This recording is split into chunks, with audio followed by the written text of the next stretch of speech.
Hello. Hi. Good day, good evening, good afternoon. Um, so,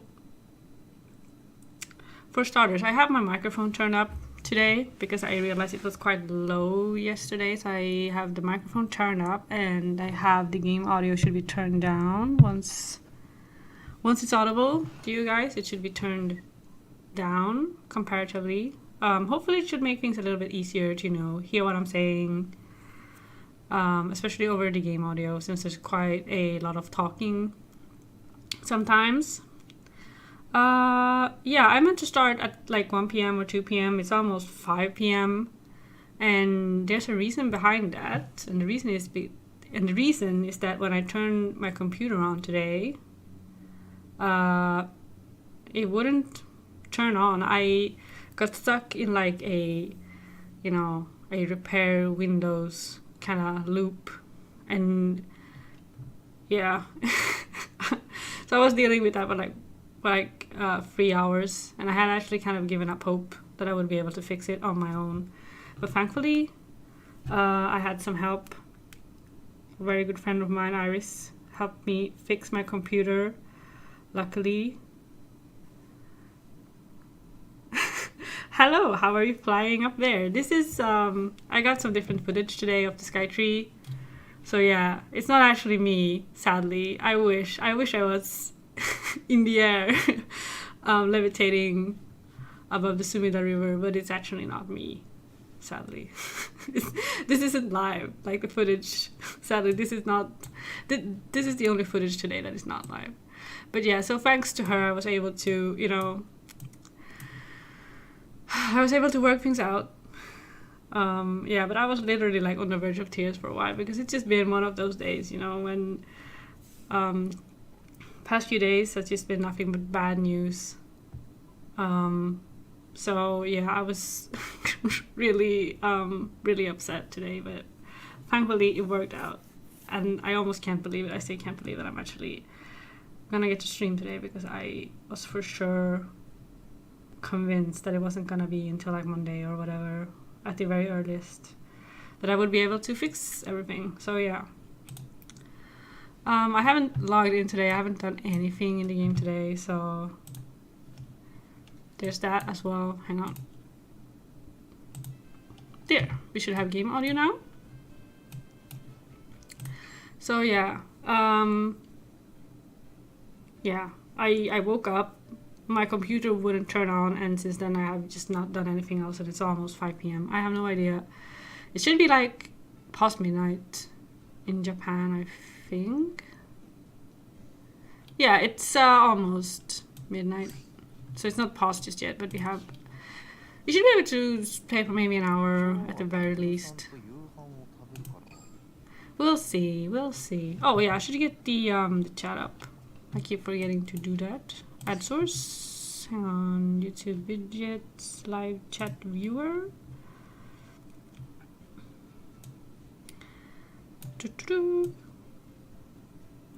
Let's put it like this. Yeah, it's been a real rough time lately, but I think I'm definitely not the only one. I think it's just those are just the times right now. So yeah, at least the weather is very nice today. It's finally summer. I feel like summer has been so slow this year. Like we barely had any because sometimes spring can still be quite warm, but this year it's just been like very cold, very, very windy and very rainy, and I still feel like the game audio is a little bit loud. Maybe it's too quiet now, but when I listened back to the last stream, I really felt like, oh wow, you can barely hear what I'm saying. So yeah, it's kind of annoying.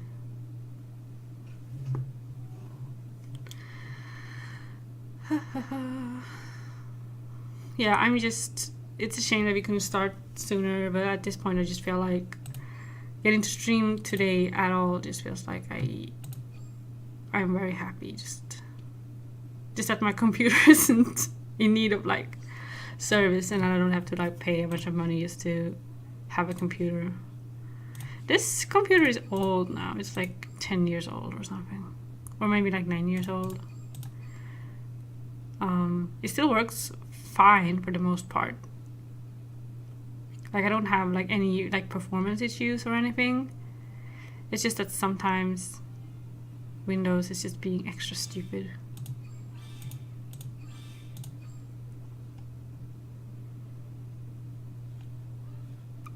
I grew up with like Apple computers. Like we always had like Macs when I was a kid, and the reason for that is because my dad works in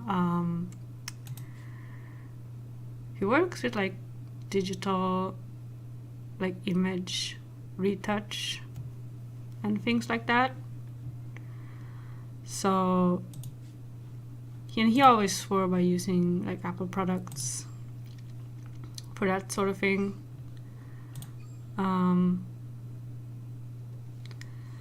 So that's what I grew up with, you know. Not a lot of like PC gaming ever when I was a kid.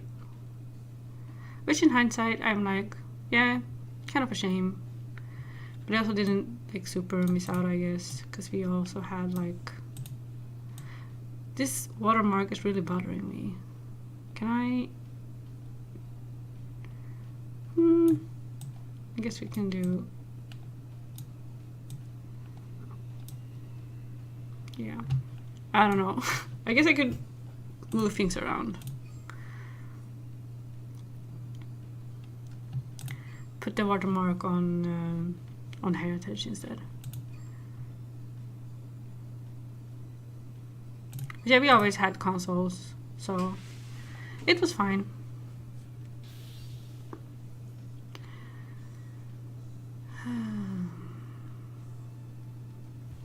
So yeah, I was able to climb a bit off stream. I climbed like 2 ranks, I think, which isn't like a ton, but I was able to climb somewhat, and yeah, I really want to check what rank we are right now. Should probably be like 110 or something. Maybe 120. God, I have so much stamina. How much? God, just spend it all.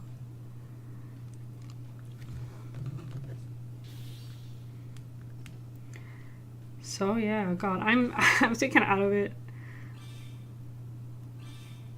Usually before the stream, I feel like I have more time to just kind of hype myself up.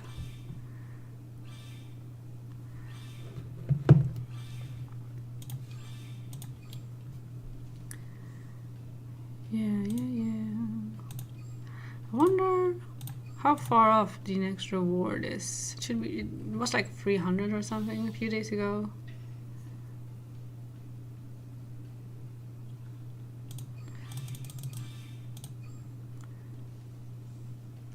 So yeah. Oh my god. Let's just keep going. So I also wanted to like take some time today and prepare like a new deck maybe, but obviously I haven't had the time, so we're just gonna play Gear Chronicle again today, which is, you know, it's a bit boring, but what are you gonna do?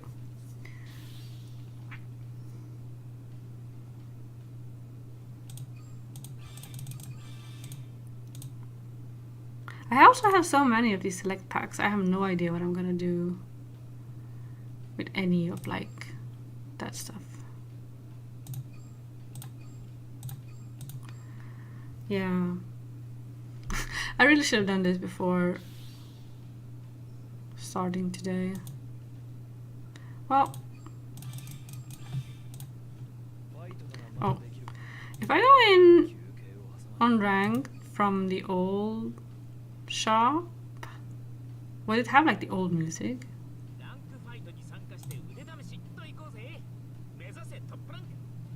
I guess we could try.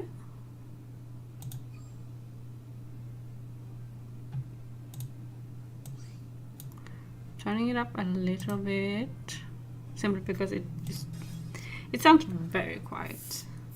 I mean, it's really difficult because I can hear myself very clearly, so it's very hard for me to know exactly what like the correct volume would be.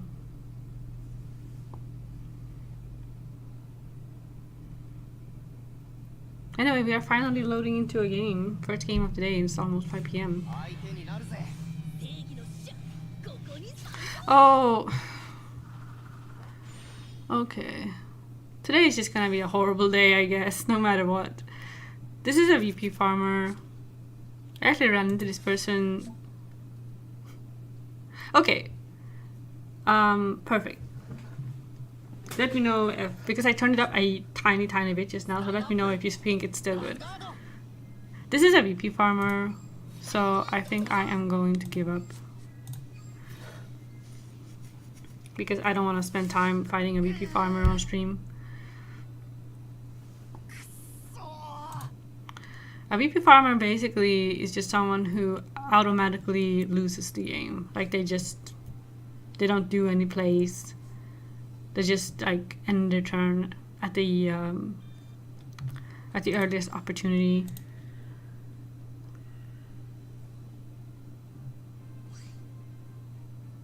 So yeah, it's very boring to watch and to play.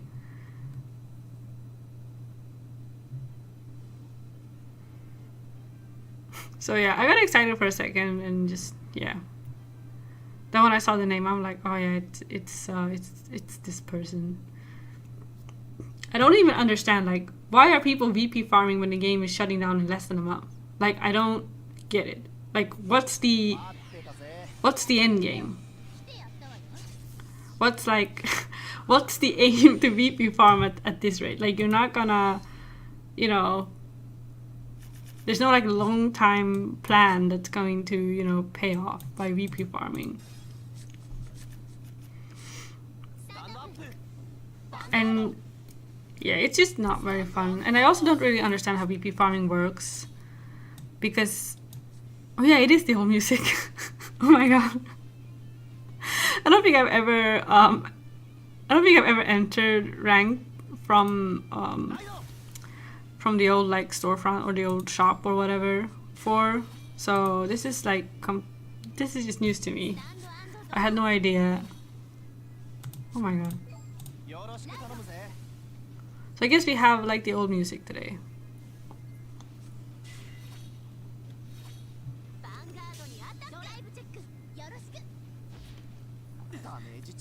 And yeah, I don't even know how VP farming works because, God, I could be wrong about this, but I think at some point, relatively early on, I think they changed the rules of how points are rewarded to players in ranked.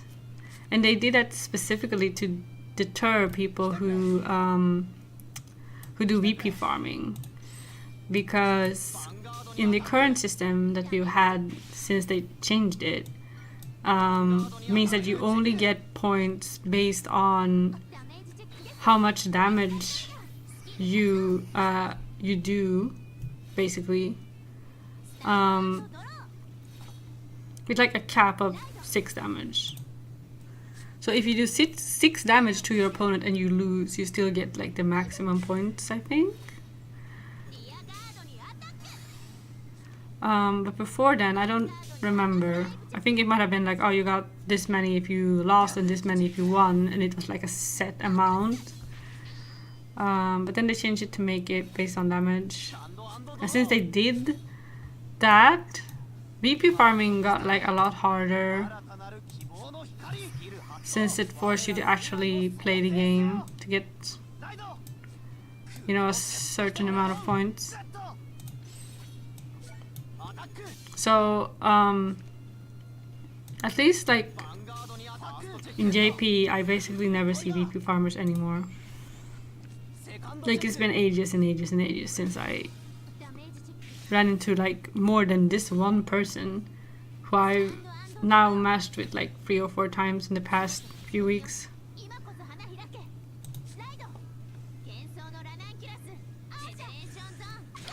So yeah, I am mystified.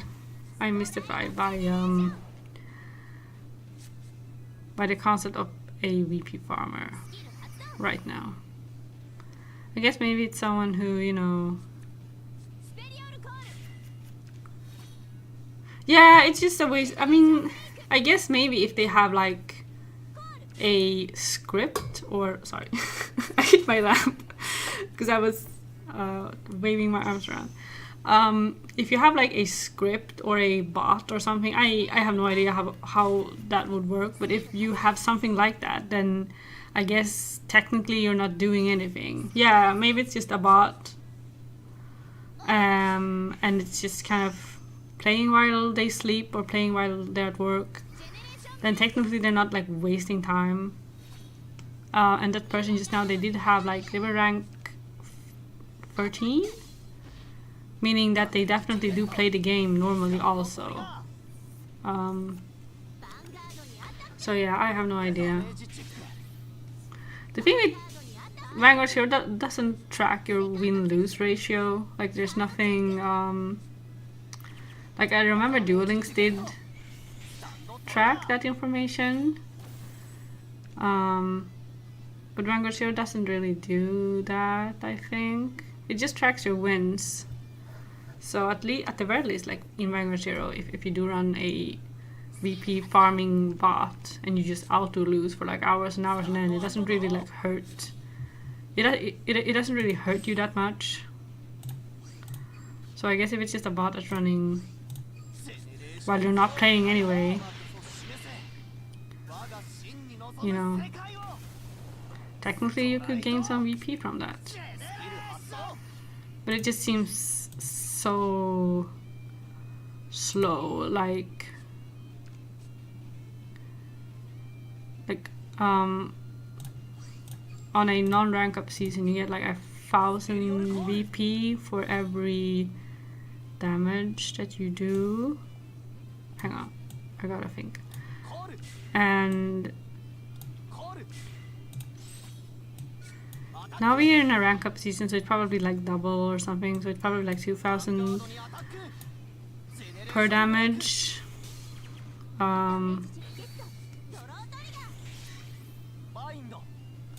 But that is still like so little. Like it's like you get 6 or 12 then for winning a game.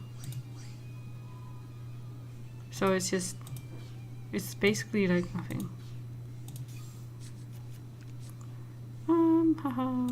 Let's hope for a stun trigger.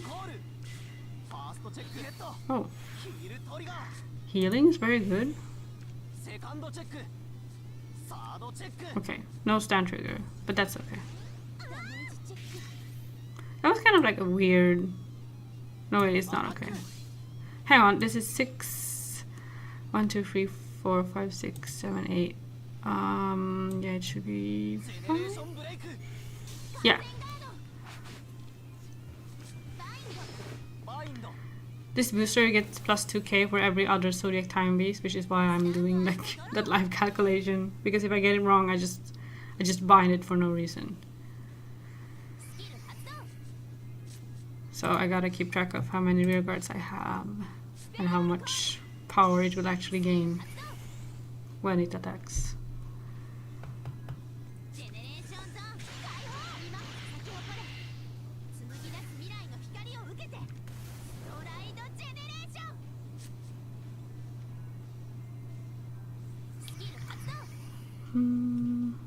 Should I?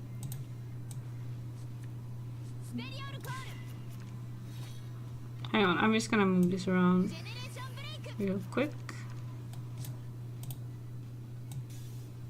Wait, where did he go? There he is. But I don't like him facing that way. It looks awkward. It's also a bit weird when I can barely see the chat at all.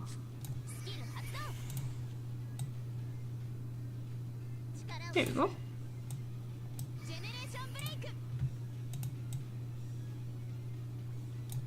hang on.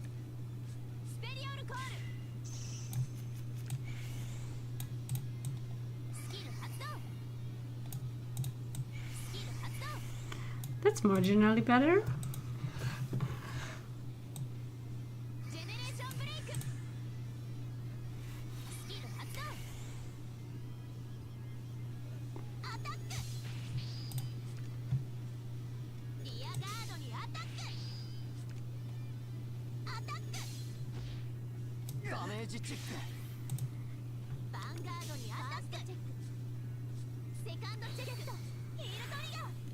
Okay, healing. But I still have PG, so it should be fine. And I heal, and I heal trigger.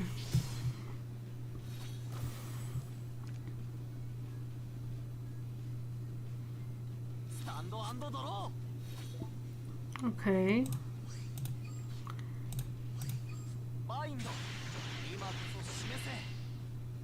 I'm not dead just yet. I should be fine, I think. Let's put you back. Do I still have a... No, wait. Well, let's not call anything. You need to attack the Vanguard.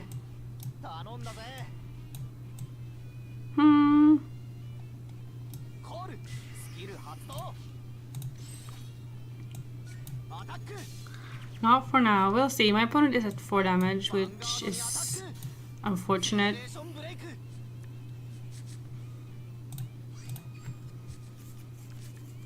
So that might be like an issue. I also checked 2 PGs in my damage zone. Jesus Christ.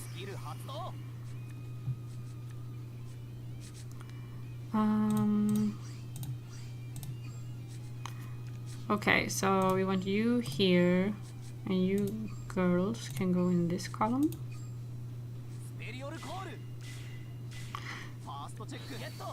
Okay, waste of a stand trigger for sure. Waste of another stand trigger. Okay, where should I put? Let's put it here.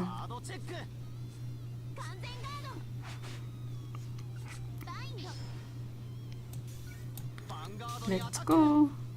Wait, do I have... Oh yeah, okay, never mind. I thought for sure I would need... Oh, okay. So 26 is that. What's in my bind zone? Okay, I can call another. What is it? I feel like... Wasn't it a Neonectar player last time too who kept healing on 6 damage? Okay, I don't need to activate her, so I will not. Oh, that's interesting. Well, please die. Okay, here we go. There's one more heal trigger. Okay, thank God. That was, yeah, that was quite scary at the very end. Yeah, they died anyway. It's always scary because they took like a attack because it wasn't enough to guard with the heal guard that they still had in their hand. So I got a bit cocky. I was like, okay, so I can just attack without activating like the extra power boost. And then they guarded it with the heal guardian. So yeah, that was a bit scary. Because yeah, I don't know if that's like a misplay. I guess technically it is a misplay, because I probably should have thought of that possibility that they had a heal guardian still in the hand. But I feel like I didn't want to sacrifice my intercept. But yeah, at that point it definitely would have been better to just activate it. Oh, Bermuda. When does this season end? It should be in like a day or two, I think. No, it's... We got like 5 days left. Okay, this is a weird hand. This is a very weird hand. I'm just gonna put all of these back. Okay, there we go.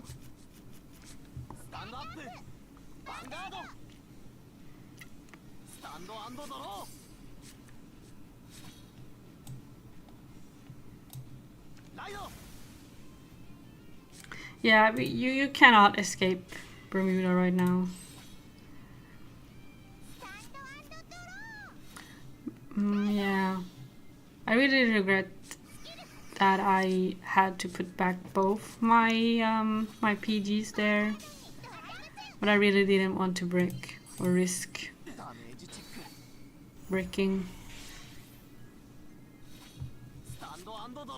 Hopefully we can draw into some more PGs, because God knows we will need them.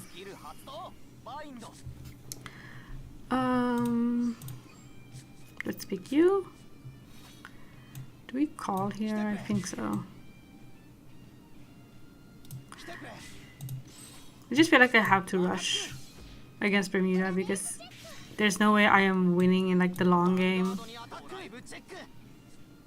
And I feel like Gear Chronicles still, like, the one thing that we have is like a better first stride. So I feel like the only thing that you can kind of try to do is just kill them before they can kill you.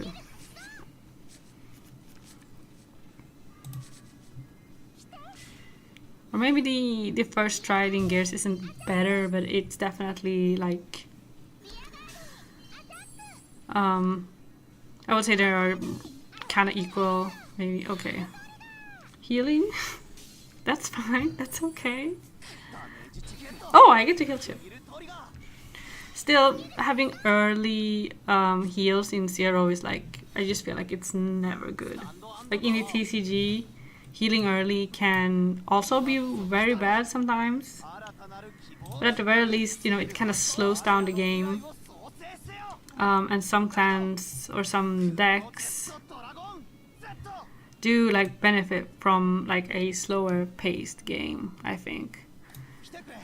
But generally it feels like all you really do when you heal early is that you kind of give your opponent a chance to heal down even lower than you do. So you just kind of get outpaced anyway. But yeah, I've had a lot of like super awkward situations in the D format where I just heal early and I have no counter blasts, or I heal early and like I heal down to 3, or like I heal from 3 to 2, and then my opponent heals down to 1 damage, and it's like impossible for me to push, impossible for me to like damage deny them or do anything. So yeah, that can be quite awkward. It depends on how early it happens, of course, but yeah.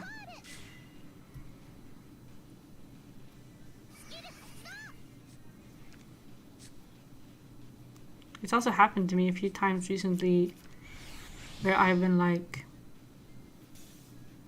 damage denied by my own overtrigger. Like that's that's quite funny. Like you no guard the first attack and you get the overtrigger, and then your opponent can't do anything to damage you anymore. So you're just sitting there with like low damage and no counter blasts, and it goes back to your turn and you can't do anything.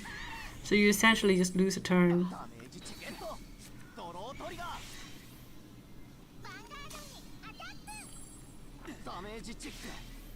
Okay, I'm gonna be pushed to 5 minimum. Okay, I have a heal trigger, but I have no PGs.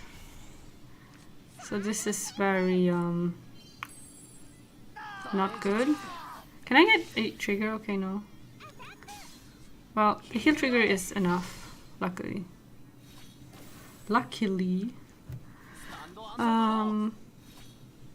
Right, skip. See, it's 2 to 5.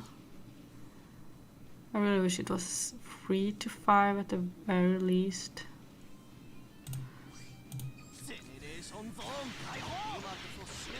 Why the fuck is there Vanguard at 51k? I mean, yeah. That's the issue with Bermuda right now. I feel like I mean, they multi-attack and they have high numbers. Which just feels very unfair because I feel like most clans have one or the other, not both. And I mean, gears can also get relatively high. Okay, you get power. And you cast a counterblast. What's in my bind zone? Okay, I need to activate this guy.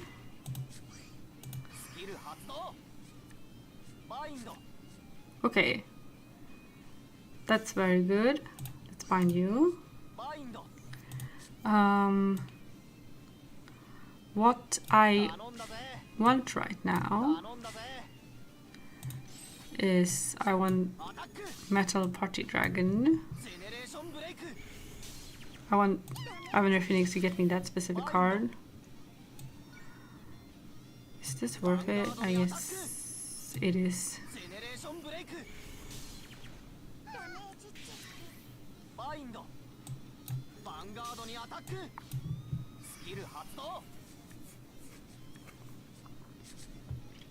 Okay, I did not check the card I wanted at all.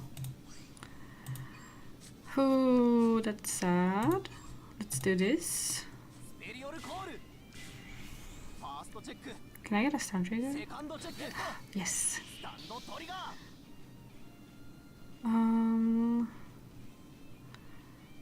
Let's see, that's 25 right now. And this is 16 plus 8. Okay. I'm just gonna keep giving it to the same column. Yes. I mean, I'm still gonna die because I have no I have no PGs. Wait, but would I not hit them? 16 plus 16.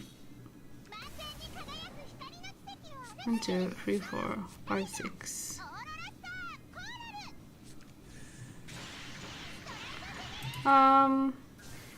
Let's see. So it would have been 16 plus 8 plus 8. So 16 plus 16 would have been 30.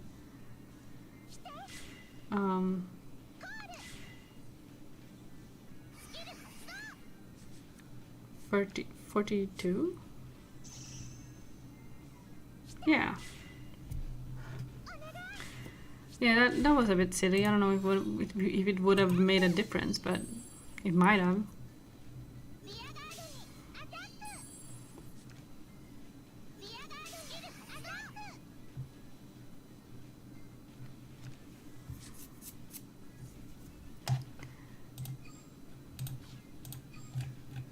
So yeah, that was a bit... I have to watch that back to know for sure because I already forgot what the Vanguard was at.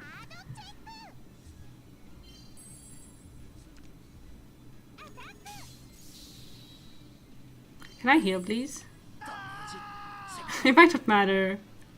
Okay, no.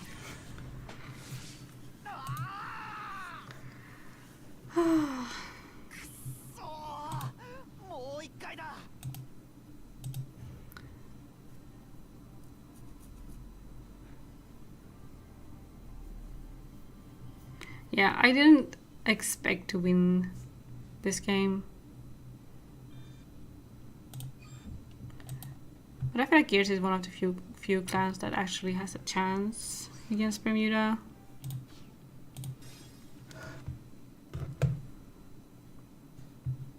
God, I feel like my microphone is picking up absolutely everything right now. So I apologize.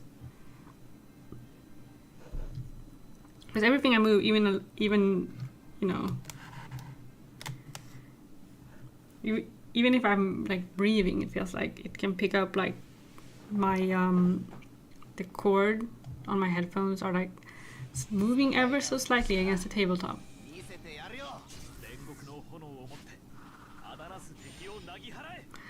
Oh! Okay, I'm really excited to play a clan that isn't, you know, Bermuda or Nubatama or Dark Irregulars. So yeah. Okay, I've bricked right now. Let's see. Okay, still nothing. This is fine.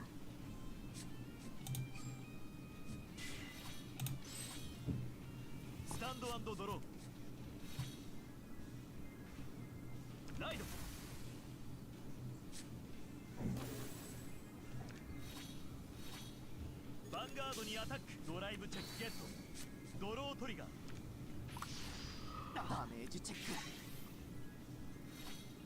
スタンド&ドローライド How am I gonna do? Okay, please get me the great feeling. Okay, thank God. There was 3 of him there.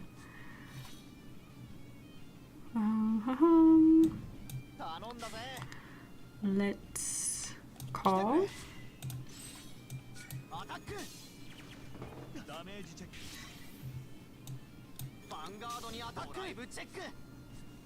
I also feel like my mouse is very loud. I had no memory of it being quite so loud before. I wonder if... I don't think I've changed the settings at all, except turning up the volume.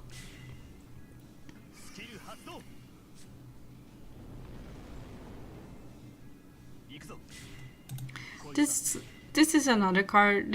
This card is like, I think it came out in the very first set, and people still play it. It's been a while since I saw it, but it's not like a bad card, especially not now. And I feel Kagero has like, don't they have like a super good counter charger? So even if it costs 2 counterblasts, it doesn't feel very expensive.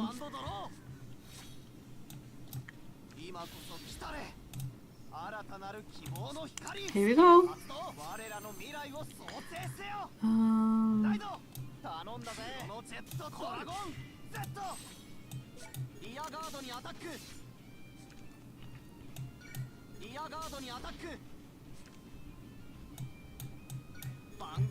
Quite unusual for the opponent to call a full front row.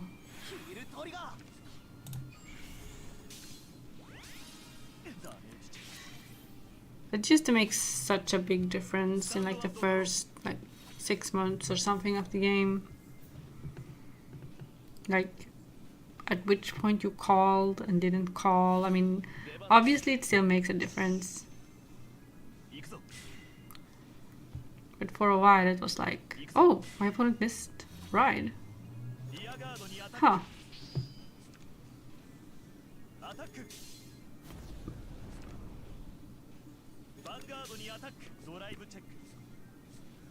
They missed ride.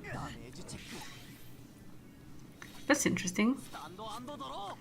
I wonder...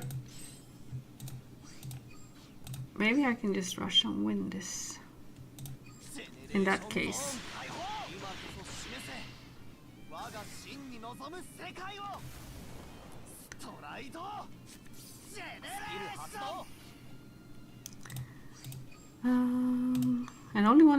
And only one grade 2 in the front row. Day 4 gore, yeah. I mean, I'll assume they did not just have a target, you know, in their hand. That's what I'm going to assume, but I mean, you never know. Okay. Not really what I wanted to draw into. Let's do this. It is kind of nice to be able to call my grade 3 as just, you know, as rear guards. Should I activate this? No, because I only have 1 more counterblast. So that was a bit silly. Hang on. Let's do this.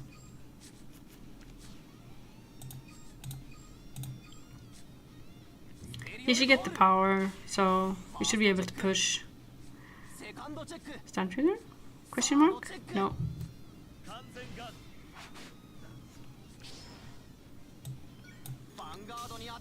Oh, okay, here we go. I feel really sad for my opponent. Wait, we'd already seen 3 PGs. Were they all in the damage zone? Did I break, miss ride, and then damage check 3 PGs? There was 1 PG in the damage zone, but where were the others? Huh.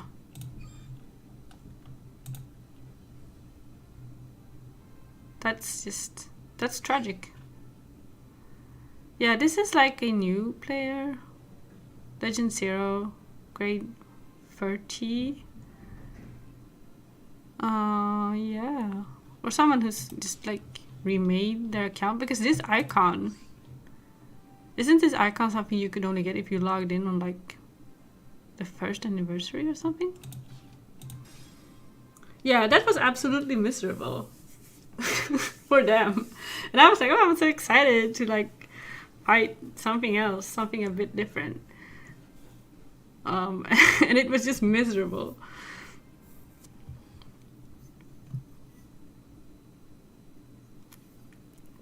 But I feel like that's the charm of TCGs, because I feel like most other like competitive games in like that kind of sphere, like if you if you play fighting games, or if you play like strategy games,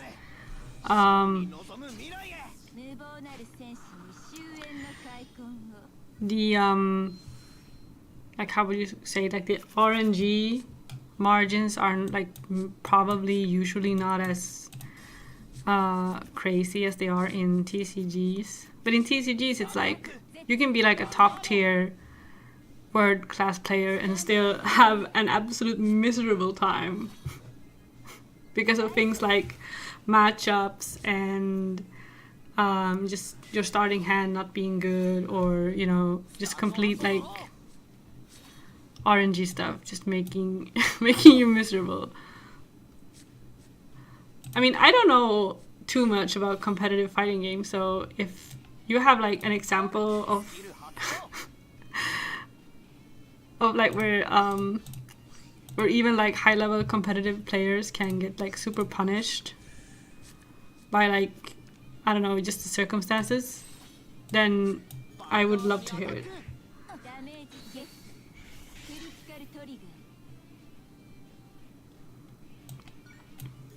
Every time I think of that one time playing MVC3, a player in Evo got thrown in the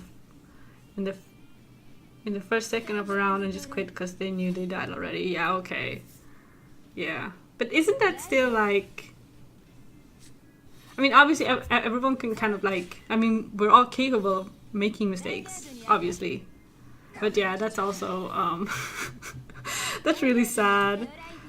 Kinda... It's also very funny.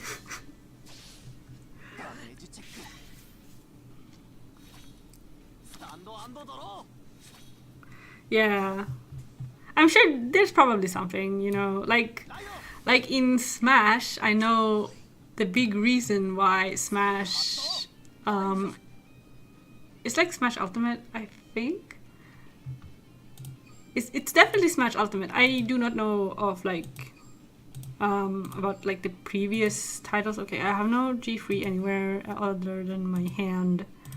Wait, what's in my drop zone? What's in the soul? Okay, I got you in the soul. So technically I should be able to do this, right? So I can soul blast it out. But yeah, I know in Smash there's like a stumble mechanic, right? And that stumble mechanic is something that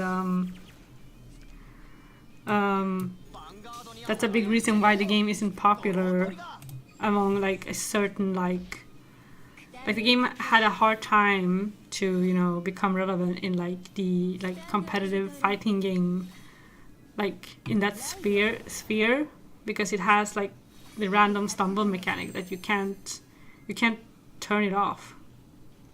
So there's like a, I don't know, like a 1% chance or a 2%. It's like probably a lot lower. It's probably like 0.1 chance that your character just stumbles randomly at any point. And fighting game players just hate that sort of thing. And it's, as a TCG player, I find that to be hilarious because we're in like, you know, the very fundamentals of TCGs force you to kind of rely on random chance, you know. So you can never like eliminate like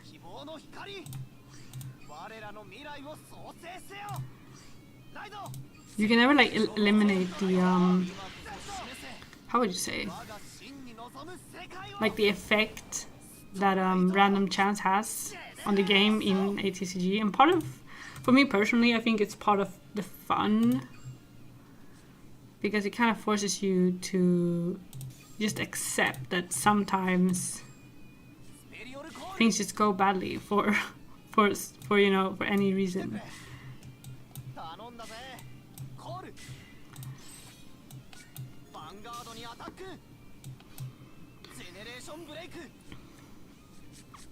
I think the stumble mechanic is like I think it's very silly, but I think that's why I find it funny because I can just imagine all of these like it's so easy to, you know, kind of poke fun at how incredibly serious so many like fighting game enthusiasts are and how incredibly competitive they are. So I mean, in that sense, I think the stumble mechanic is very funny because it definitely like highlights that how much people care about like that kind of very like arbitrary kind of thing.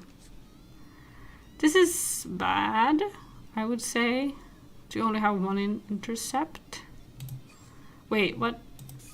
21. Okay, let's. No, hang on. Okay, that's not what I meant to do, but whatever.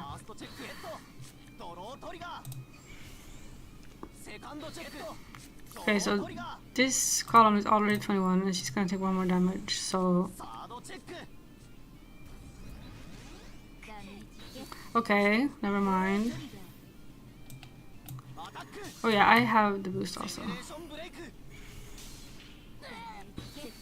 Oh, healing, okay.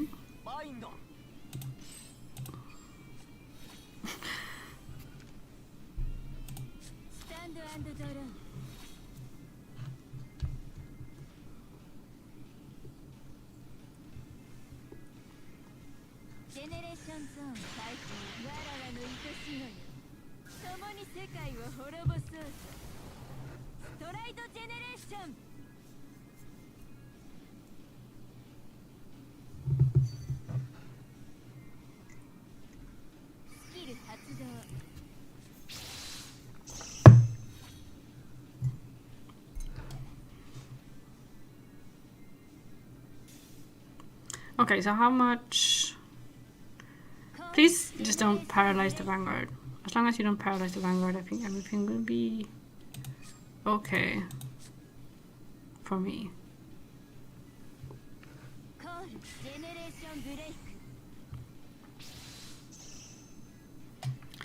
What? Okay, yeah, this is fun. So they can give my rear guards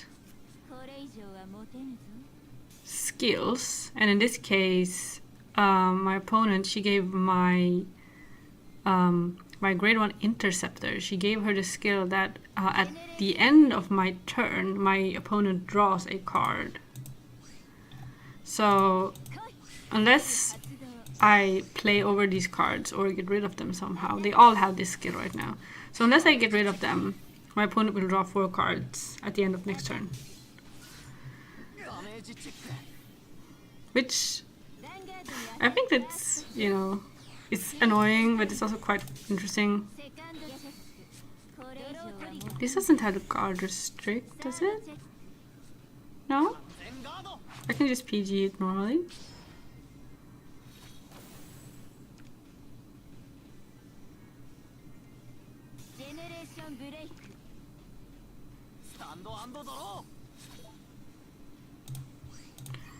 Okay.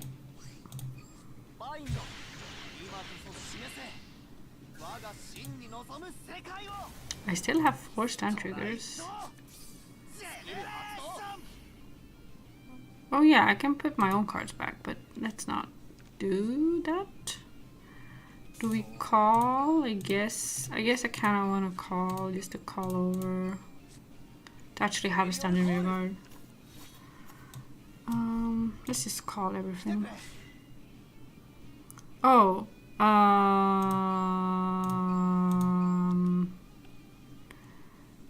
yikes. Okay, so it's just the first card, right? I don't have to keep counterblasting 2 just to have my call rear guard stand, I don't think.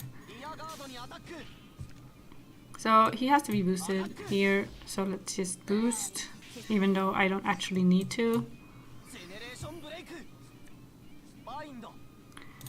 Let's call. I only have 9 cards left in my deck, that's kind of concerning right now. 22, let's get it over heal trigger. Or not, never mind. Let's go.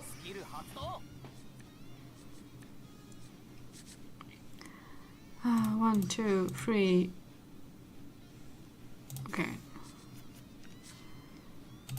No, hang on. Cancel. Call you there. This guy here.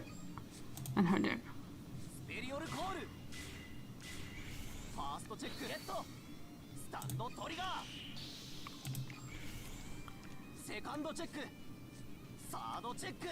I'm fairly confident I should be able to finish.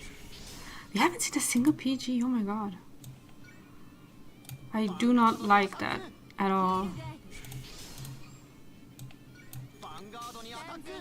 Oh my god, okay.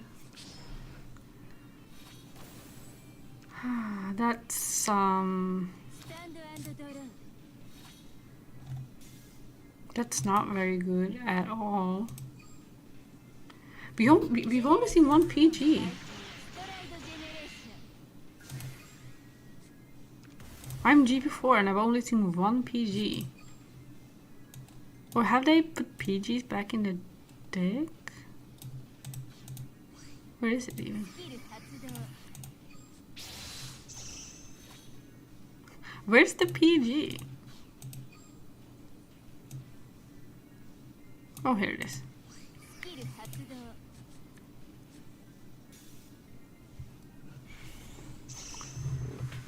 Okay. Okay, both my interceptors in the front row. They're both paralyzed and they have both had their intercept ability removed.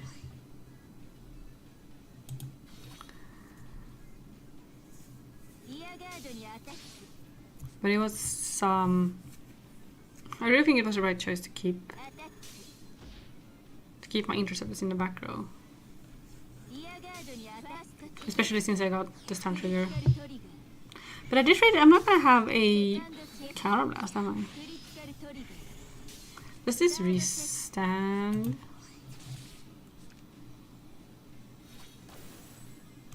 No. So I'm just counter blastless.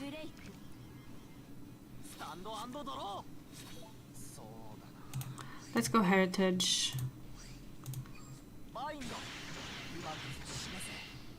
Will my opponent draw unless I call over?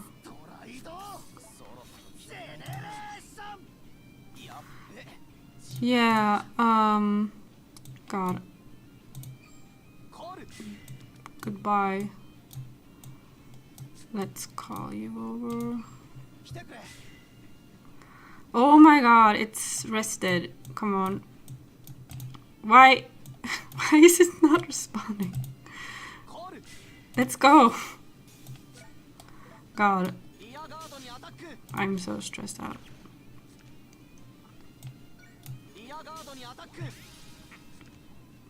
It wasn't responding for a second and I was panicking. I better not lose my timeout.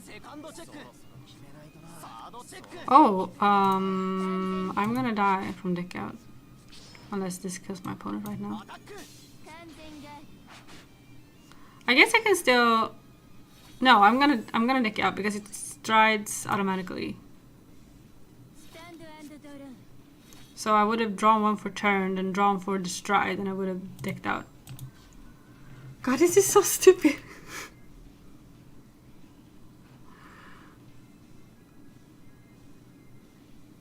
I should have gone. Gear next. Probably would have been a better choice, but yeah, he's free. No counterblasts needed. So Gear next definitely would have been the better choice because I could have put stuff back and I could have restood and gotten one extra attack. But I was timing out, so I was so, you know, I was barely thinking. But yeah, if I take 1 damage, yeah, I'm dead because I'm gonna take 1 damage and then I'm gonna draw for turn. So yeah, I should have just. How did I deck out?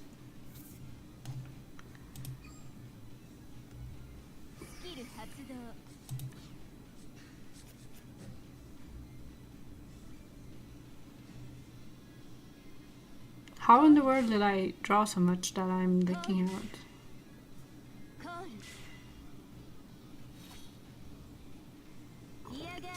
I guess if my opponent gets a critical trigger. No, wait, it doesn't matter because I only have 1 intercept. There's the PG.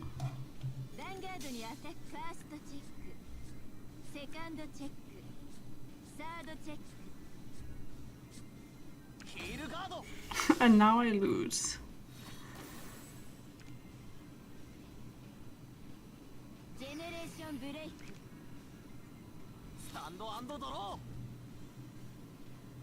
Yeah. Why is it taking so long? I'm already dead. Did my opponent give up? No.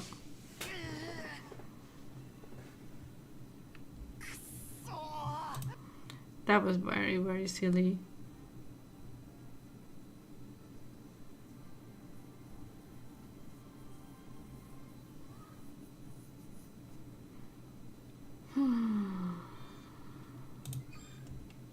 Oh. Let's keep going.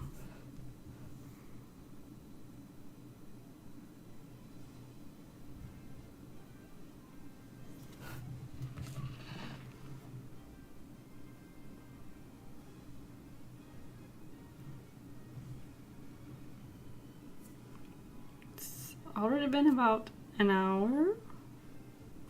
What's up?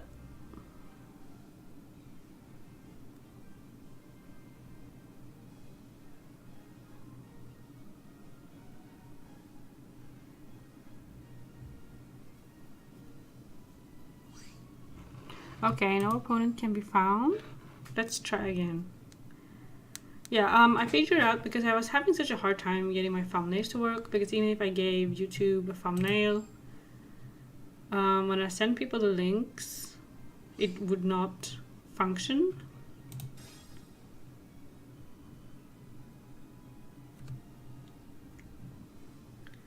But I figured out that it might be because I need to like schedule a stream and not just start a stream. But I feel like the difference, like scheduling a stream is like, it's just more complicated for no reason.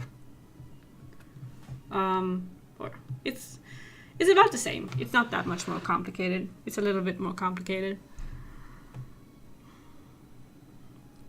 But now when I scheduled it, the thumbnail was working.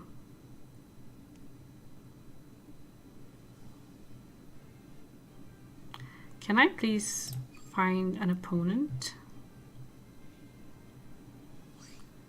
It's not that late. It's only it's not even 1 a.m.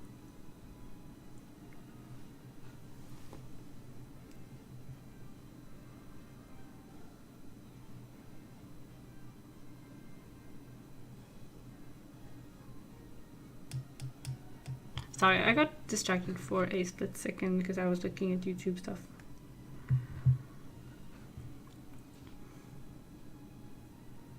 So yeah, when I started the stream, I accidentally the preset on the stream deck was different,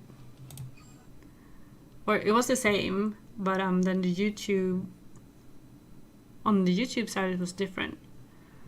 So it started a different stream than the one I had prepared.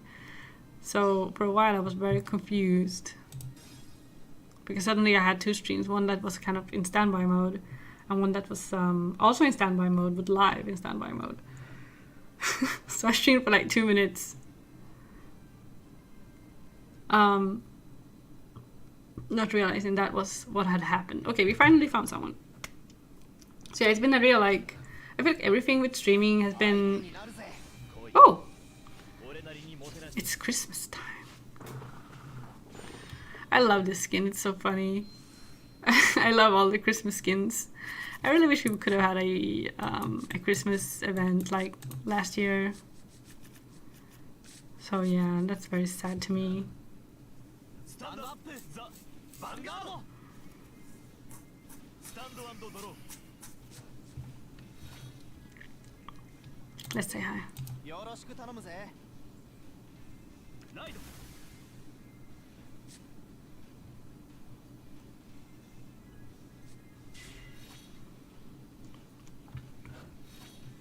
Stand and draw. Okay, so we have a grade 3 searcher, so we are going to use... I guess I can wait until next turn.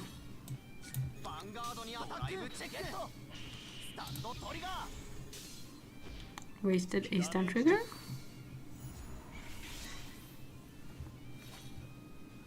Stand and draw. Ride. Skill発動. Oh wow. My computer just started making a whole lot of noise. Which, after everything that's happened today, makes me extra paranoid.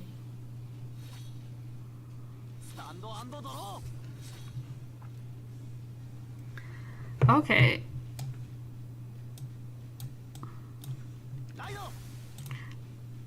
Let's see if we can find the grade 3 we need. We did not. Okay. Let's call you. God. Wait, I could have... Wait. It would have been much better to discard the grade 3, I realize. Oh well. Okay. I also called in the wrong column. That's not what I meant to do. Oh well. I would have needed to call 2 boosters there in order to do 2 damage. I would have needed more power in both columns.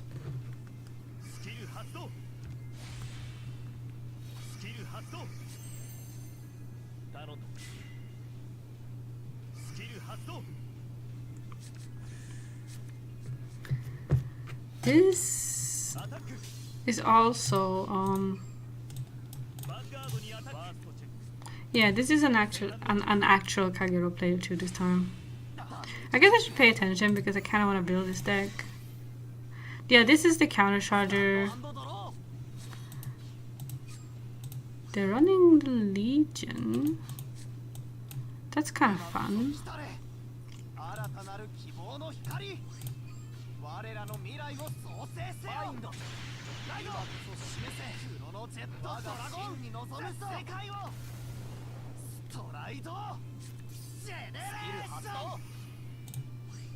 Let's Soul Blast. Start fodder. Okay, what do we want to call right now? I guess you maybe. I don't know. I mean, I still only have... Okay. I might have messed up here. Whatever. I only have 1 counter rest. Sorry, I have 2 counterblasts, but I only have 1 that I can use for a rear guard. Okay. That's not great.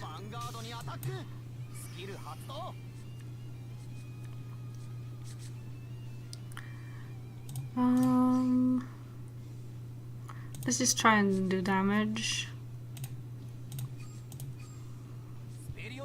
Call. Okay, so 21, 31.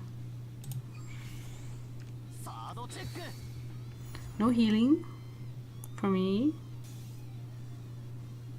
I don't know. I feel like this column was already like lost. No need to activate. I can still activate this. Just to draw 1.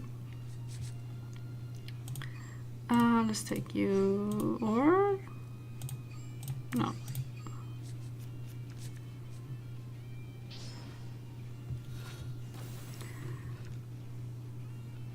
Maybe I should have picked the resist.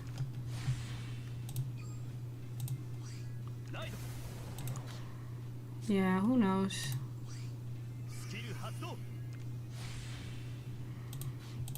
I was just thinking I needed a booster, so we'll see if it pays off. It is 5-2, so I'm doing pretty well in that regard. But I only have 1 PG and 1 heal trigger. Okay.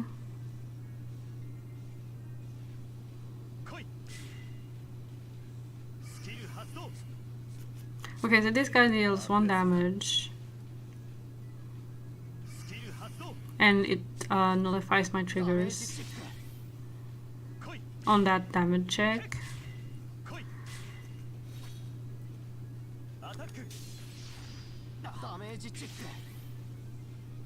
Okay, and he gets the same drive. So now that I have 5 damage, he gets 5 drive checks. 5 drive checks is not bad. Roll trigger? Wait. Was that only? Okay, so that's GB3 only, and my opponent is GB2, so it didn't activate. I really want to keep the good free in my hand just in case Novel becomes a part of the equation. Oh. But yeah, I don't even, like, I only have 1 PG, so I don't know. Let's call as much as possible. Okay, so now you want to activate this. And I guess technically I have no real reason to, okay, wait, no, I do. I have a reason to activate the booster. Activate that.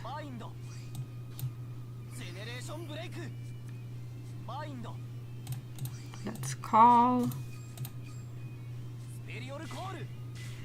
My opponent is at 16k, which is very good.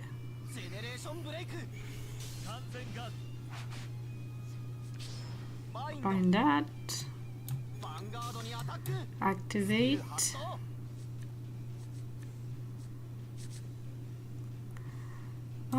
No boosters for me, I guess. I guess she might not need a booster. Just a hit. Or I know she does not need a booster. Okay, no triggers.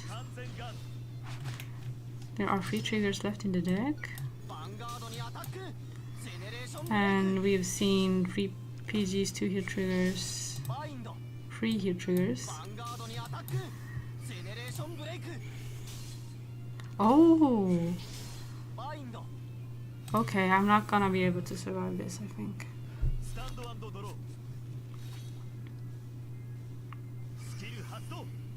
I mean, I guess the Depends. But probably not. No, definitely not. This wasn't like a bad game or anything. It's just... Yeah, there she is.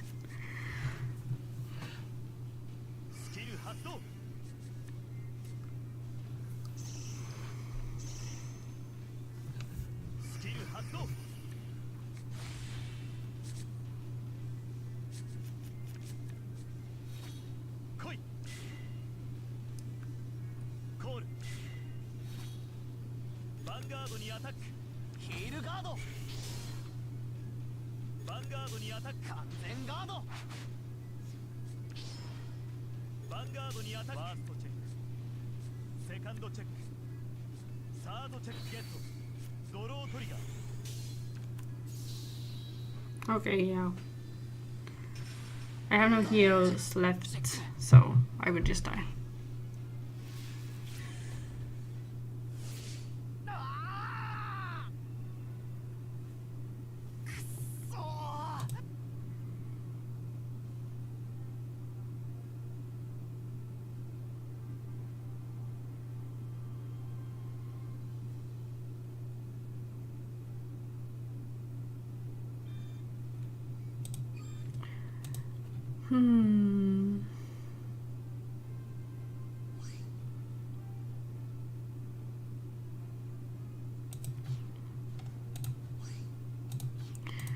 Let's try again.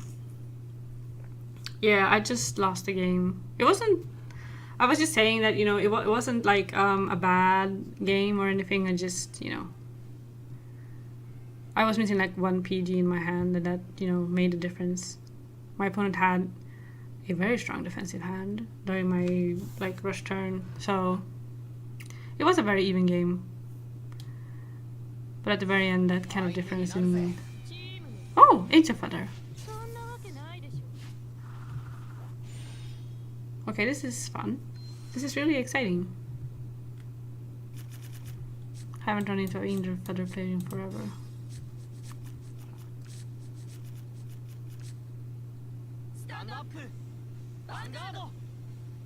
I also really want to pay attention during this game because I kind of want to try and build Angel Feather again. There are so many decks I want to play. Yeah, there's one. I could change into it later if you want to. He has like the sportswear skin too. He has 4 skins, which is the most out of any G character by far. Or not by far. Sorry, I forgot that, like, yeah, most of them only have 3 and he has 4. Okay, let's keep it clean in the chat, okay?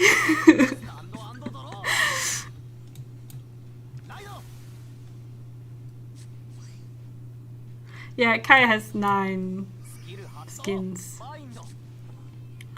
Because that's just, you know, there aren't that many interesting characters in the OG, so they were just like, yeah, let's just make Kai infinite versions of him.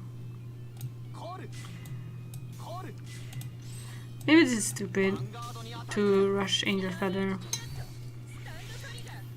but like, what am I gonna do? Just play the game patiently?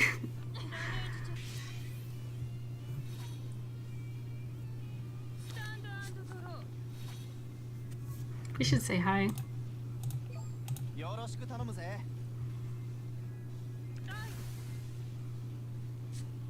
Angel Feather is very fun, but I feel like I would really dread playing this on stream because it's a complicated deck. I would say it's maybe like the hardest, maybe not the hardest, but it's definitely like the most complicated deck to play in all of Vanguard 0, I think, is the G Angel Feather. Because it just has, it has so many moving parts. Okay, this hand is just terrible.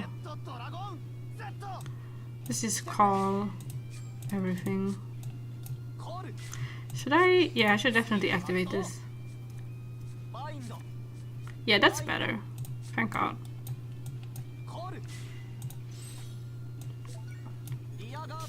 This won't activate, but one thing with Angel Feather is that I feel like with some other clans, whether or not you have intercepts might not matter as much. But Angel Feather has no retire whatsoever, like they have no way of getting rid of your rear guards. So they have to hit your intercepts. So having them is like a huge plus in this matchup.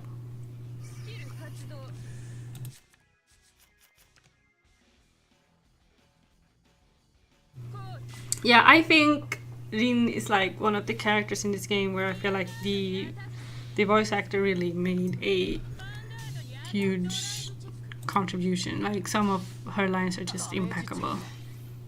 She's very, very fun to play as just because she's so expressive and she has so many really fun voice lines. And she's one of my favorite characters just overall. I really like her. I think it's kind of rare to have like a female character like her. What the hell is that noise? Hang on.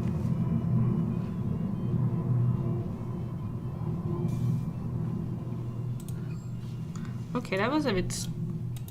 I don't know if you guys can hear what just happened, but I think it was just... I think maybe a plane flew over my house. Quite, you know, at a quite low altitude. So, that was kind of scary.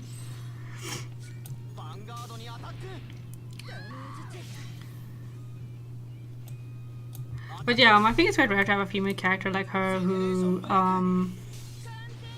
I think her character archetype isn't rare at all, but I think, you know, I don't know why I'm activating that. That's kind of a waste. But I feel like G doesn't really have like a lot of, you know, this is so silly. Okay, sure.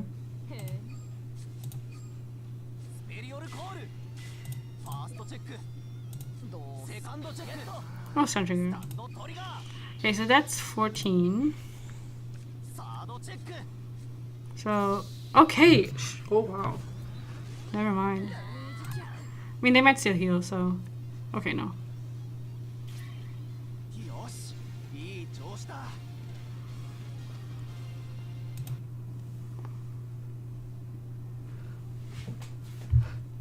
But yeah, what I was gonna say is that I feel like in G, there are not a lot of like characters who have like the kind of classic like shonen like rivalry kind of relationship.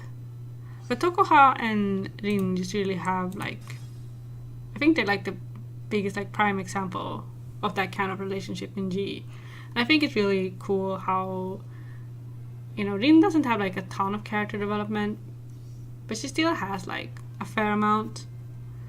And it's really fun how she's kind of allowed to be, you know, she's quite difficult, but she still kind of has her own arc. I think it's quite nice. Yeah, you looked away for I mean, I also looked away for a second and then saw myself winning. So I was about it just as surprised as you were.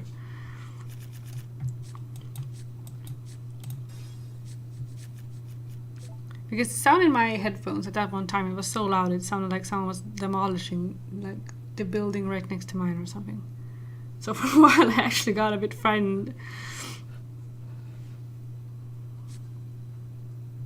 I'm also playing, I went into rank today through like the old, like the OG like interface, like the old shop. So we have the old music. And I wasn't fully aware that that would be the case, so... Oh yeah, I was gonna change the skin. Okay, let's do that next game. If I remember.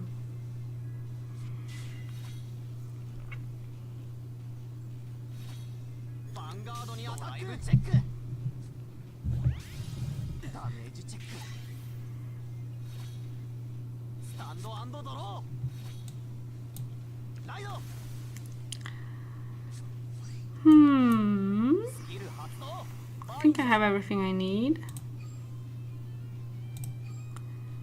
I guess an extra PG won't hurt.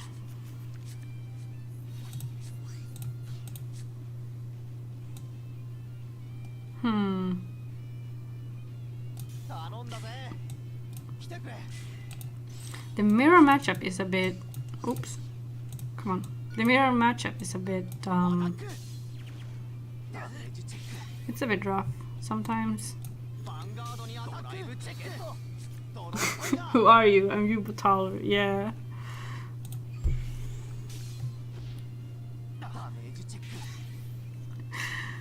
You'd think there is some other aspects of him that are different, but yeah, it's mostly the height, and even that isn't too different.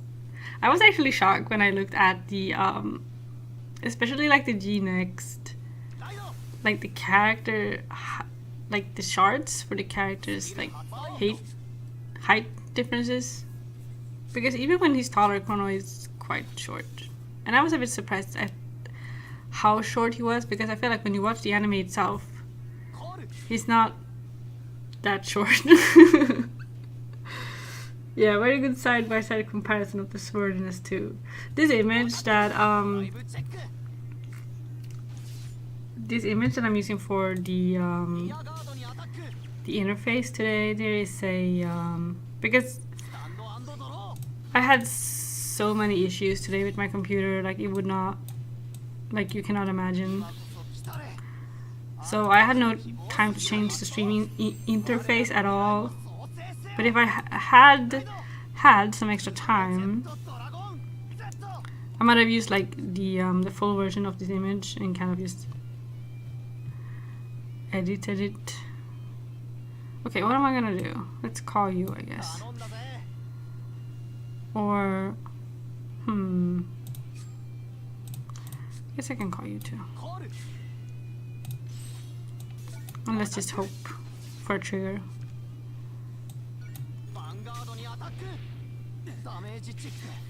Ooh, nice.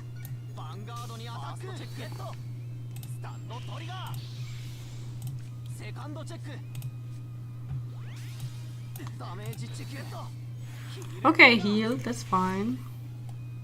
That's fine. It's fine. I mean, it's not, but it's okay.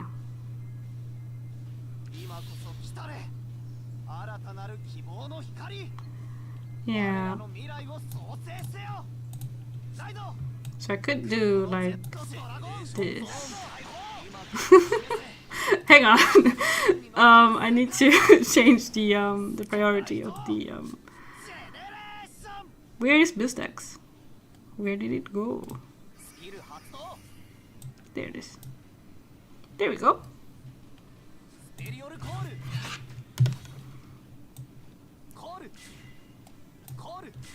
Where's the logo? I'm just running like Chronojet C and like the Zodiac Time Beast version. Yeah, the gameplay was really the gameplay was definitely the focal point there for a while. Can I do like this? I guess I can for a while.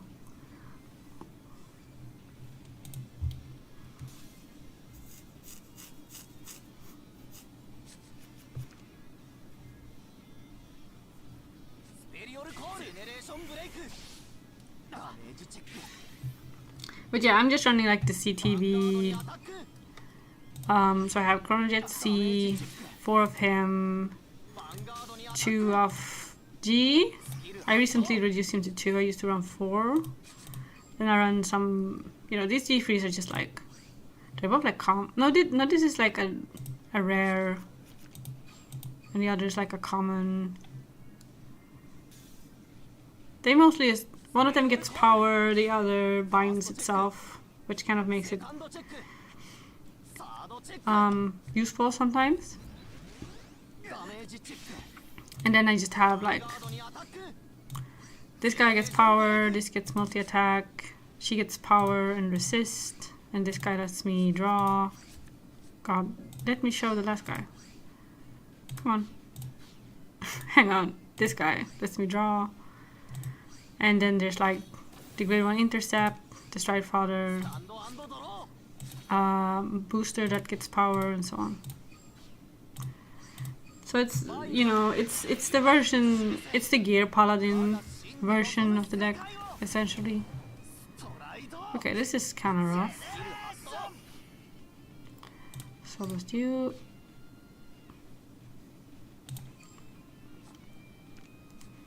So I can call a grade 2. This does not need to attack the Vanguard, no. So let's use 2 of you. Yeah, these sleeves are adorable. I love this art. I have actually, I have this art up. So I have like a board, like a notice board, kind of cork board. It's behind my computer.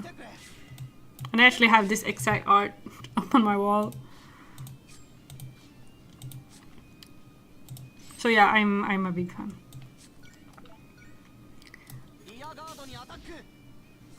Wait. Yeah, okay, I can call one of this. And we can just attack like this. I wish these sleeves existed in real life. For sure. There are so many like amazing sleeves in Zero that I absolutely wish existed in real life. Okay, I ran out of grade 3s, that's sad.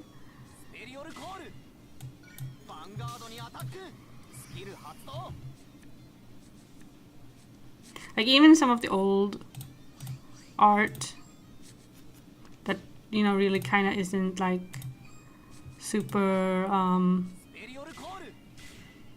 like it's not new or anything, but even with some of the old art they've made like really nice sleeve designs.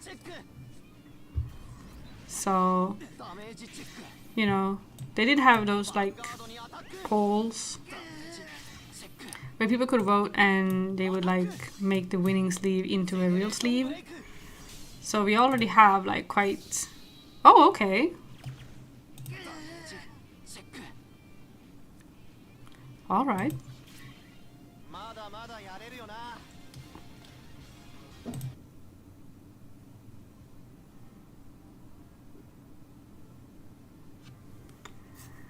Yeah. But, so they did like... I think it's probably like maybe... They did 4 or 5 different sleeve designs or something they released. That are like unique for Zero. And a lot of them are quite nice. Like they also did like one of the DVD covers from like season 1. Good. Yeah, Chrono kicked his own ass. Yeah, he went forward in time and kicked his own ass. It was, you know, yeah. Oh yeah, the skin. Skin. Okay, wait, hang on. Sorry.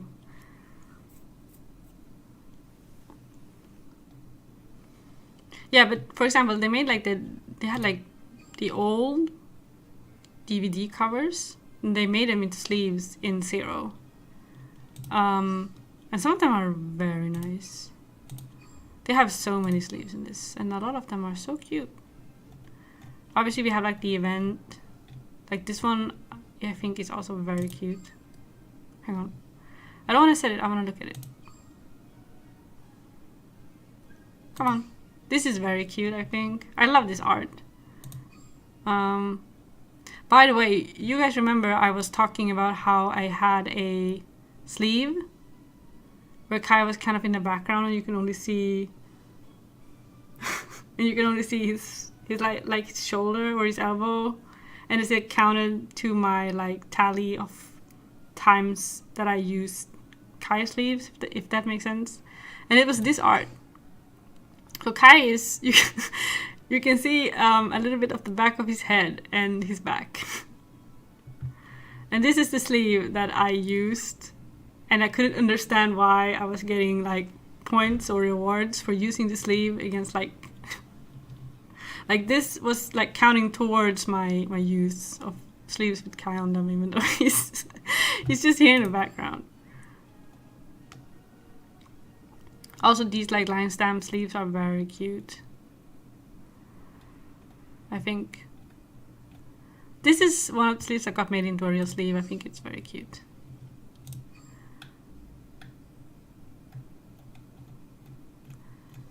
Yeah, there's so many. Yeah, let's change it back because I accidentally changed it. These are the Vanguard illustrations. I'm not like crazy about these. I think they're okay. But yeah, here's like the DVD covers, and this is the other one that they made into a real sleeve. And I think this illustration is very nice. So, you know, why not make sleeves? I also really like this one.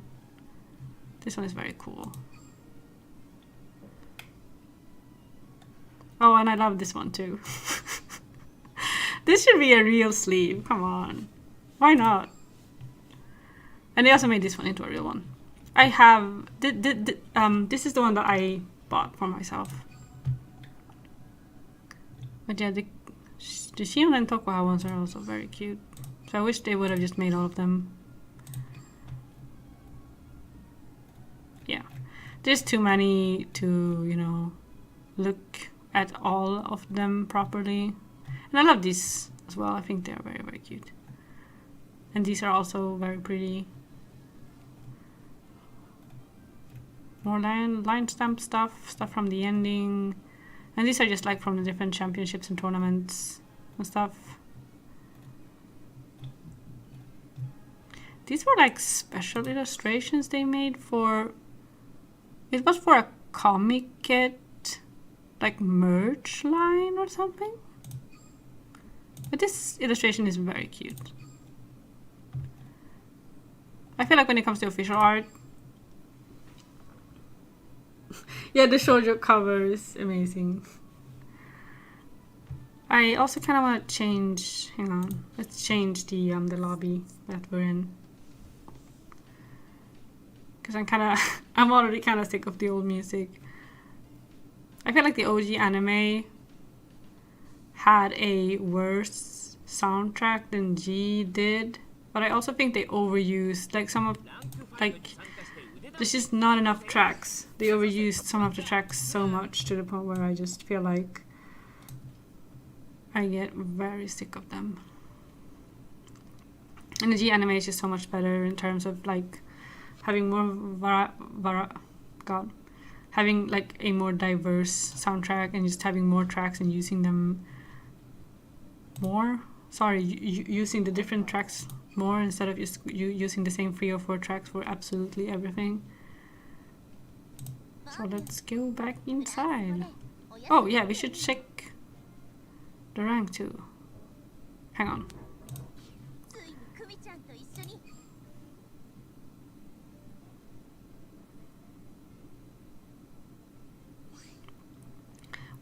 Rank 92 right now. And we have 3 more days. I'm very curious about what the next rank season reward will be.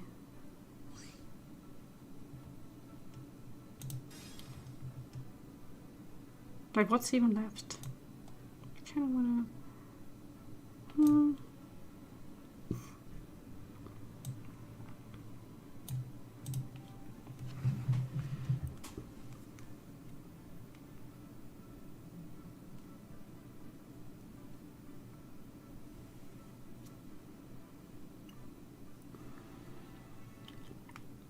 Oh, I was getting worried for a second we wouldn't match with anyone.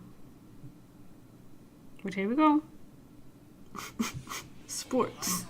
Yeah. Oh, it's the same Kai as before. It's Christmas.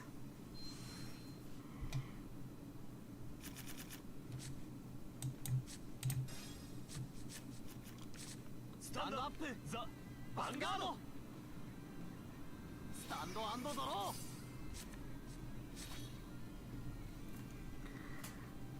Hang on, okay. Right?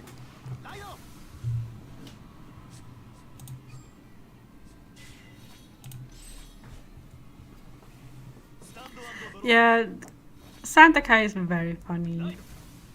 I can't think of a character who, you know, who is any more jarring to put in a Santa suit. Which is why it's perfect.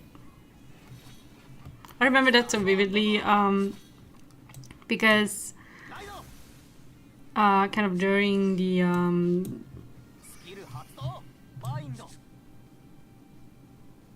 yeah, this is the guy that had the worst duel ever. Yes, this is him. So we matched with the same person again. Okay, what do I want to add to my hand? Okay, let's get the booster.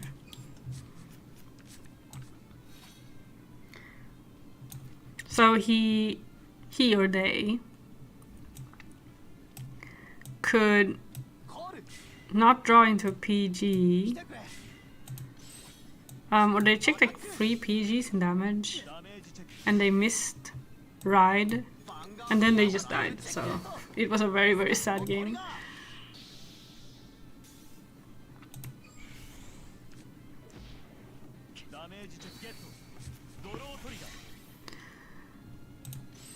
But yeah, what I was gonna say is that, you know, during like the final months of like development for Vanguard Zero, or already very early on, they were like, oh, you're gonna be able to like change the characters' costumes, and we're gonna have like some different like cosmetic stuff in there, but it didn't really like tell us anything about, you know, how, like in detail or anything. And I just remember thinking that, okay, if they make this game and they're gonna have that feature, I really hope they make like the most, how would you say, kind of like the most like kind of cheesy default different like seasonal outfits for the characters. Like that was like on my wish list. I was just like, I want like a Christmas event where they just wear like Santa suits, you know, and it's just kind of like silly and not very like fashionable or cool, just, you know, a silly kind of very like cookie cutter Christmas outfit for the characters. So when the game came out and they announced the first seasonal event, and that was exactly what they were gonna give us, I was so happy. I was so excited. I was like, yes, this is it. Like, this is what I've been waiting for like 3 years, is to just have Kayanachi in like silly, like bought at like a, you know, mall costume store Santa outfits, you know, and it's kind of awkward, and you know, it's just it was absolutely perfect. So yeah, I was super excited, and I grinded the event so hard because I wanted those Santa suits.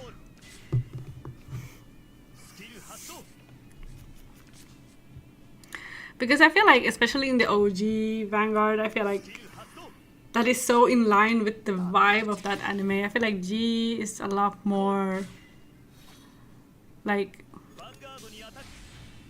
in G it would still be funny. I feel like the Christmas event is still something that would be very funny, especially since they kind of did that as a joke in the anime, like in the Christmas episodes. It will still work. But I feel like G generally, like, it's a little bit more like fashionable. The characters are a little bit more like dynamic, you know. But in the OG anime, what I want is just like that same kind of, how would you say, like Sunday morning kids anime style of like outfits and like event scenarios and ideas. Because there's something that, to me at least, there's something that's very charming about that, and it's a reason why, like, I mean, it's part of like the original anime's charm in a way. Okay. Do we just do this? I think so.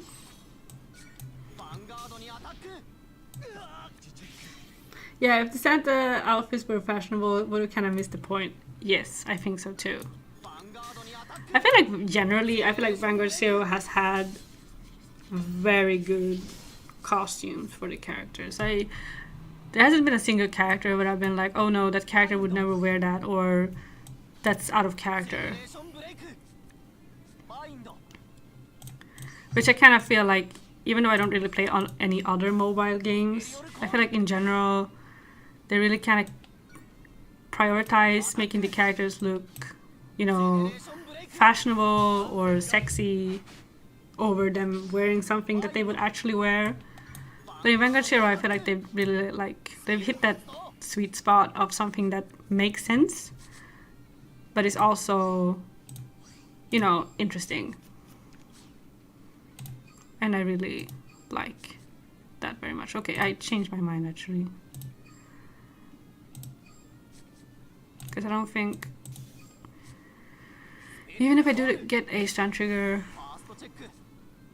you know.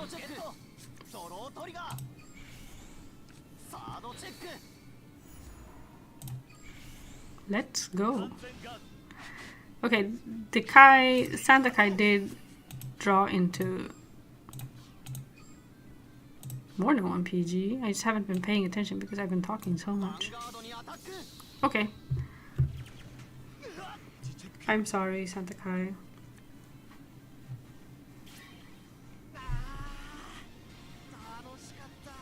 No one wanted me to win more than me. No one wanted you to win more than me, Santa Kai. I'm sorry.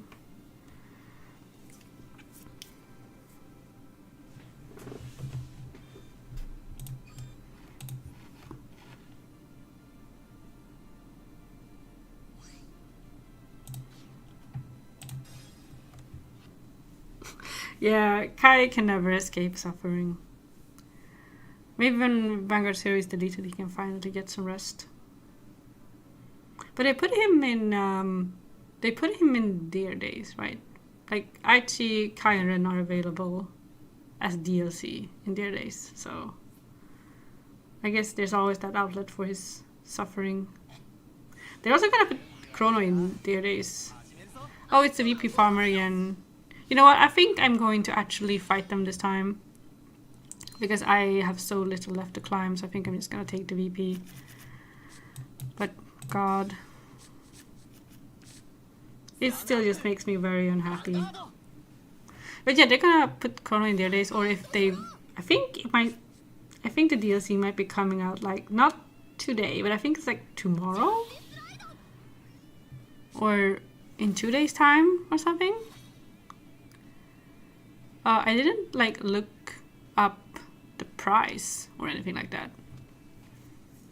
People have been complaining about the Dear Days DLC being very expensive, and I don't remember exactly how expensive it is at the top of my head, but I remember reading the price and kind of just agreeing that it was very expensive. But at the same time, I guess I just feel like, because someone made a post, I forget if it was on Twitter or if it was something that I saw like at my locals Discord, but someone made like the comment that for all these years and all this time, everyone's been saying like, yeah, so getting the packs up to Chronojet costs almost as much as getting the game itself. Yeah, and the game itself was already quite expensive.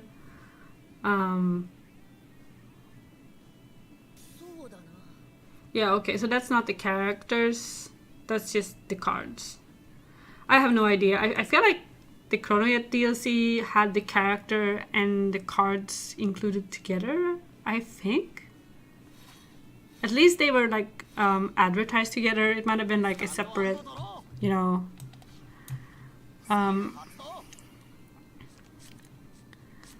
it might have been just that they were advertised together and then sold separately. But yeah, because people, what this post that I was about to mention, what it said was that people have been saying all this time, they've been saying like, oh, we don't care about the cost, just localize the game, please. Like, no matter what, please just localize the game. We don't care how much it costs. You know, we're gonna pay for it and we're gonna play it. And then when they did release it at a very high price, people have been complaining so much about the pricing. And yeah, I don't know. Localization is costly and Vanguard isn't like a huge franchise. So I definitely understand why it is expensive. But I also understand why people complain about the price. I feel like they might have been able to go for like a middle ground and people would have been, you know, they still probably would have complained. But maybe it still would have been like more, you know, maybe to a lesser degree.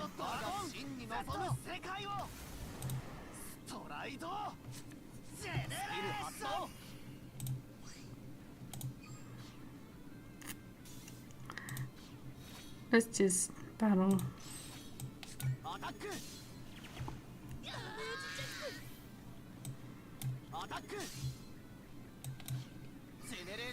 You better not be running like PGs and stuff. Okay, good.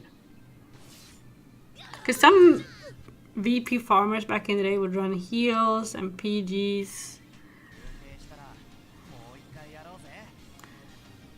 And it's very annoying. Like, why are you running heals and PGs when you're trying to VP farm?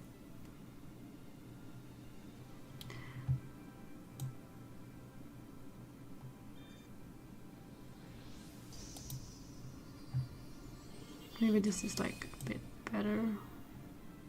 Oh, Legend 23.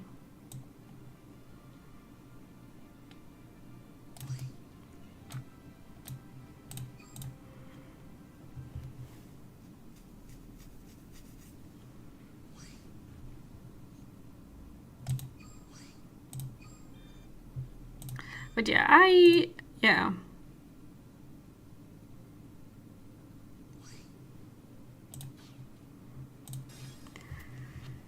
the thing with pricing when it comes to like commodity products like video games, especially like smaller,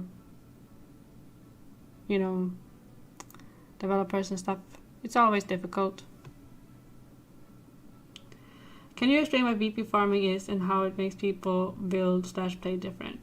Okay, so we were talking about this before because I matched the first game I had today. I matched with that very same person, and I didn't play that game. I gave up because I did not want to play against a VP farmer because of how boring it is. Because they just let you kill them. The thing is that, and what I was saying at that time is that I do not understand why people are VP farming in this game, and I do not understand it at all, because VP farming is basically you go into ranked with the full intention to lose, but you try to lose as quickly as possible because you still get VP from playing a game even if you lose. But quite early in Vanguard Zero's life, I think it was probably just like a few months, maybe like, yeah, it was probably like a few months in or something, they discovered that people were indeed VP farming to the extent of where, you know, people were kind of complaining about the experience in ranked, because there were just simply too many VP farmers that just weren't playing the game. They were just entering ranked to automatically lose as quickly as possible. So they changed it and made it so that you could only get, the VP was not based on how, on whether or not you lost or you won. The VP was instead based on how much damage you did during the game, with a cap of 6 damage. So you would get like 1,000 points for every damage you did.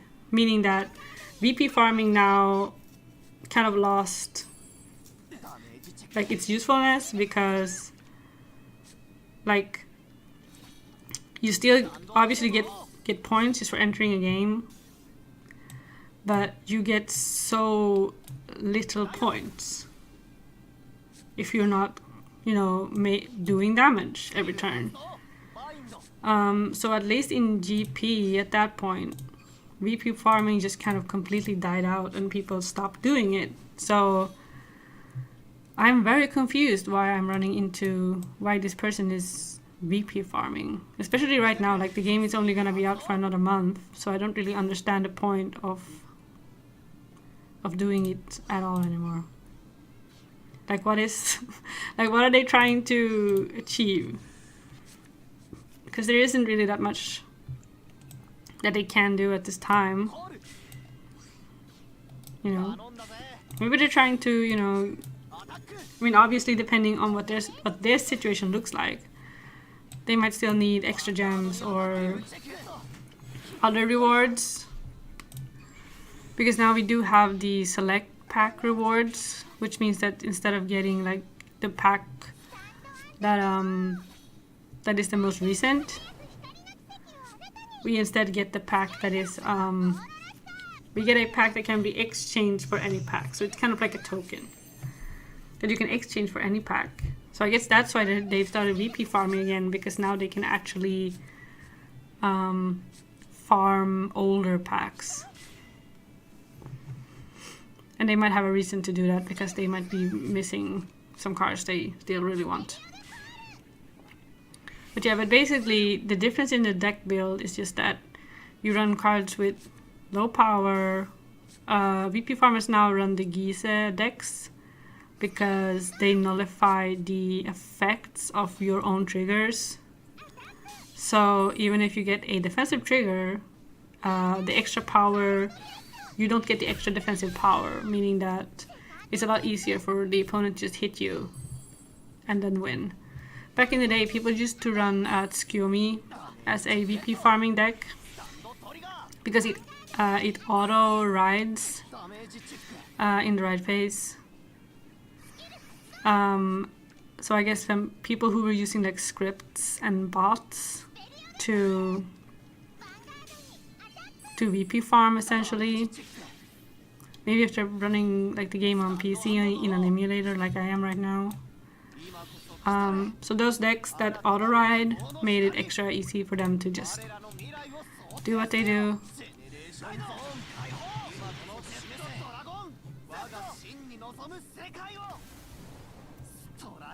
But yeah, VP farming isn't complicated at all. It's just trying to die as quickly as possible. And there are a few like different options on how to achieve that.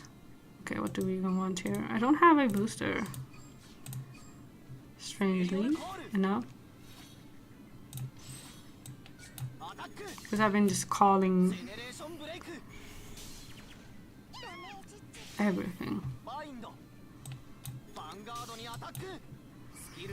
I really want like an interceptor or two. And I get 0, okay. Let's do this, I think.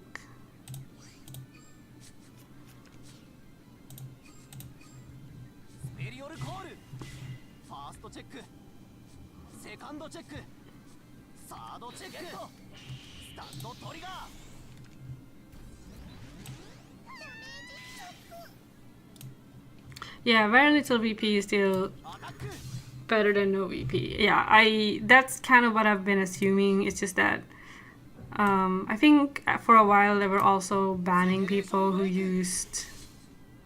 I think VP farming was like a bannable offense for a while too.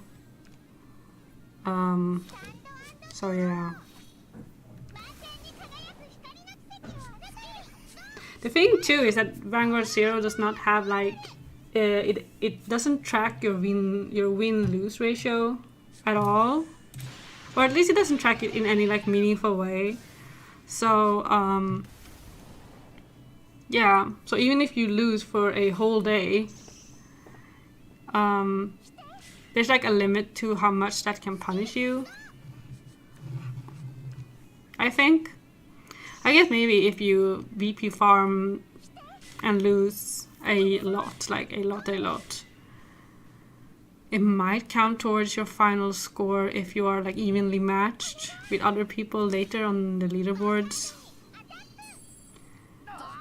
But I don't know how how picky or whatever the game is with like that kind of scoring, because I know in the past when I've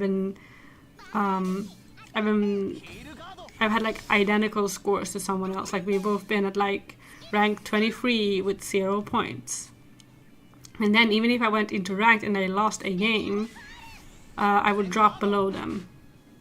So, but I don't know if this kind of like, I don't think there's like a cumulative win-lose ratio that matters, really. Okay, I'm dead. This was a strange game, mainly because I wasn't really paying attention that much.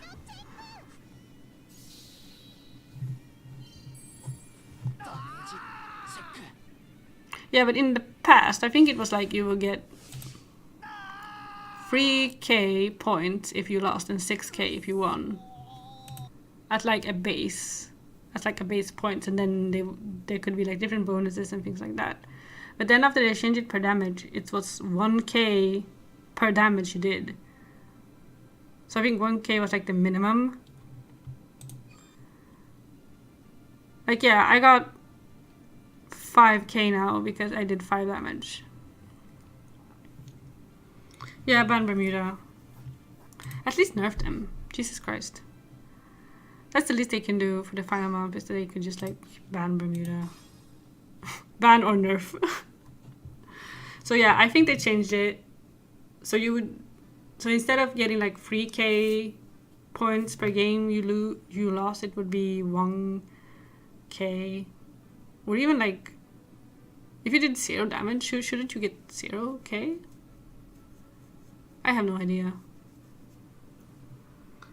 But one thing that makes me sad is that Vanguard 0 actually used to track how much damage you did. For a pretty long time, it did track. So if your opponent healed and you lost, still, you could get like a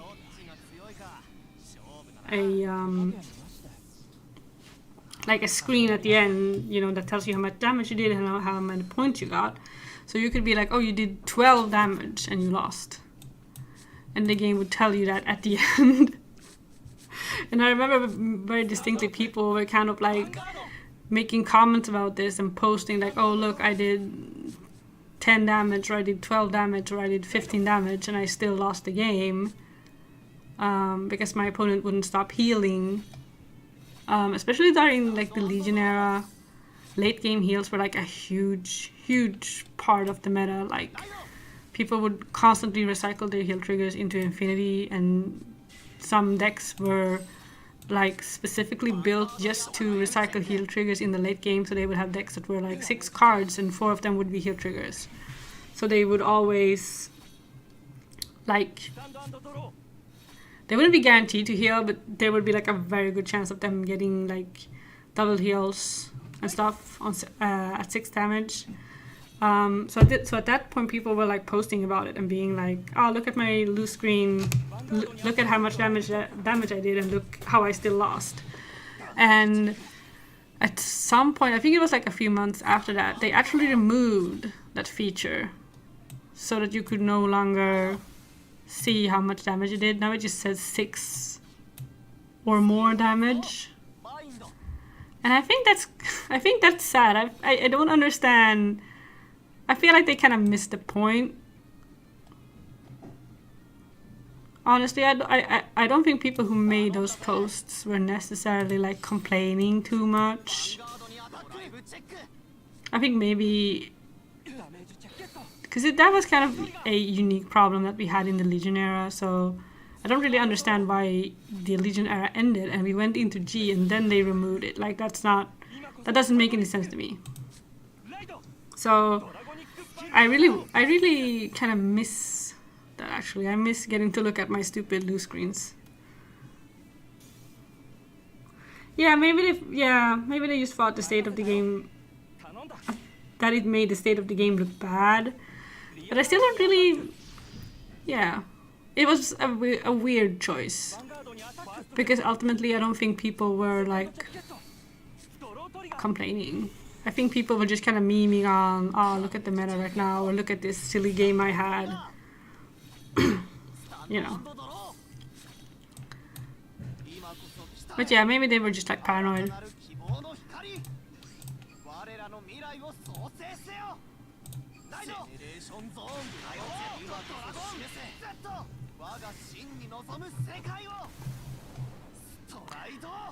But it's a lot rarer now to like do 12 damage or something. Like that's kind of insane. I know it happened to me at least a few times. But yeah. But I guess I wouldn't know anymore since they removed that feature.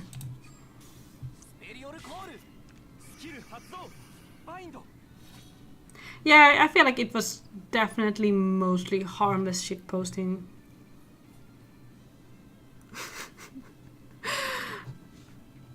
Yeah, I feel like I have no idea how like the YouTube filters work. I have no idea. I know you can kind of set like a sensitivity like rating, kinda. But mine should just be like the default right now.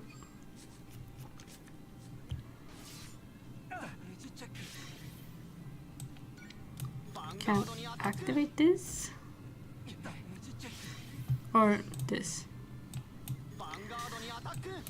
So yeah, I feel like it was mostly harmless shit posting, and maybe it was kind of like less like making fun of the game and more just like, oh, look at, like, you know, almost kind of like making fun of themselves more than making fun of the game. Oh god, okay, 21, so it's gonna be 26 or 31. Let's just do like this. Hope for a stun trigger.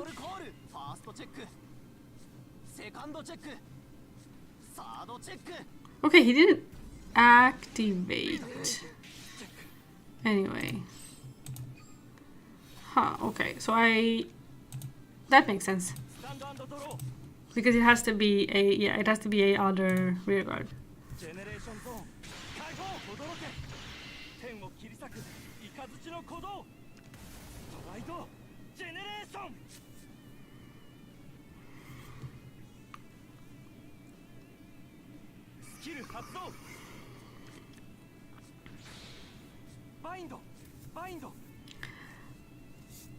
Can binding a lot of stuff for me is actually kind of useful.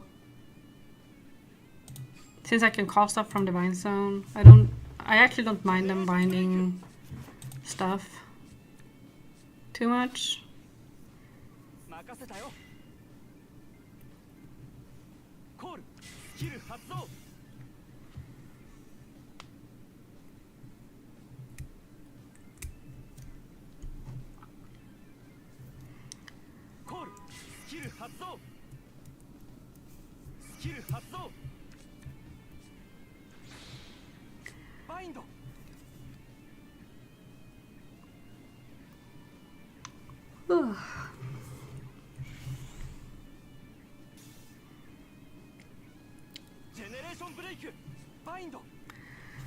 Yeah, it is 5 to 2, but I also have no PG.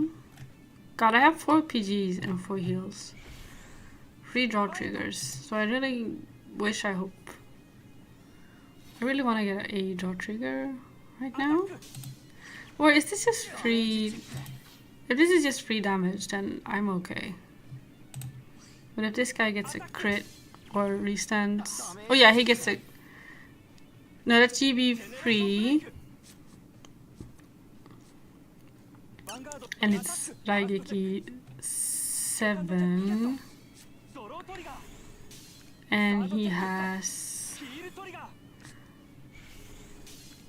Yeah, okay. So yeah, I'm fine. Okay, I damage check 2 PGs. That's just... That's amazing, thank you. No, hang on. There we go.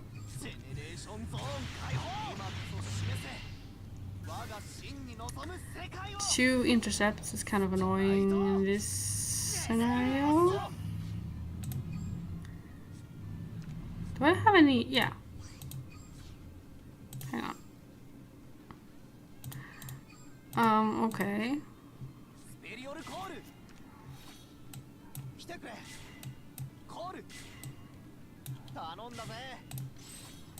Do I want to activate this? Okay, I only have one guy left there. Let's activate it. Whatever. Maybe I can finally, yeah, I was gonna say, maybe I can finally get a PG to my hand. Okay, good, no damage trigger. I hope. Okay, this is very depressing. God, okay, let's do this and keep the draw trigger.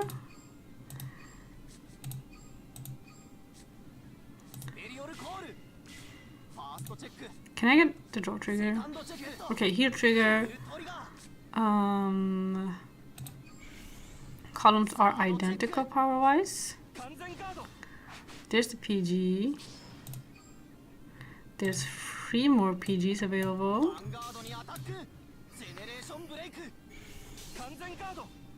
Let's hope my opponent does not have another PG in their hand, simply. Okay, they had 2 heal triggers, which is... Okay, I only have 1 intercept, and Narikami doesn't really care that much. I did heal, so I can take 1 damage. Okay, let's see what happens. Because this is quite dire.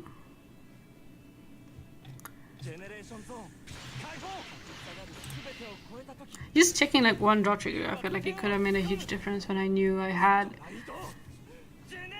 But then again, I did check my PGs into the damage zone. I also have 2 heal triggers. This guy...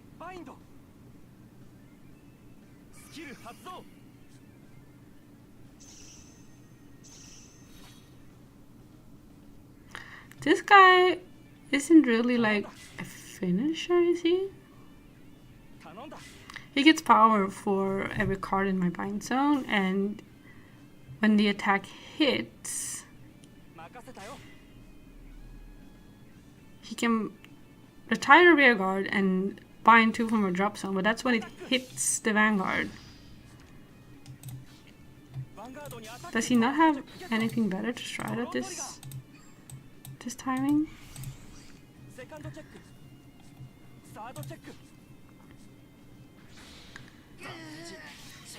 Yeah, so now we can bind that. But I mean, I should be fine. This guy just gets power and he can bind a card. Yeah, and he draws too.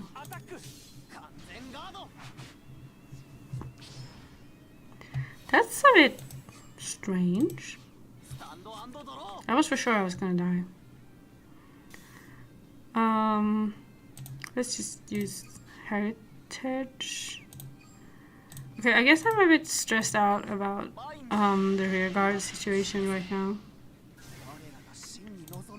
Because I need to draw something. Okay.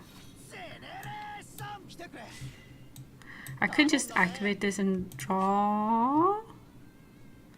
But there's a decent chance that I will draw like a green one or something. So let's not risk it. I guess we can activate. Okay, never mind. Okay, I heal. And we have a stand trigger left.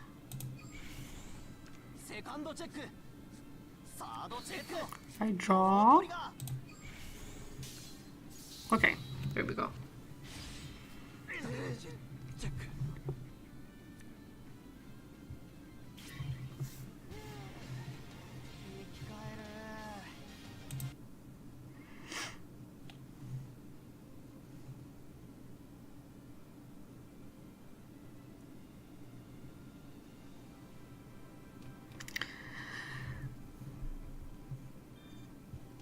Okay, I gained a surprising amount of points there.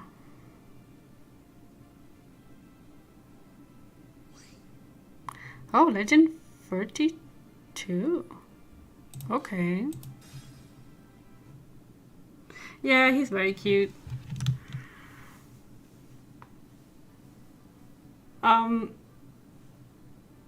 You can't only see it in like the win picture, I think, but the scarves they have are based on like their main units.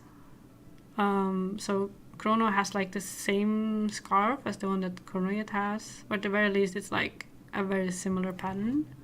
And Kazuma has he has the pattern that's on like, I think it's like Luard's sleeve or something. He has like a near identical pattern.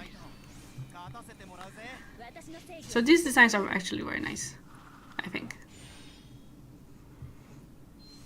I think I like Kazuma's marginally more, but I think it's only because he wears like Chrono has these shorts that are like below knee length, and I just think it's kind of maybe not my favorite kind of vibe.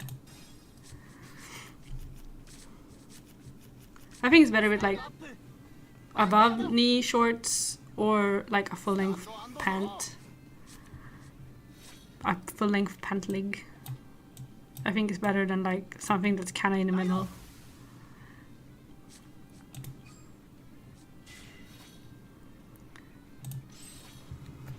Yeah, it's a very nice detail. Like that's what I said before. I feel like a lot of the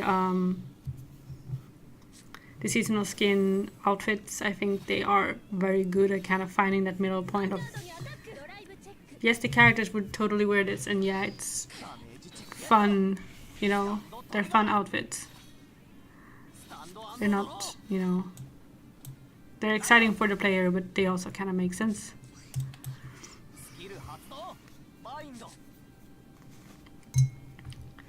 Okay. Both of these are kind of bad. But whatever. Do I... You know what, I'm gonna call. Because the 10k rear guard is very annoying. So I'm going to annoy my opponent. Draw trigger?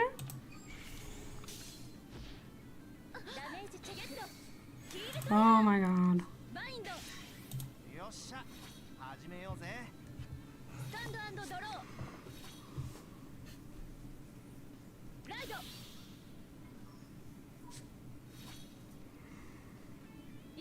I think the one... I'm very happy with the G seasonal events overall, I think. There was maybe like one where I was like, oh, this is a little bit boring. I think it was like the pajamas one I was not super hyped about, I guess. But the story was quite nice. But yeah, I think the one thing I really would have liked with the G seasonal event is that it would have been nice to have like a final event. You know, regardless of who the characters would have been, it would have been nice to just have like, if it had been like Tokoha and Shion, I feel like that would have been pretty perfect, for example. To kind of just give them like a last send-off.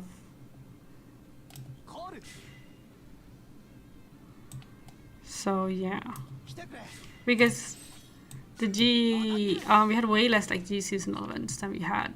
Not way less, but it was like not insignificantly less compared to the OG seasonal events that we had, because we had so many, especially in the beginning. We had like one every month for a while, which kind of makes sense because at the time we didn't really have like a lot of other things going on in the app. So I think it made sense to kind of make up with that by having more seasonal events. But it would be like, you know, in December we had like the Christmas event, in January we had the New Year's event, and then in January we had sorry, in January we had a New Year's events, and then in February we had Valentine's Day, and then in March we had White Day. So, but really, like every month we had a event. And in G we didn't have that at all. I think we only had one every. We only had an event like once every few months. And obviously that kind of streak of having it every month was only something we had very early on in the game. But still, I felt like the G events, like the quality overall was higher, the writing was better, just the just the art overall was also like better. Like not just the designs, but the art itself. At least to a degree, I feel like that was the case. Yeah. But it still would have been nice to have like one final event. Just one, just one more. And maybe I would have said that either way. But yeah, the final event was very nice in terms of the story. I only read the story like more recently because I had kind of a backlog. But yeah, it was very cute.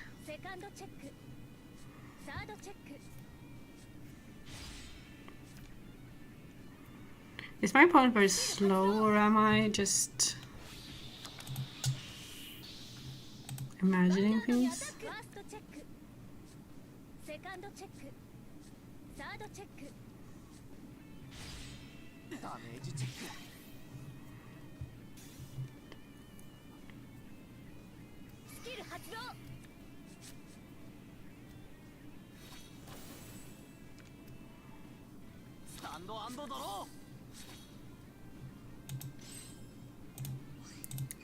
Finally, I get to stride.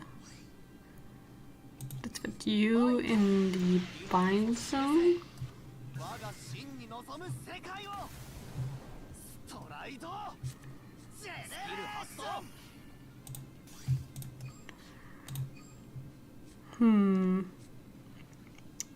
I only have 2 counterblasts. It is 2 to 3. Hang on.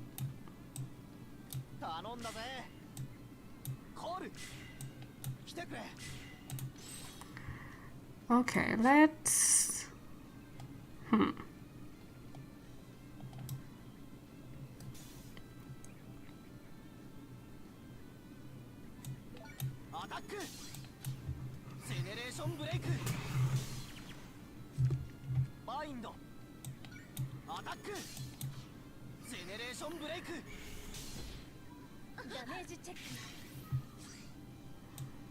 Let's activate these guys in the right order, because I tend not to do that sometimes,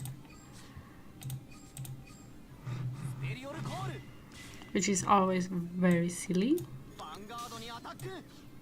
Oh, I don't need to activate that. Okay, a drop trigger is very bad, but let's keep going.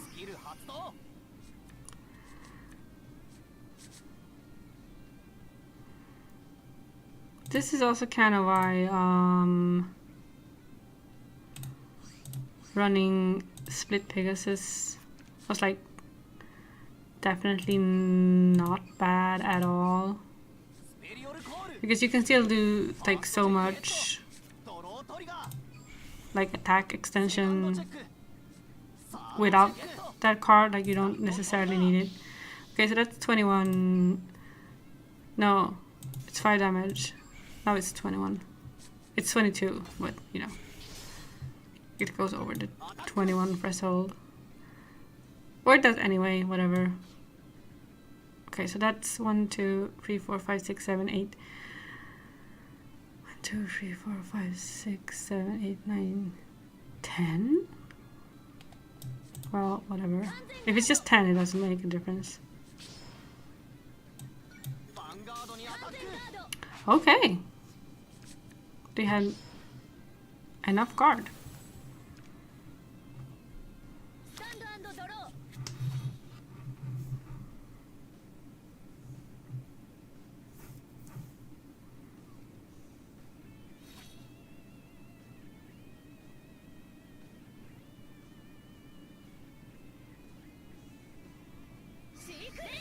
Oh.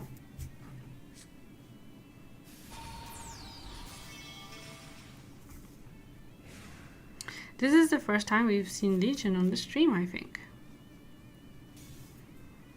I'm really sad they don't have the Legion sound effect from the anime.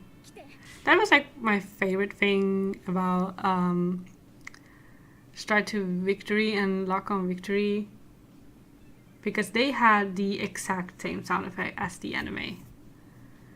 And it makes a difference, I think. Especially like the lock sound effect from the anime is so, you know, evocative.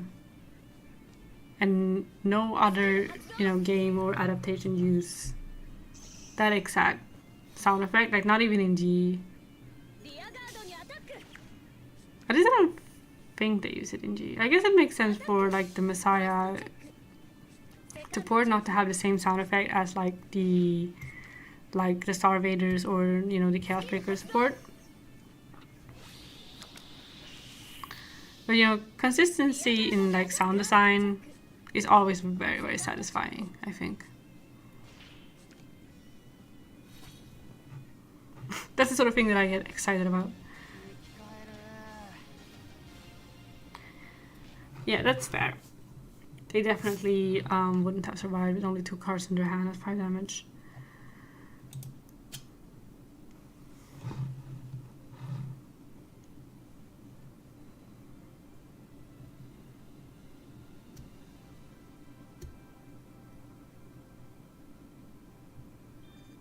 There we go.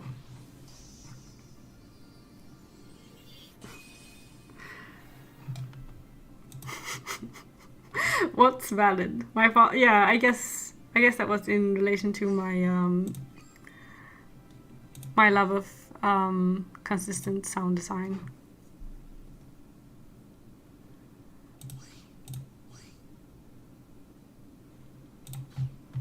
Okay, it's 7 p.m. so I guess, yeah, it's 7 p.m. so I don't know how much longer I'm gonna keep on going, because it's been 2.5 hours. But yeah, a little bit more should be fine. I'm not actually that tired.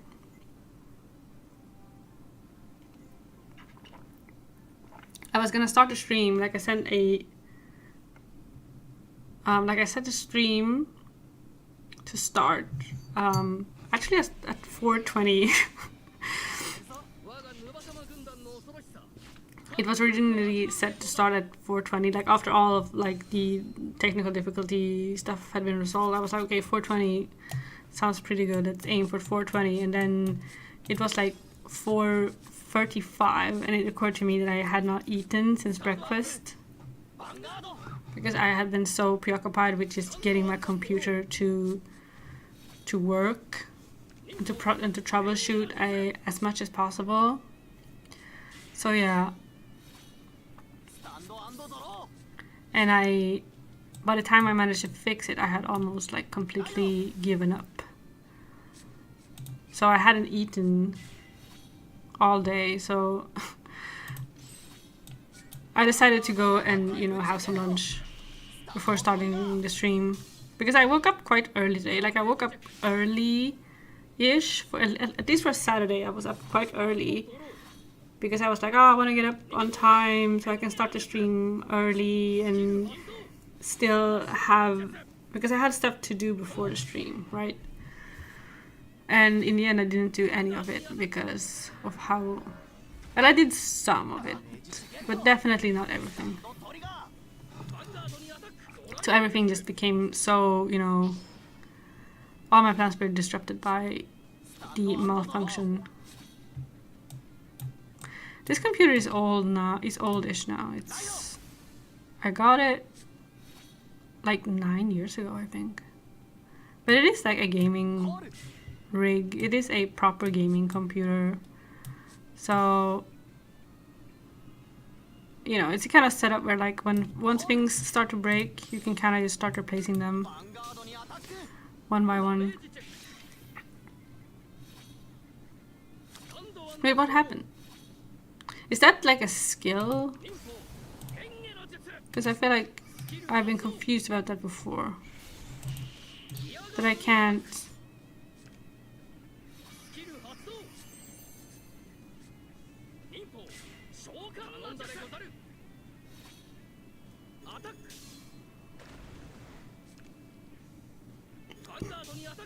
Hang on.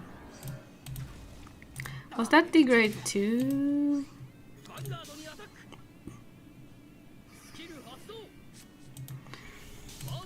Hang on. Or was it something else they activated that kept me from attacking? Oh, the tiny splinter. Yeah, that's horrible. You should put your finger in a... Like, you should submerge it in water. You probably know this already. But if you submerge it in water, then the wood swells and it might come out on its own. But yeah, that sucks. It hurts so bad. Especially if it's so small that it's kind of in under the skin and you can't even see it. When I was a kid, we had like... we used to stay a lot at the guest house at my grandma's house. And I would get a lot of splinters from the wood there because we had like a patio where the wood was very old and very dry. And I would always get splinters because I would neglect... Yeah, you should waterboard your finger. Because I would neglect, you know, putting on socks or shoes when going outside. Because I was just a kid, you know? Oh, this is my strike turn, so I should just go for it.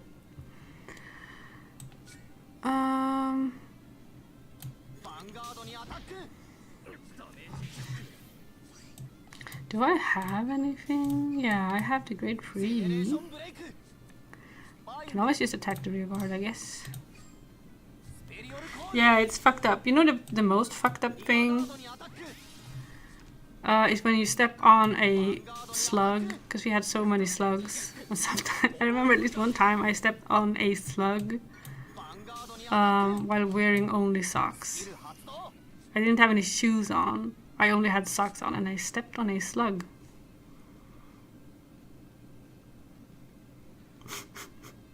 Yeah, it wasn't even nature that fucked up my feet. It was definitely like a human design that fucked up my feet. Oh wait, hang on. I regret my life choices. Let's put you here and... No, hang on, wait. 26? Let's go. Let's do like this. Never mind. Yeah, I don't know if you guys have slugs where you live. Where we had many slugs for a while. There was like an epidemic of like a... Oh my god. Like invasive slug species. So they would just be absolutely everywhere. And I have a lot of slug stories, but it's not necessarily the perfect topic for a stream like this.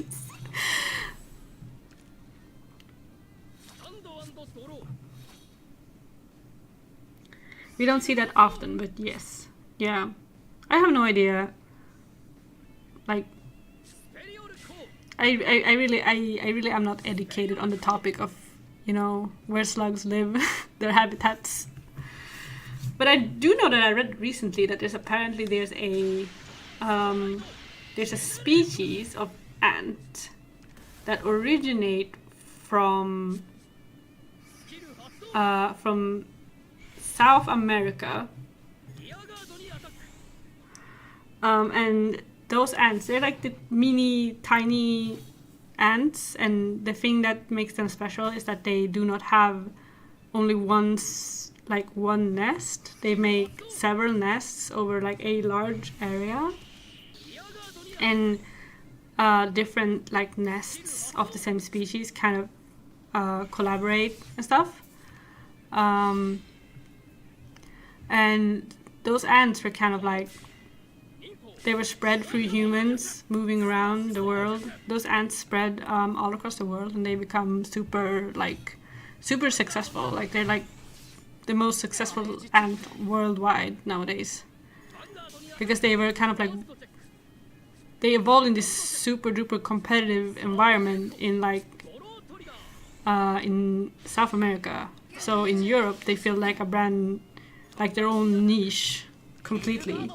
And when I read about it, I realized that those were the same ants that we struggle with so much at my grandma's house. Because ants can become quite the pest. Like, it's very hard to get rid of them.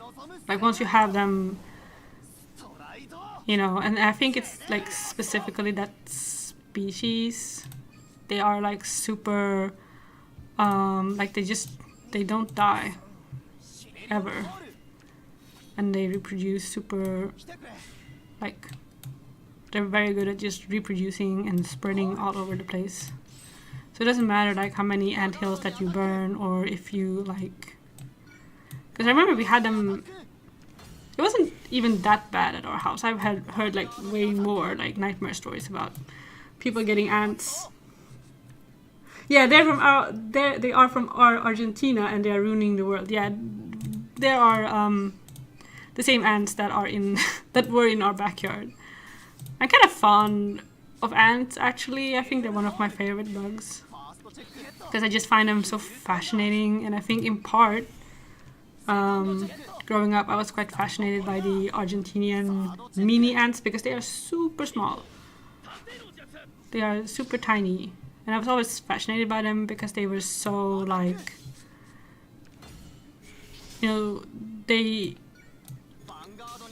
flourished, you know. And it was quite interesting to see them like build their nests, and like how they would, you know, cooperate together.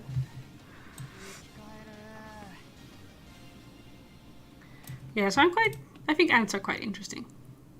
In a different life, I would be the kind of person who has like an ant farm at home and is obsessed with ants, because I do really like ants. I think, yeah, they're cute. But yeah, they I also have kind of like some ant nightmare stories also. But I remember we demolished a fence, like a wooden fence that we had on our property, and it was like in a really bad shape, but not like, you know, not like rotting or anything like that. It was just kind of like, it hadn't been painted in a long time, and it was also really out of fashion. So my parents were like, oh, we're gonna tear it down. So we tore it down, and then when my dad kind of like took an axe and kind of like axed the fence open, because it wasn't like it was like a solid fence, right? It wasn't like fence posts and then like planks in between to kind of, you know, it wasn't that kind of like picket fence kind of fence. It was like a solid fence. So when he used an axe to kind of get the fence open, I remember it had been completely infested by ants. So it was completely hollow on the inside. So ants just kind of fell out the like the structure itself. So it was completely hollow and just packed full with ants and ant eggs and, you know, stuff that ants like to have in their nests. So that was kind of traumatizing as a kid. But I think it was also in part a reason why my ant fascination started, because I just couldn't understand how, you know, how they got in there, you know. Yeah. We also had ants. We rented a house in Italy many years ago. I think it should have been like 2012 or 2013 or something. And we also had ants there, like indoors. And, you know, it was just like for a month or something we rented that house. But I distinctly remember that during the time we stayed there, we were trying to figure out where like the ants came from, and why we always had, and why we constantly had like ants indoors. And I remember like a few days before we left, I noticed that the ants were kind of... There was like a line of ants going in under the couch. And then there was no line of ants going out from the couch. I was like, maybe they are living inside the couch. Maybe there's an ant nest there, you know. So yeah. It's kind of gross, I guess. I mean, if you're in the countryside, there's gonna be bugs everywhere anyway. And I'm not like super sensitive when it comes to bugs. But I would prefer to have them not live inside my house, you know. We also had lizards indoors, which is kind of funny. I feel like as humans we have so much bias against different types of animals. They live everywhere. I hate them. Yeah, do you guys have them too? I assume you probably have had similar issues like at your house. Or just, you know, in general.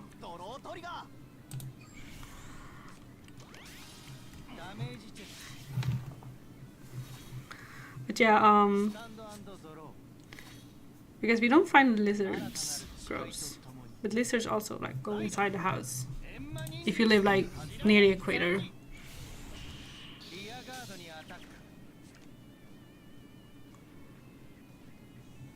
Yeah. I feel like I can say that I don't mind insects too much because I live in a country where there are not a lot of insects at all. So I don't have to deal with them very much.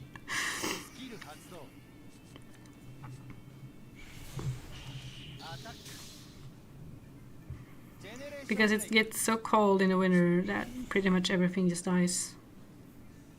You know.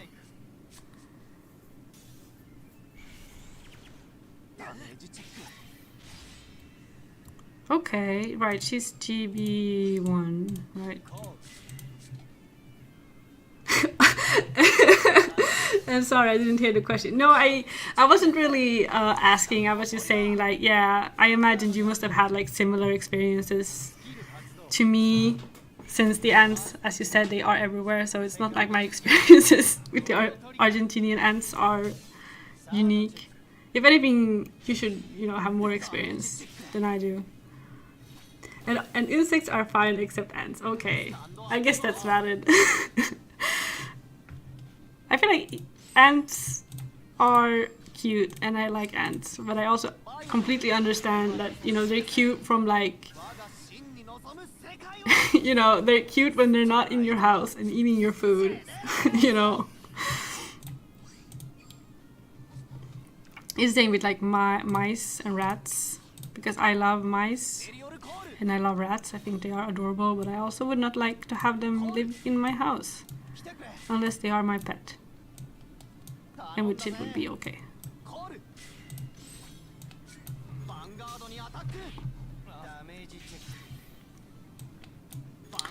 I think my least favorite insects are like, I don't like the daddy long leg spiders, except they're not spiders, I've heard. There's some other kind of insect. Wait, hang on. Hang on, hang on. Oops.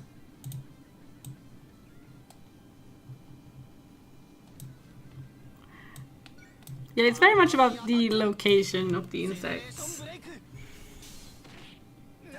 I've had them living inside my sink in a 2-story house surrounded by pavement. Aww. Yeah, I mean, that's exactly the type of thing I mean.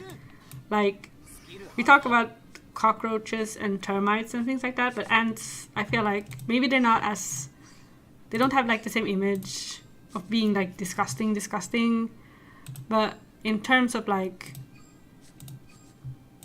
being hard to get rid of, I think ants generally are very like underrated. I think people who never had an ant problem, they don't really understand how rough it can be.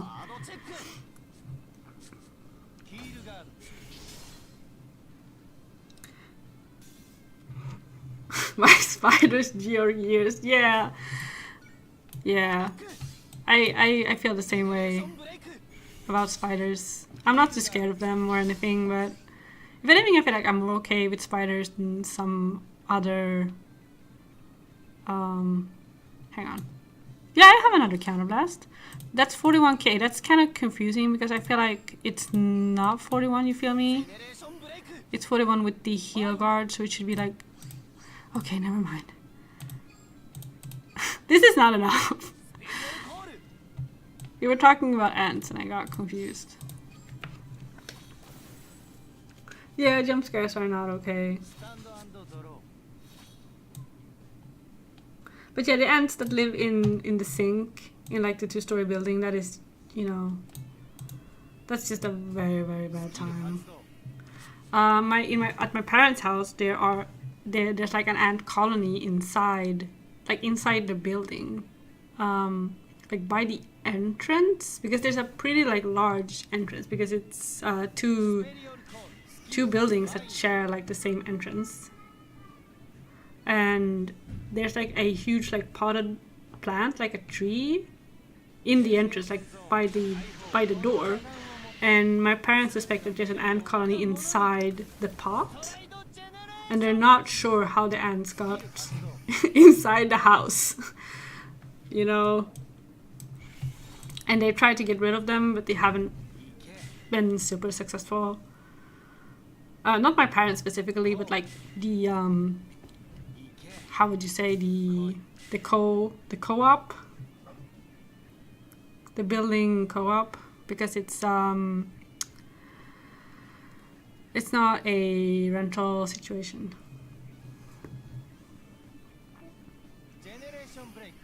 So yeah. It's probably good, you know, it's probably perfect for them to live in a potted plant inside, like indoors. You don't have to worry about, you know, the temperature outside. I have one issue. The one thing I don't like is when I have like wasps that get inside my apartment. Because I live quite high up and it gets quite warm in my apartment. I have a lot of sunlight, so especially in like spring and in the fall, I get like a I always get like wasps who are who have either like recently awakened from hibernation, or they're trying to find a place to hibernate, and they always come into my apartment, and I very much hate when they come inside because they are so loud. It sounds like you have a helicopter, like a small like helicopter going around inside your apartment, and it always like terrifies me.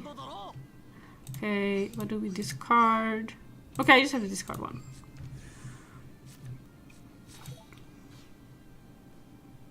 They're lackeys? What do you mean?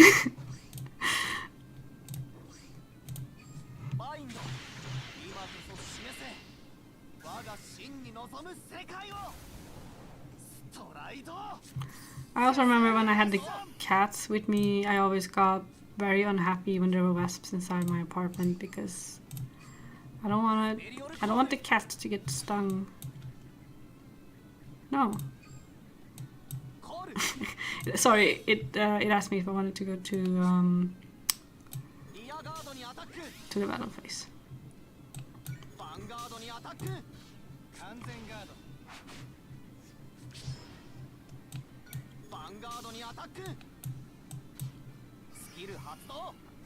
If this is about my parents, then I might misunderstand the context of the comment.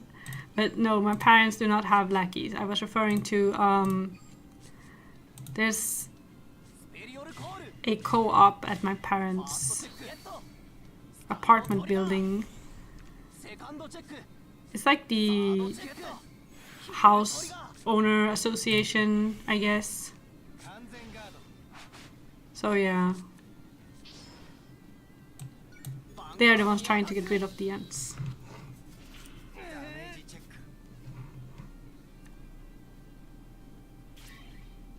Yeah, exactly. But I enjoy the idea of my parents having, you know, they should have a few lackeys going around, I think.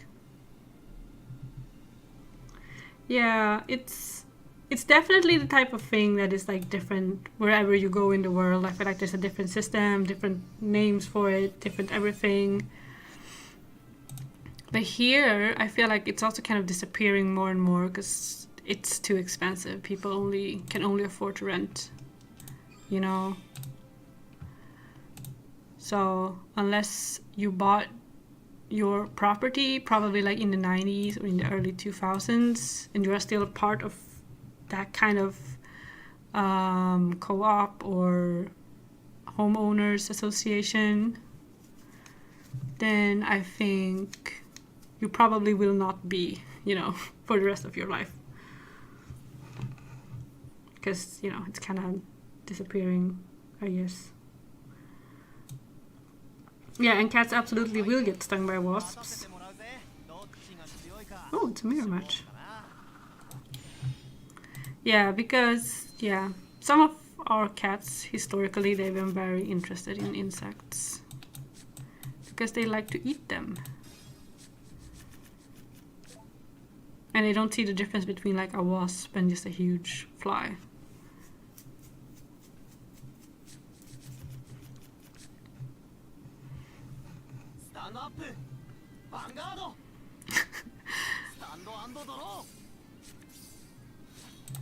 Let's say hi. Let's see. Okay, I kind of don't want to ride this, but let's hope for the best.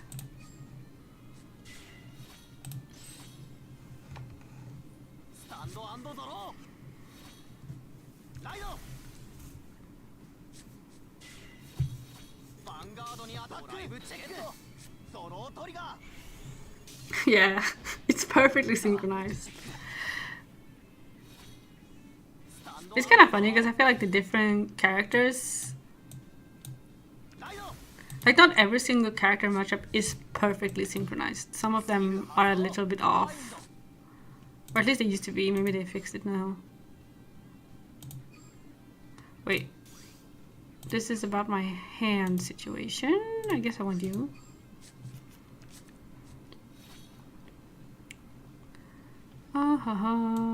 Let's call.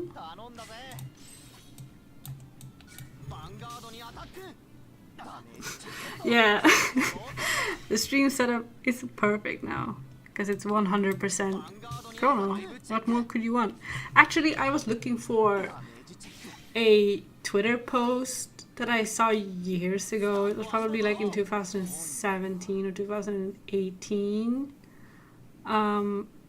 Because I wanted to use that specific picture, and I tried googling and I couldn't find it, which was very sad. But it was a photograph from a doujin store, and I'm like 99% sure that it was a white canvas location. So white canvas is like a doujin store. They kind of made their whole thing to be that they kind of specialized in Toho stuff, which is why the photograph confused me so much. I couldn't really understand. Like, I remember very distinctly thinking that why would a white canvas location post this like on their specific like promotional Twitter, like, so it wasn't like the white canvas, like the how would you say, like the main Twitter account. It was the white canvas account for a specific location. And for Chrono's birthday that year, they had posted a picture of like their like a picture from inside the store, essentially, where they show like, how would you say, like their shelves. And they made like a specific like setup specifically for Chrono's birthday. That was like, it was super like elaborate. It was like one of the most elaborate like character specific store setups that I have ever seen in my life. Because someone who worked there had like found official art and kind of printed it out and kind of blown it up. And they'd made kind of like a huge like arrangement of different pictures of Chrono, like official art and screenshots from the anime and like all kinds of different art that they just made into kind of like a huge, I don't even know how to explain it, but it was basically like all over the shelves, like kind of like how you would make like a flower arrangement for like a wedding or something. But it was just pictures of him like over like a whole shelf. And I remember that image so vividly and I was like, I have to find it. Yeah, there was one super fan on the staff who was like, on the 9th of September, can I do this for like for this thing, like for my favorite character? And I like and whoever owned the store was probably just like, sure, whatever, do whatever you want. And they just, you know, went out of their way and used like a bunch of their free time to set this thing up. And the thing that I thought was the funniest of all is that White Canvas is not like a huge chain. It's not like Toranoana, it's not like Melon Books. It's kind of like a small chain. Hence why I imagine they made Toho Project stuff kind of their thing. Because that was their way to kind of market themselves and kind of have more returning customers. So they had like a bunch of like, they made a bunch of collabs and stuff for Toho, like figurines and a lot of merch that they sold only at their stores. And that's why I thought it was even funnier, because Chrono's birthday is on the 9th of September, which is the same day as Chirino Day. So pretty much all of the other White Canvases and all the other Dojin stores are probably doing like a Chirino Day display, right? But this one White Canvas was like, no, we have something even more important to celebrate on this day. And that's why I remember it so distinctly. And I tried to find it and I couldn't find it because I was Googling like different, like in Japanese, I was Googling like different keywords. And I just couldn't find it. I probably have it saved on my computer somewhere, but God knows where it is, because this was like 5 years ago. Also, you never know how it is with Twitter, you know, stuff gets deleted and accounts get taken down and whatever.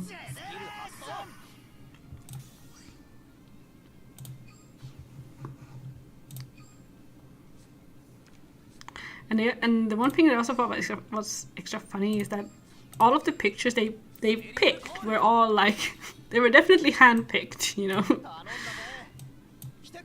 because they were all like very nice, like very like flattering images. So they hadn't just gone out of their way. So they hadn't just picked like the first image that they found on Google Images or anything. It was definitely like specific screenshots from specific scenes, or very much like hand curated like images.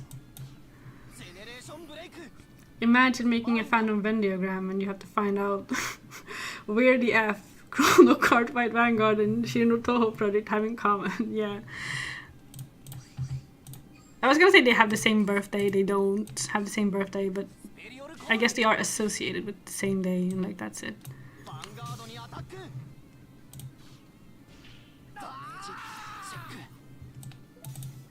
Oops. Come on.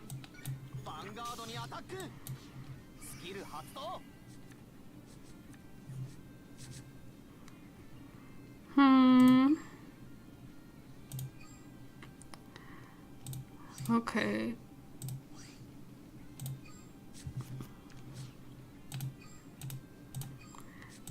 So yeah. It has to do with like the meme. Because she's associated with the number 9.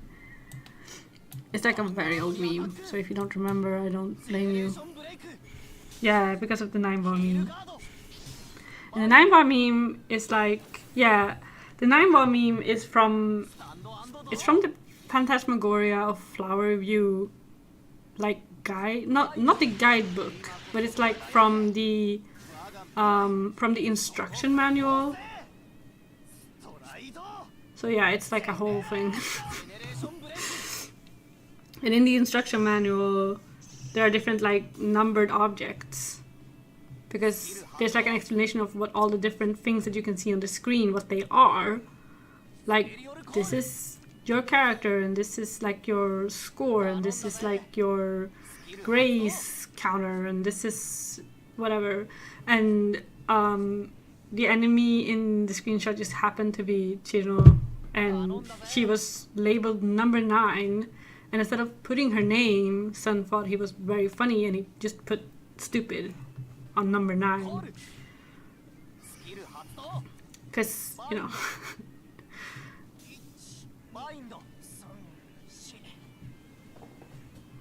Yeah, it's definitely one of those Toho memes that are so ingrained in like the community, like the history of the community and the community in itself, that it's kind of, I feel like a lot of people probably don't even know the backstory behind it because it's so old.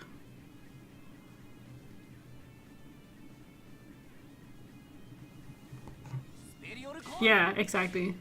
I forget if it was the player character or the enemy character, but it was definitely one or the other.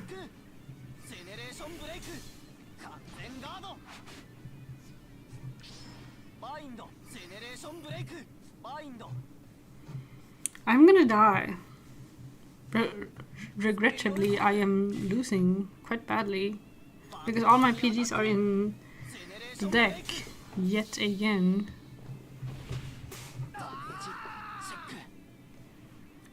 Oh!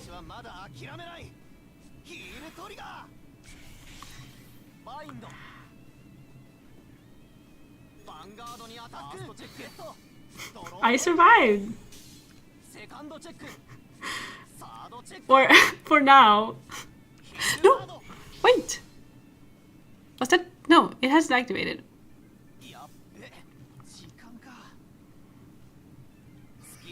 Uluru the goat, yeah, exactly, she got me. But now I'm gonna die, I think. Okay, I have one more heal trigger left. Okay, my opponent is healing. Not ideal. Draw trigger? So I was saying before I wanted to have, you know, 1/6, how do you, one like 6 damage heal on stream at one point. And I did get it, even though I did not survive. Yeah, and I too enjoy the things that Sun does just because it's funny. I don't think of that Tumblr post I saw recently of Sun being amazed and surprised that Flan has any fans. Like, the year of our Lord 2023 or whatever, yeah. I feel like that quote might have been taken out of context. Maybe. And that he was more kind of just surprised that people were still talking about her or still curious about her after so many years. But I love to think that it was not out of context and he's just like a hermit. He's just a hermit, you know. He has no idea what his fans are doing. For better. Definitely for the better, you know.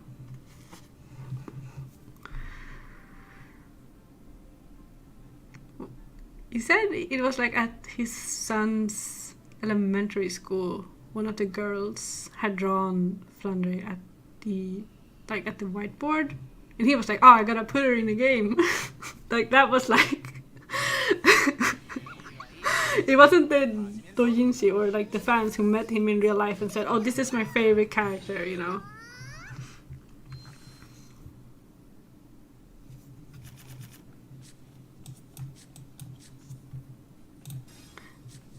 He only sees things he wants to, yeah, which is a very good way to stay sane. Because if I was him, I would also get, you know, I would prefer to kind of not see everything, you know.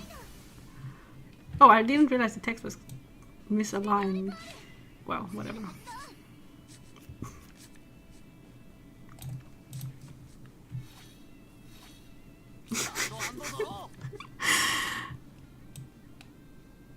Yeah, I really I really don't know what to make of it, you know. But I'm very happy for him.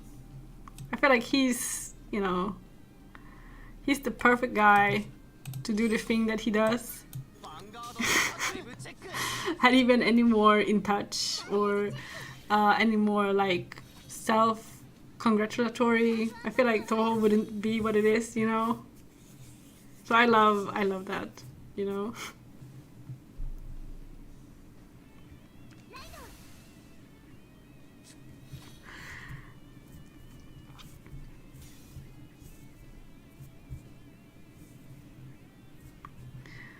I still think the one thing I always remember that he was quoted as saying was that Ryukishi, who is the author, I shouldn't say author, he's the creator of like the Umineko and the Higurashi series, right? And he and Sun, I don't know if they're like, I don't think they're friends, but they were like active at the same time in the same sphere, and at least at some point they were like on like a radio show or something together.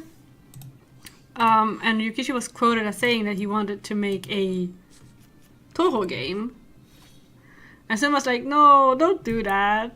Don't make a Toho game. Make your own game." And then he went on to create Umineko instead of making a Toho fan game. And I think about that so often, like it's, yeah.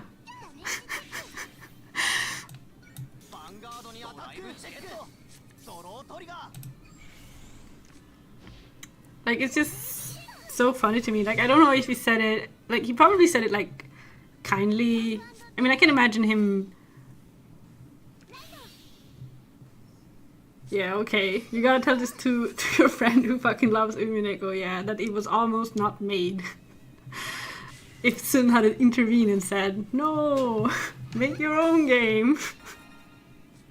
Yeah, imagine if he still just made Toho fan games. I bet he wouldn't be a writer on like Silent Hill if he'd gone on to make only Toho fan games.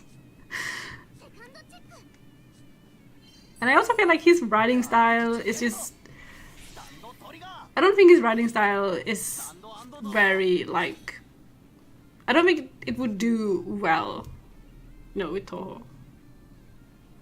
Yeah, this is like an alternative art. So I've been like protecting you from this information, I think, maybe on like a subconscious level, but many of the Bermuda units have alternative art where they are not mermaids but real girls.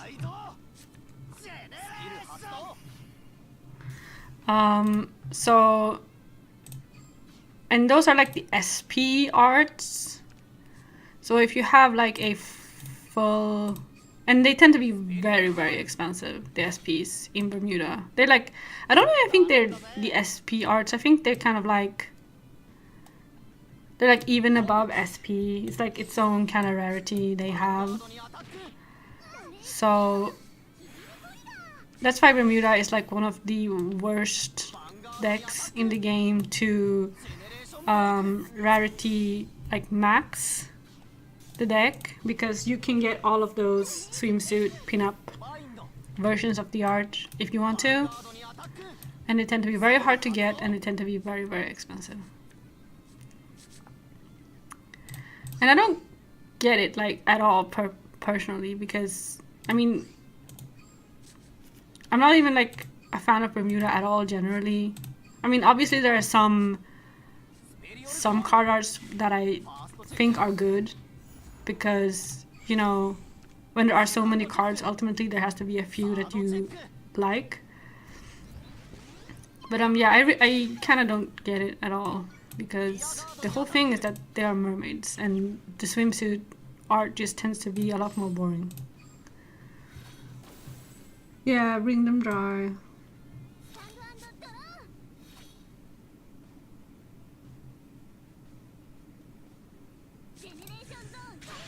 Yeah, and the lyrical, which is kind of like the D version of Bermuda, or it is the D version of Bermuda. They're not mermaids anymore, they're just regular idols.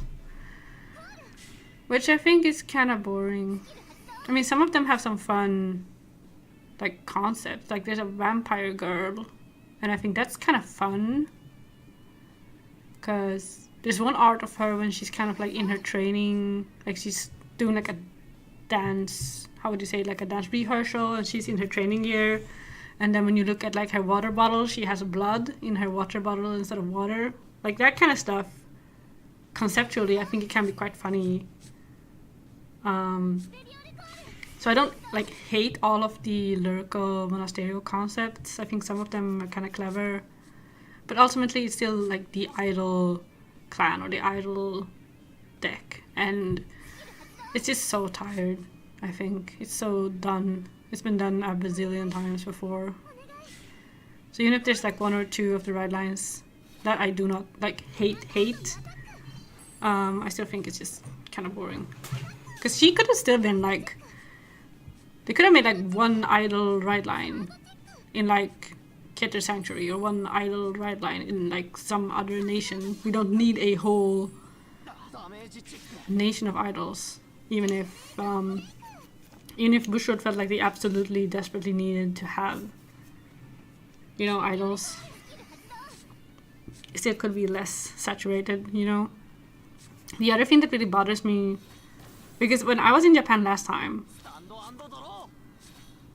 even more so than ever before, I felt so tired and so exhausted because I wanted to buy Vanguard stuff. I wanted to buy sleeves, I wanted to buy mats. I had friends who had sent me like whole wish lists of stuff that they wanted, and I had kind of volunteered to kind of regrettably, in a way, I kind of had said to people, oh, I'll buy stuff for you if I find it, you know. Because when I was in Osaka, it was very hard to find. For some reason, it was very hard to find Vanguard stuff in Osaka.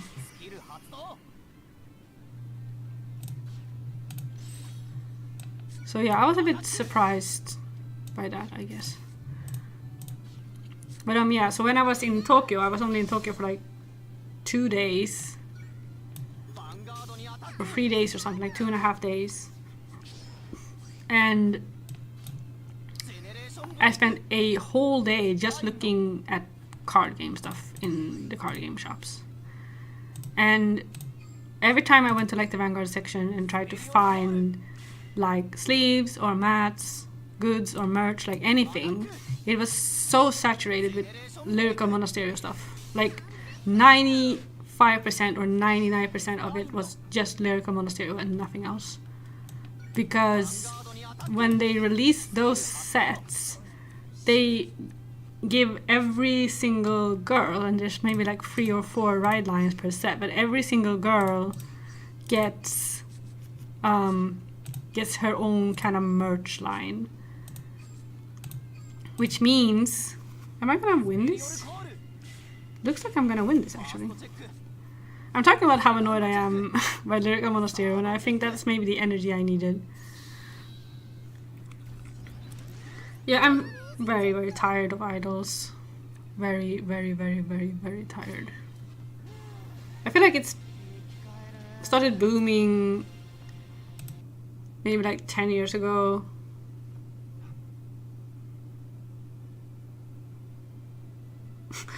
What?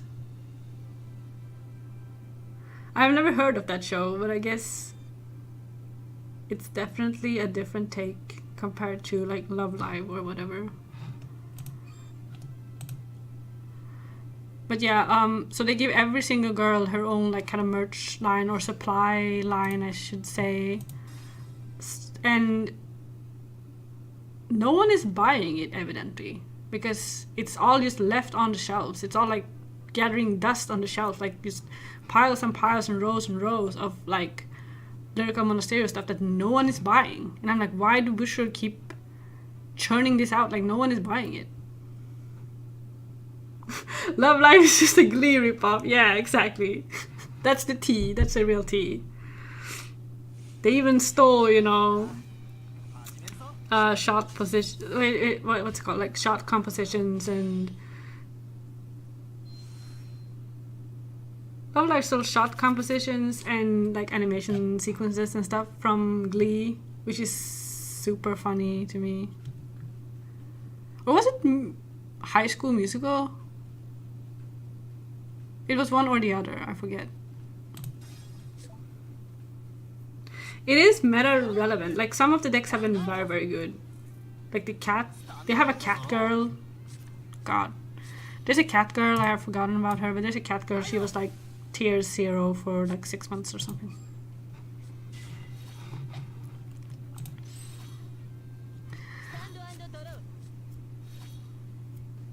So yeah, I just think that people are definitely buying the cards and people are definitely playing the decks. I just feel like the amount of like mats and sleeves and stuff that they are making are just too much because that audience is not that big.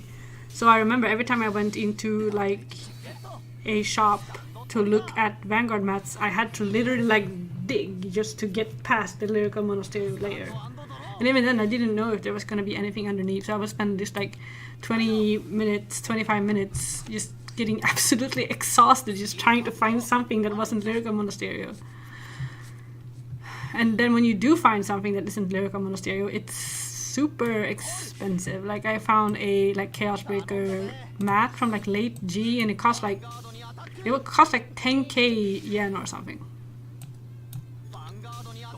Which is, you know, very expensive for a mat that probably used to cost like 2,500 originally. So I guess that's one way to know what is and isn't Lyrical Monasterio. It's just you have to look at the price tag and see, okay, does this cost 3 times as much as the original retail price? Then it's probably not Lyrical Monasterio. And one of my friends is like a huge fan of what's her name?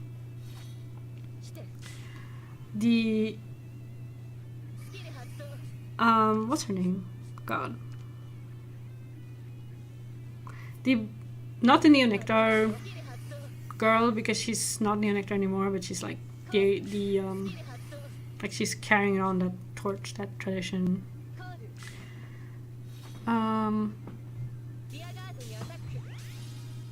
God, I have it at the tip of my tongue. I just can't remember right now. But anyway, he wanted a mat of her, like anything that I could find of her, like mat or sleeves or anything. And I remember very distinctly that I was at the Surugaya, like the TCG Surugaya in Akihabara, and I was like, I was wading through the Lyrical Monasterio stuff. Oh, okay, I was talking about other things. God. Okay, I missed ride. So yeah, I was waiting through Lyrical Monasterio stuff.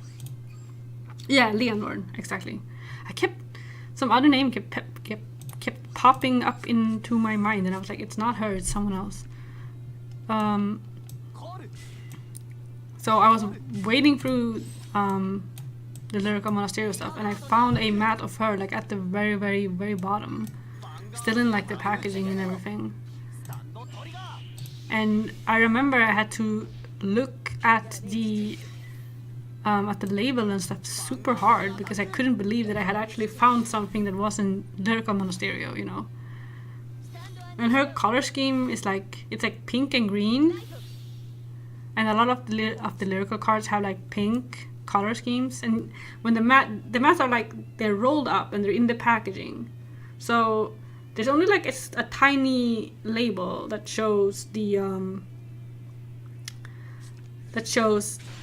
art on the mat. It's quite small, and then the packaging might have it's see-through like plastic, so you can kind of see like the general color scheme of the mat, but you can't see what's actually on it.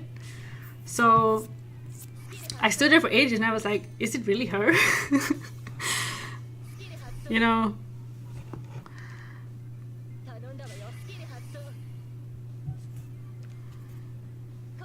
So yeah, that was, you know, that whole experience was just kind of sad. So I wish Bushiroad would just change their ways, I guess. Or it's the shops who are just pre-ordering those mats. Could it be? The legends are real? Yeah. It definitely kind of felt like that. And then I left without buying it. And I was like, why did I go without buying it? Now I have to go back. So I went to eat and then I went back and bought it. Because I was so tired that day. Tired from...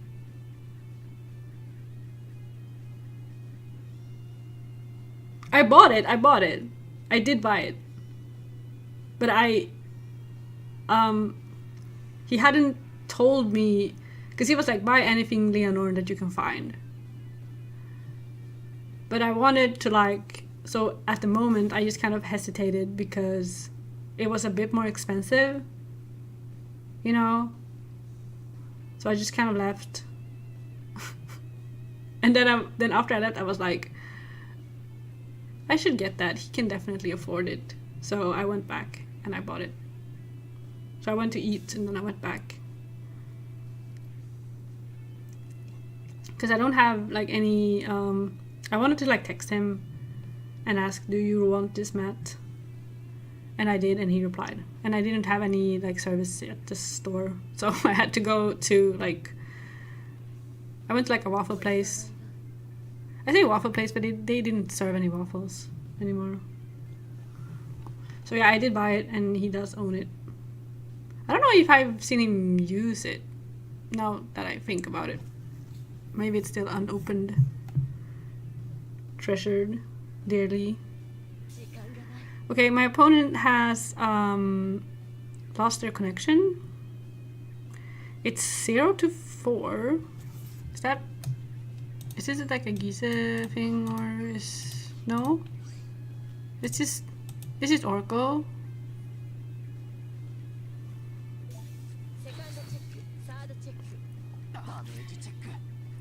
One damage.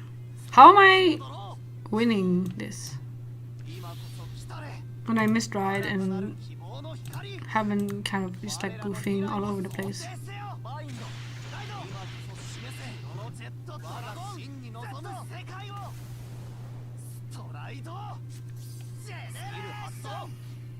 What happened to my opponent?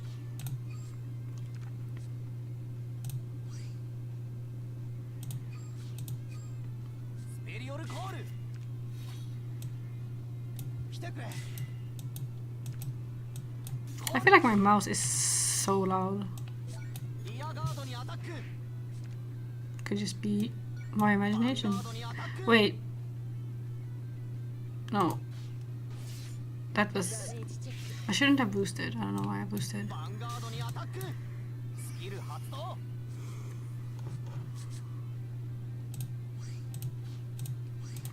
But yeah, I was in Akihabara and it was like... God, it was like a Friday or a Saturday or something, and God, there were so many people. Yeah. It was kind of horrible, actually. And there are definitely like a lot of other tourists too. It was a fun trip. I definitely don't regret going, but it was really like, yeah. I wish I could have gone like, if I could have done it over two days, that would have been ideal, but I only had 1 day to do the card game stuff. Or to do Akihabara at all, because obviously I wanted to look in other shops too. It would have been fun to look at some Toho stuff. It would have been fun to look at... Okay, my opponent timed out. Which is fair. It's like 2 AM or something now, so they probably fell asleep. That's my theory. There's a Vanguard Zero YouTuber about... He's like the only Vanguard Zero YouTuber. he's quite funny. He makes these videos that are like kind of like YouTube short length or maybe a bit longer. Yeah, they're a bit longer. And there are all sorts of, you know, that video type that he does is like quite, like a lot of people are doing it. I think for like Duel Links, it's very common to do, like Duel Links or Master Duel, it's very common to be like, oh, here's like a condensed video of a single game, and it's kind of like memes and it's funny and stuff, like a silly game or a fun game. So he does those kind of videos. But what I really like about him is that he, the videos are very lighthearted, and he often uploads videos where he himself kind of made a funny, goofy play, or he kind of made like a small misplay, and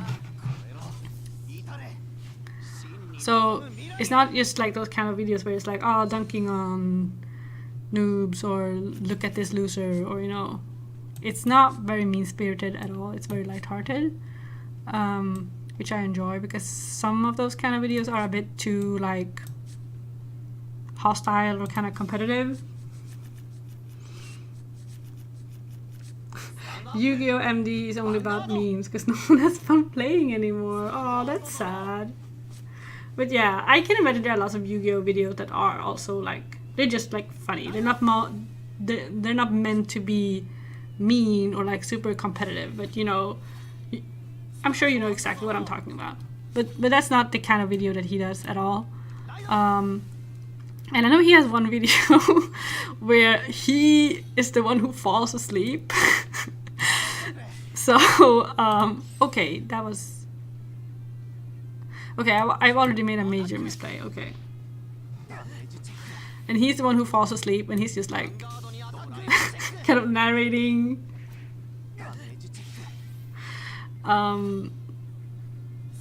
Being like, oh yeah, this is where I fell asleep, and this is where I wake up, and you can kind of see, you know, it's quite funny. I don't think I've ever fallen asleep playing Vanguard Zero, actually.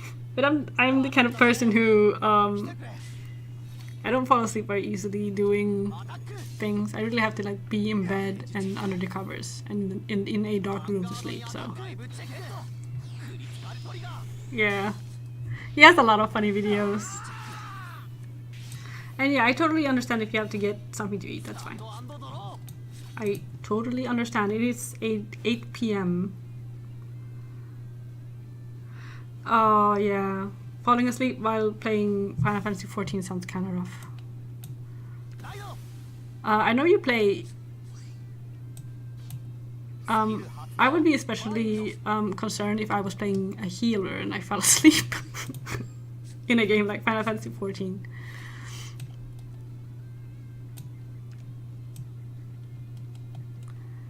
Okay. I don't think I've ever been in a situation where I've fallen asleep doing something. One time I fell asleep when I was at like the hairdresser. I think that was like the closest thing I've ever done to, you know.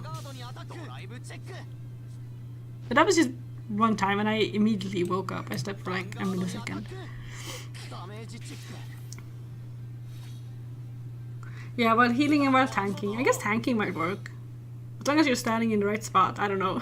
I have no idea how to find it. Oh! Why did you give up? Is it late? Did you break?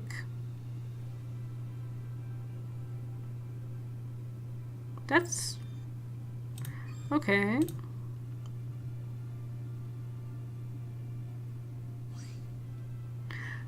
Oh, Legend 86. Why did they give up? Yeah, that's rough.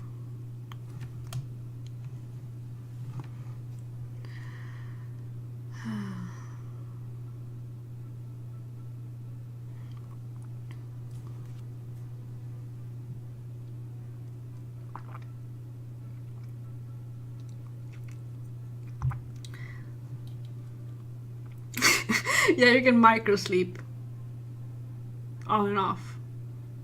when you're tanking. I see. Yeah.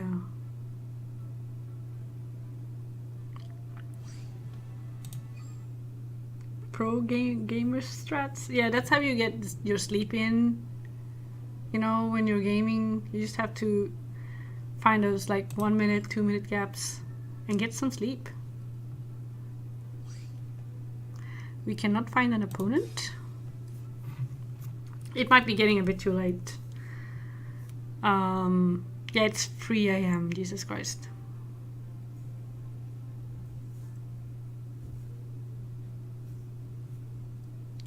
But we matched with someone. I would, since I've been doing so well with my opponents timing out and giving up and stuff. Oh, is this the same person? Because I did match. I did have a mirror match before when we both had the same skin, but I don't think this is the same person. I should probably I guess I might play like one more game or 2 more games. I don't know. The thing is, yeah, it's getting kind of late. It's not that late, but you know, I haven't eaten anything today. Barely. I had like 2 eggs for breakfast, and then I had some soup right before streaming. So yeah, I'm kind of hungry.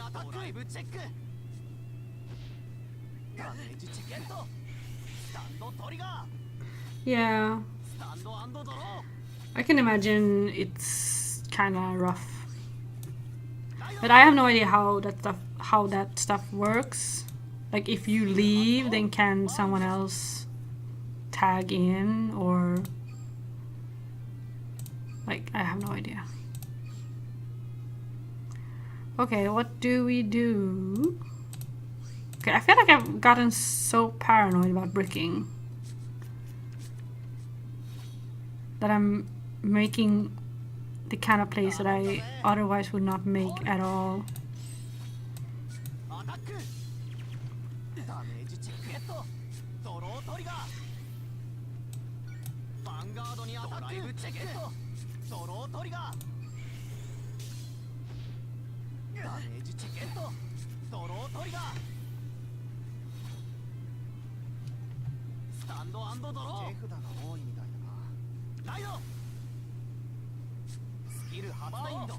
I see, yeah, I see.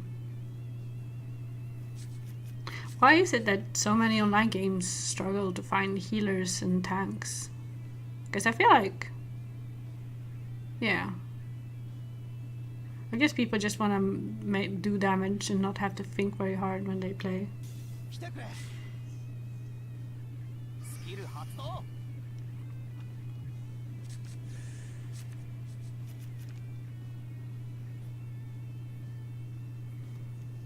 But I guess in general with video games, I feel like I'm always kind of shocked because I feel like so many people in general have so like little like patience, and they have so little like they so easily kind of get impatient or annoyed.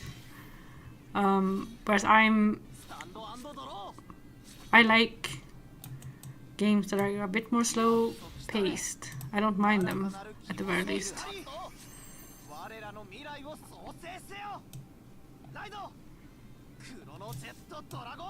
So I guess it's just, you know, how the word is in general. Come on.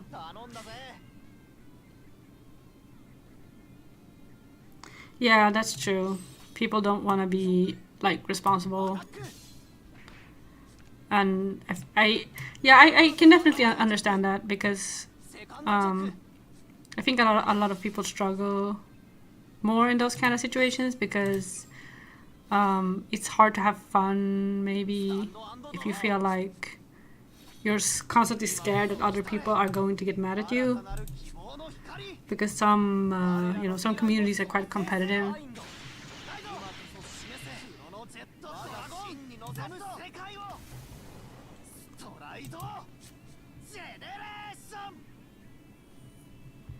Yeah, that's fair. I remember I used to be the kind of person who could not play games online at all. Like, I used to be absolutely horrified at the idea of playing a game online. Like, no matter what game it was or what, you know, no matter how confident I was at the game or no matter how tempting it was to play online, I could just not bring myself to do it because I don't know, I felt horrified at the idea of being like perceived and kind of judged by other people online. So I can definitely relate to that feeling.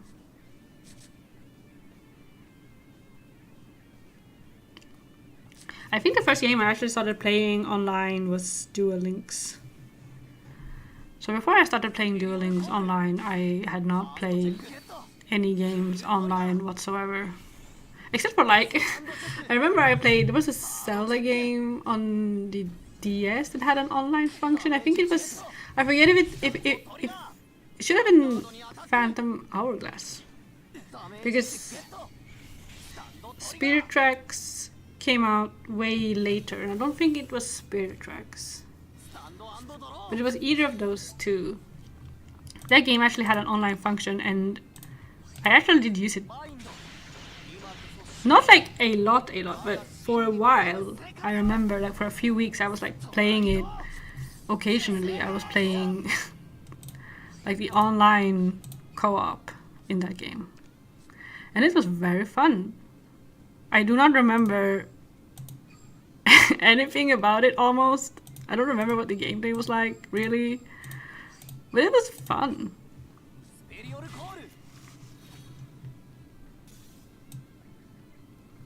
The first time I tried tanking him, guild leader teach me the basics. And then we did a couple of runs with only guild members with the express purpose of letting me practice. And honestly, that was so valuable, and I never would have dared otherwise. Yeah, I understand. I probably would have felt the same way. Okay, let's, because he needs a booster, because he needs to be babysat, I guess. How is it 1 to 5? Sorry, 1 to 4, Jesus Christ. I need to do well.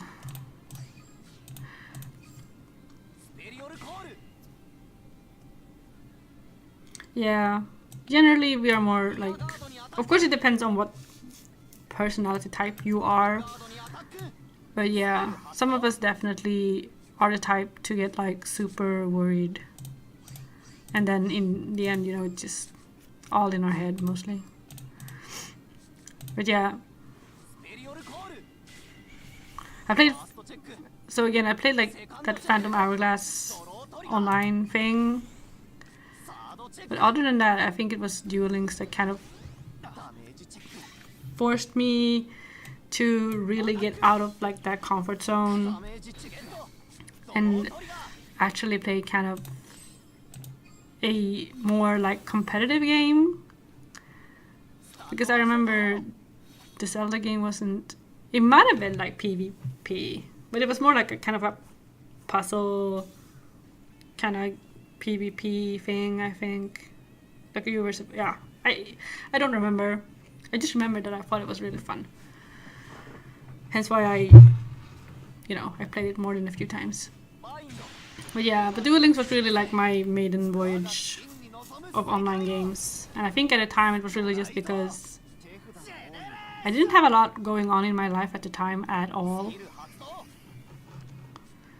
Especially since I had just moved to like a kind of remote place. Like I grew up in this city, and for a while, like for like a year, I lived like a lot more remotely. It wasn't like in the countryside, but it was kind of like it wasn't in the central city. It was kind of like a villa area. So there was kind of nothing to do. Unless I, wanted to commit to going all the way downtown, which took like an hour or more. And I just got really hooked on Duel Links, and I started playing online. And it just started occurring to me more and more that, people don't actually care that much, Because you play one game and then it's over. Generally. But I remember in the beginning I was very nervous. Every time I played a game online I just felt like absolute garbage. Because my nerves were just like completely, you know, I was overrun by, yeah. It was definitely in an area where it was assumed you'd have a car to go anywhere you wanted to go. Yeah, it was kind of off. I mean, the train connections were like decent. They were not like horrible or anything. But my health was really bad at the time, and it was kind of remote, and it was definitely not like you couldn't like spontaneously do anything.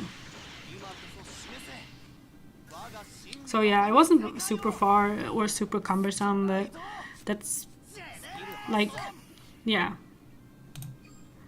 it was a bit rough. Very beautiful though.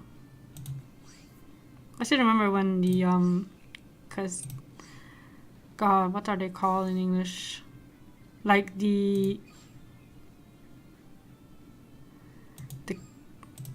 how do you say it? There's like a specific word for boats that go across, like the Atlantic line? No. Like those huge boats that go all the way across the ocean. Because it was like close to the water. In like the archipelago. So there were a lot of boats passing by, and some of them were absolutely massive. They were huge. And I could see them from my window, so it was very, very beautiful.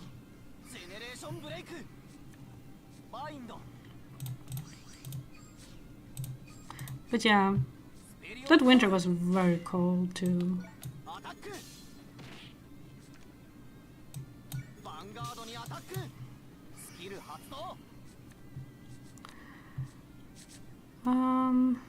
I have one counterblast left. Okay, hang on. How much power does my opponent have? Okay, this is... How am I gonna do this? 8, 9, 17. Come on. Okay. That's very bad. What's happened? Like, I haven't been paying that much attention, but this feels excessive in how behind I am. Yeah, that's not gonna do anything.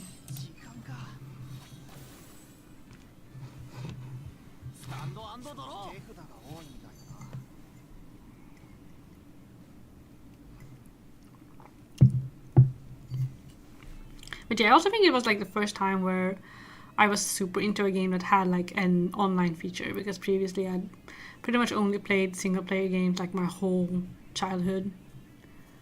So I think it was just also the first time where I wanted it enough that I really had to kind of force myself to do it. But it was definitely like a precursor to me getting into Vanguard 0 and playing this game so much online every single day. Because now I don't even think about it anymore. Or to the extent that I do think about it, it's generally like in a very positive way. Like I just think it's cool and fun. Yeah. Thank you for stopping by. I'll see you some other time. Hopefully next time. Yeah, have a good trip.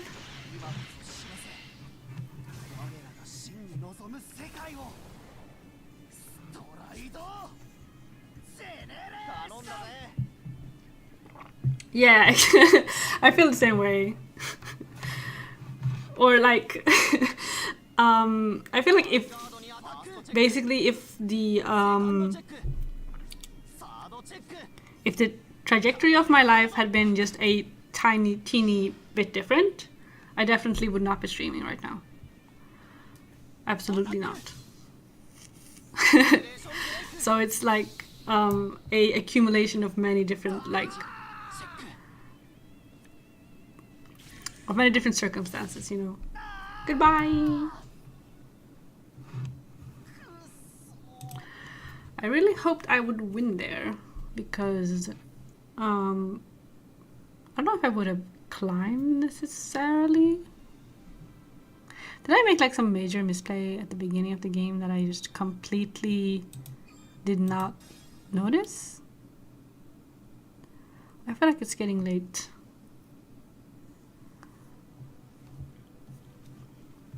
Yeah, it's not 4 a.m., but it's 3:30.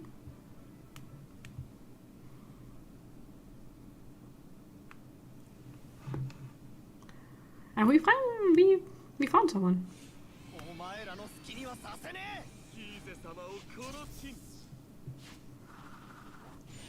This is nice. I love matching with people who use a skin that I'm not used to running into. Okay, I need you. Okay, good.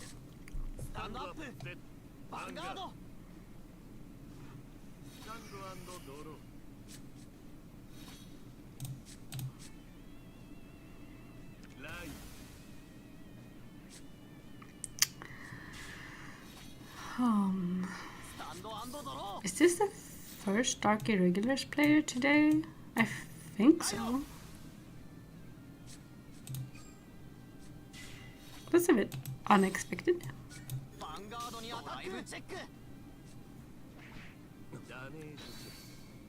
Heal.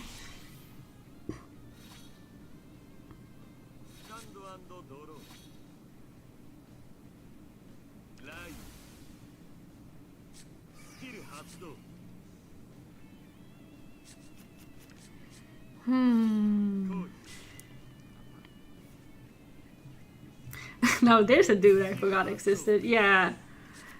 Same, kind of. I like him though. I like him mainly because the voice is by Ono Yuki, who I really like. I think he's great. I think he's really underrated. I feel like he's been doing more and more stuff lately. But for a long time he was just like... He's been doing card game anime since forever also. Or like... he was in Yu-Gi-Oh! 5Ds. And did like a villain character there. And I do not remember hearing him in like anything else outside of that. It's possible he did other stuff and it was just kind of outside of my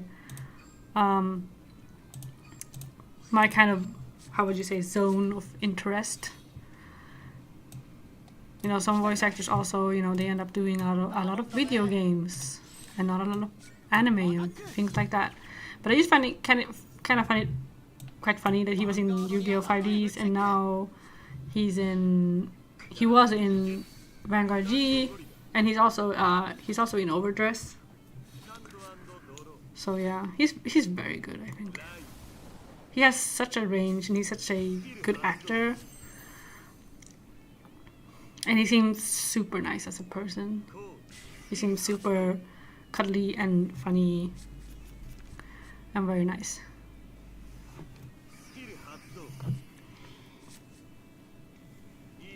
Have you've seen 5Ds, right? I feel like we talked about it before. Yeah. We've definitely talked about it before. But he did Kiryu in 5Ds. It's just like, it's very much like a meme character. Or at least the fandom made him a meme character. But the voice, like the voice performance that he does of that character is absolutely insane. It's so intense. It's like, he shouldn't be doing anime. He should be doing like Shakespearean reenactments or something. He's so emotionally intense. I find it hard to almost compare him with like any other voice actor that comes to mind with how intense he is. And it's not intense in like a cheesy way. It's kind of, because a lot of anime voice actors do like a kind of cheesy, intense voice. Oh my god, I have no strike flutter. Oh, okay. I'm not gonna discard my whole hand. Sorry. Yeah. So for that reason, I just feel like, yeah. What I was gonna say is that a lot of anime voice actors do this kind of like they overact because they get so intense, and sometimes it's appropriate, other times it just really feels like it's just too much, it's too hammy, it's too cheesy. But this guy, I think he doesn't I mean, I guess you could say in some scenes he might overact, but his kind of acting prowess or his acting style reminds me less of like anime, and it reminds me more of like a more classical kind of acting, like a classical school of acting rather than anime. He can do anime voices too, but especially back in 5Ds, I felt like he was very like kind of, you know. Yeah, he was putting everything into it. So I think he's very talented. He was in JoJo. He does Josuke, which is also like a completely different character. And in that role, I think he definitely does more of like a anime voice. I survived somehow. I don't know how, but I yeah. But I couldn't stride, so this is not a game that I think is salvageable. Maybe. Yes, that's pretty neat. It would be fun to climb to 27, actually, it really would be.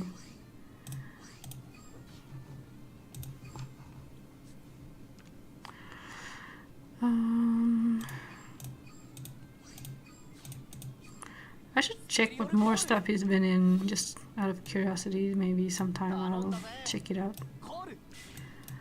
He's one of the hosts of the Vanguard radio right now.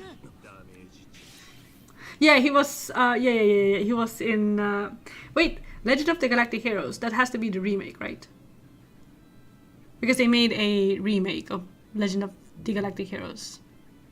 Because the original is like way old, isn't it? Or was he in the original of Legend of Galactic Heroes? Yeah, that makes sense. But that seems like a great show for him, honestly. Because that's like, kind of like a, you know, it's like a, how would you say, like a space opera, right? Yeah, the original is from 82. Yeah, it's very old. Or, you know, for anime standards. Honestly, I would have guessed it to be even older. I would have guessed it was probably like from the 70s. Because of how old it looks. But yeah, that's one of those shows that I feel like I should probably watch sometime. But I just haven't. Because it's such a cult classic. And I just haven't, like... 88, okay. Yeah, that's even... I thought it was older, way older. Yeah, it looks super old. I feel like the manga might be old and they just kind of adapted it. Like in a similar kind of art style. Yeah. Yeah. It really feels like it's like the definitive space opera with politics kind of show.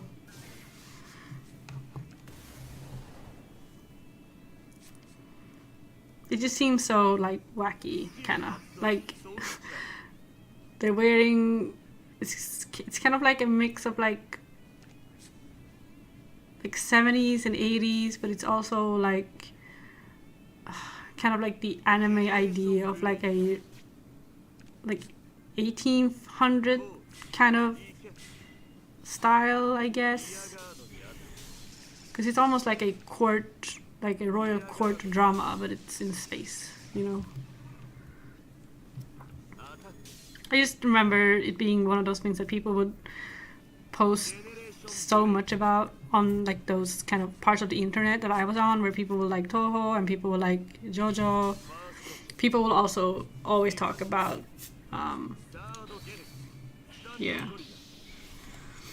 Legend of Galactic Heroes. I make like references to it and stuff, which is why I thought, you know, maybe I should watch it sometime because I like all those other things.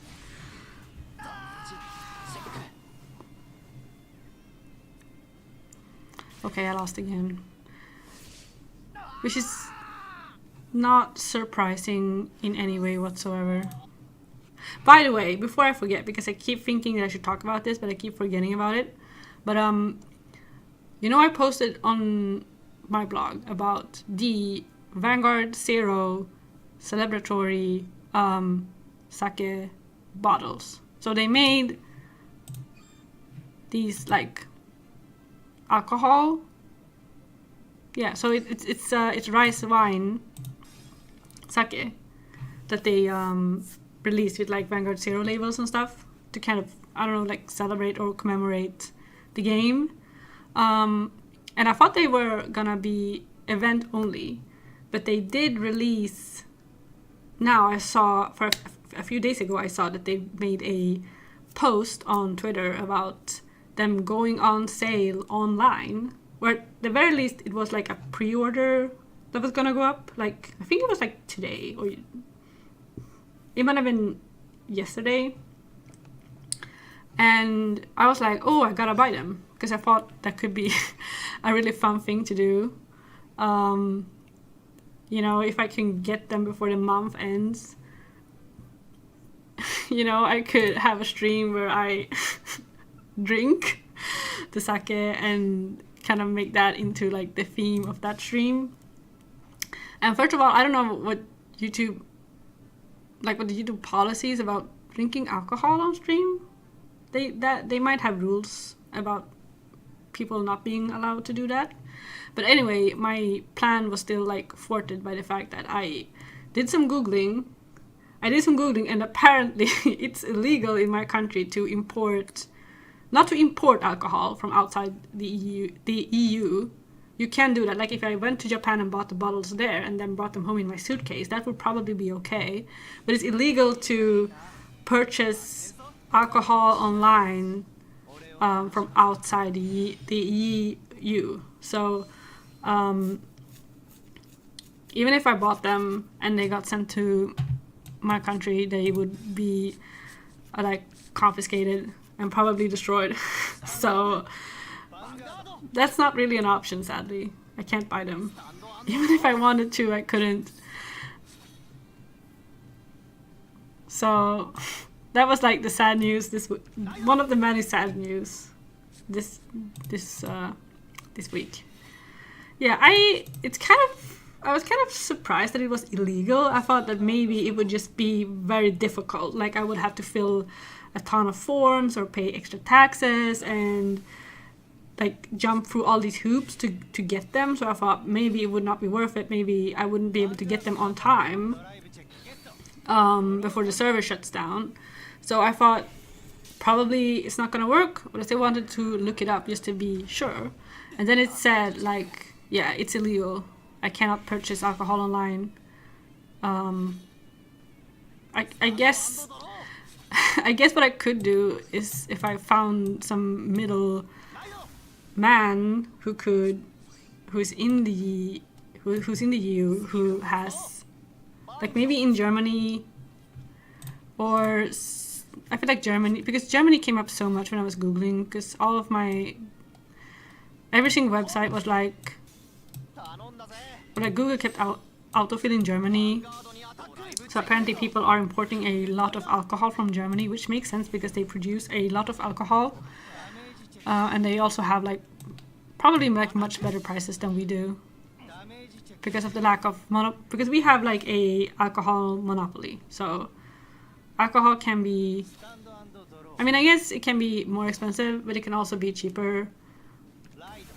I guess like currently with the inflation, for example, I feel like alcohol prices might be more stable here because of the monopoly.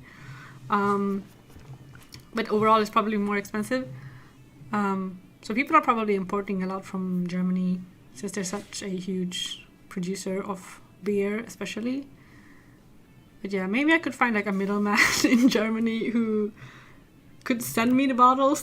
Maybe it might work out, like kind of through like a loophole, because I would be buying them indirectly from them and not like directly off the Japanese market. But yeah, or I could maybe ask my brother to buy them for me and he could just stash them at his house. But I mean, then I wouldn't be able to get my hands on them for a very long time. So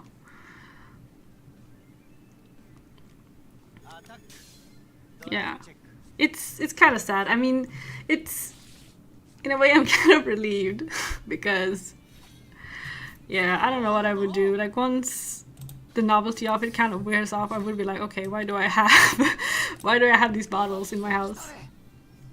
Because the thing with memorabilia is that the older I get, the less memorabilia I feel inclined to buy. And the main reason I don't know why am I calling? Jesus Christ. Let's just attack. And the reason I feel that way is because I have limited space in my house. And yeah. The second option sounds safer. Yeah, keeping them at my brother's house. Yeah, definitely. But yeah. I don't know. I haven't really made my mind up.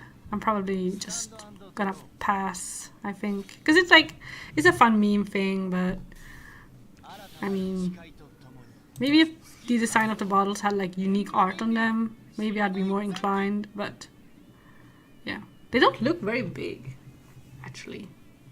When I saw the picture, I was like, oh, they look kind of small. They look more like a soda bottle in terms of size than like, because some like sake bottles, they're like huge. They're like absolutely humongous. And these look kind of small.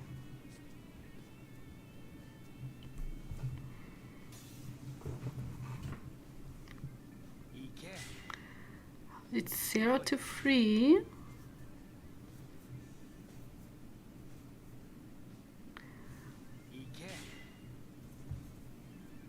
Yeah, sake is usually not very high alcohol content.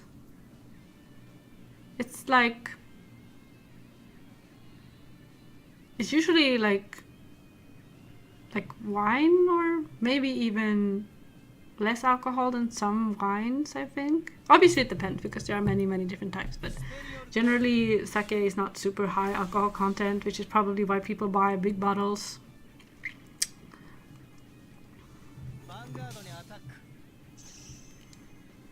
Yeah, I don't know. Yeah, I didn't check the details on the alcohol content of these because that's also something I found when I Google online about my country's laws on alcohol imports, is that you have to pay, like the tax that you pay on alcohol that you import is based on the alcohol content. So the higher the alcohol content, the higher the tax. So if you buy something like a red wine, the tax is considerably lower if you buy, compared to if you buy like vodka or like some strong liquor.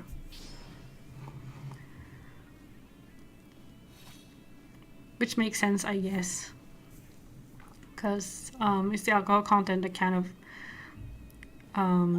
determines how long a bottle might last or how much it might be, sold for. But I bought alcohol when I was in Italy, and it wasn't like an issue. I don't think I even had to maybe I should have how would you say, declare Maybe I should have declared the alcohol that I bought. But I did not, and I did not pay anything extra. Alcohol is some absurd business. Yeah, it can be. Definitely.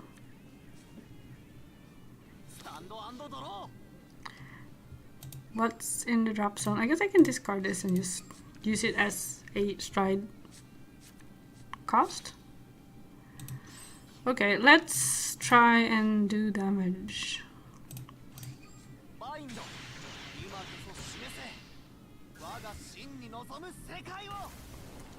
But since the laws matter, depending on whether or not the country is in the European Union or not, I find it kind of interesting because Norway is not in the European Union. So if you're in, like, say you're in Sweden or you're in Finland, you could still maybe technically, legally, not import alcohol from there. Even though in some places in Sweden it's like if you go to like if you go to Vanguard or something, it's like you can drive for like an hour and you're in Norway. But maybe they have special rules for those specific countries. I have no idea. Like, it wouldn't surprise me at all if there was like a special kind of agreement between like the Nordic countries when it comes to Norway. Okay.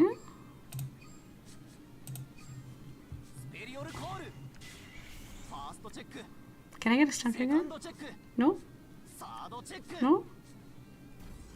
Okay, that was kind of dumb. Yeah, okay, damage trigger. Yeah. Wait. 1, 2, 3, 4, 5, 6, 7, 8. That's 24, so no, it's not enough.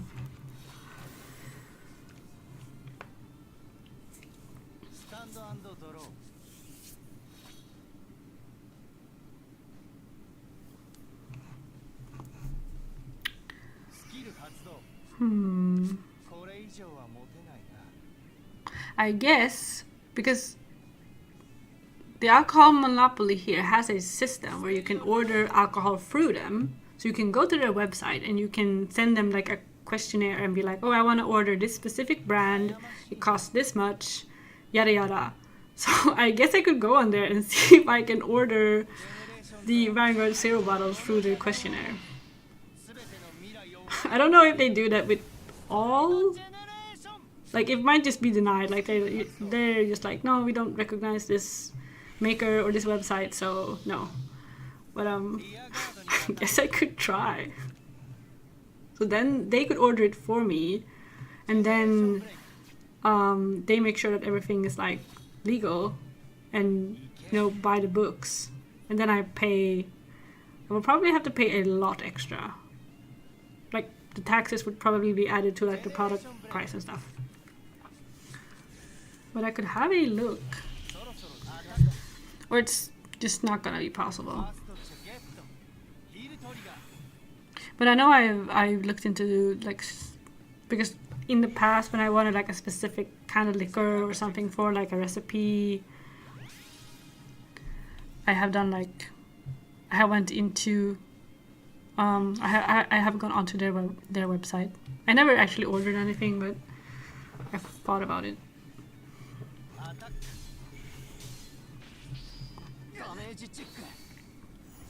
Okay. I think I'm okay.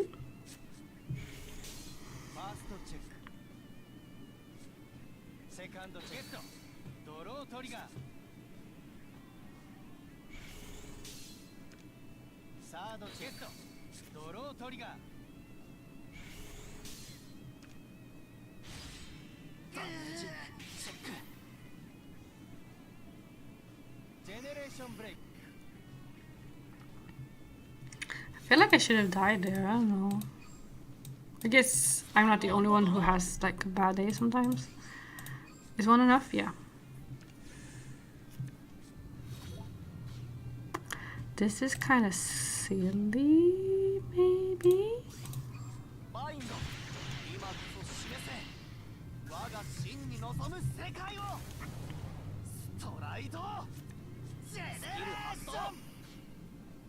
Goodbye. Do I have another booster? Oh yeah, I have two. That is very helpful. She should be able to attack on her own. Yeah, no problem.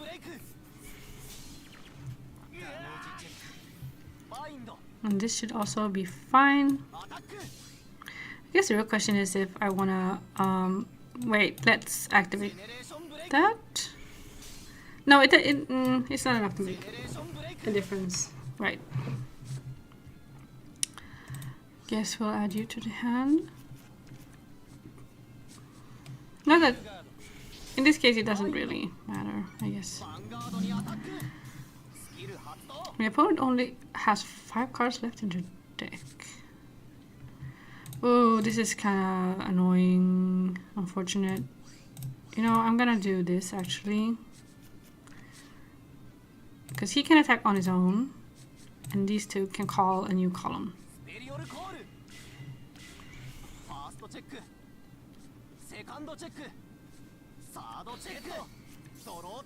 Draw trigger is not super useful right now. I guess I give the power here.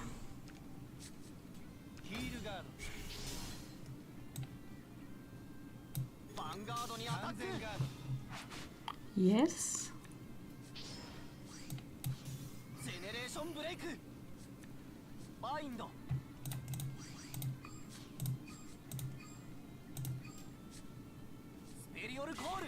You know, it's kind of dire when you call the PG, and it really is like the best choice. Okay. Can I finish this? There's one more PG. Oh, there it goes. God, how many PGs were that? 3? Come on. Yeah, 3 PGs and 2 heals. So yeah, it was not in the stars for me, sadly. I hope so.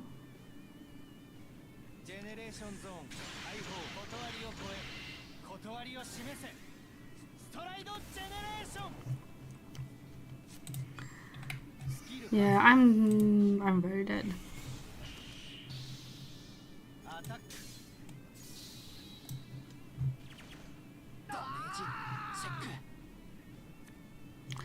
Yeah. Yeah, I found the 4th PG. It was in the opponent's hand all along. But that was not a bad game at all for me. It was just the 3 PGs and the 2 heals. Like at that point it's just, you know, there's not that much you can do.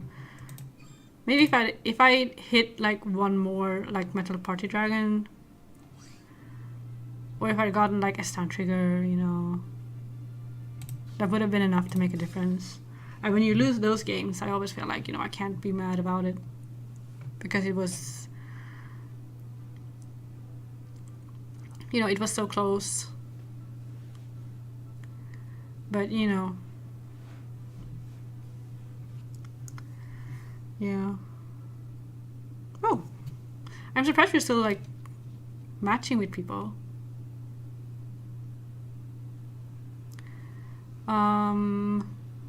So rank 27. Wait, this is the same person. I'm pretty sure this is the exact same person.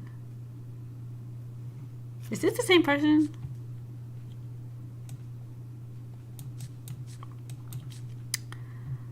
I have to put the PG back. And I still bricked. Well, I guess it's a rematch for us then. Let's say hi. Come on. Yeah, I am positive it is the same person. I wasn't super paying attention to the username before, but I am quite certain it was this person.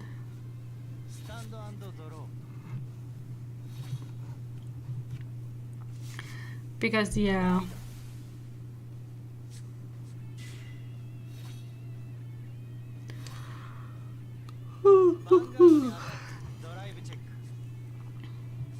Like I was gonna say that Legend 27 feels far away right now, because for a while it looked like I was gonna climb, and then since then I've just been losing every single game. So yeah, sometimes you just gotta accept that it's not gonna happen and stop playing for the day. Let's see. Okay, I don't have a booster, that's not a PG, so I'm going to just battle. Yeah, okay. When I don't call, that's when I get a trigger. Okay, they also got a trigger, so never mind.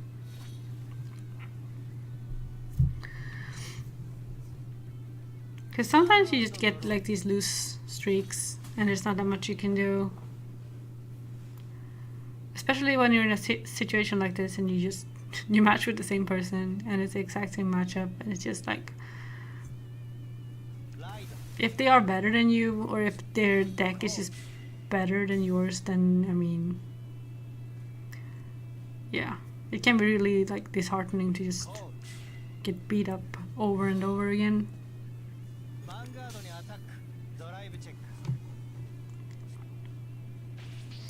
Which isn't something that I'm too concerned about like right now, but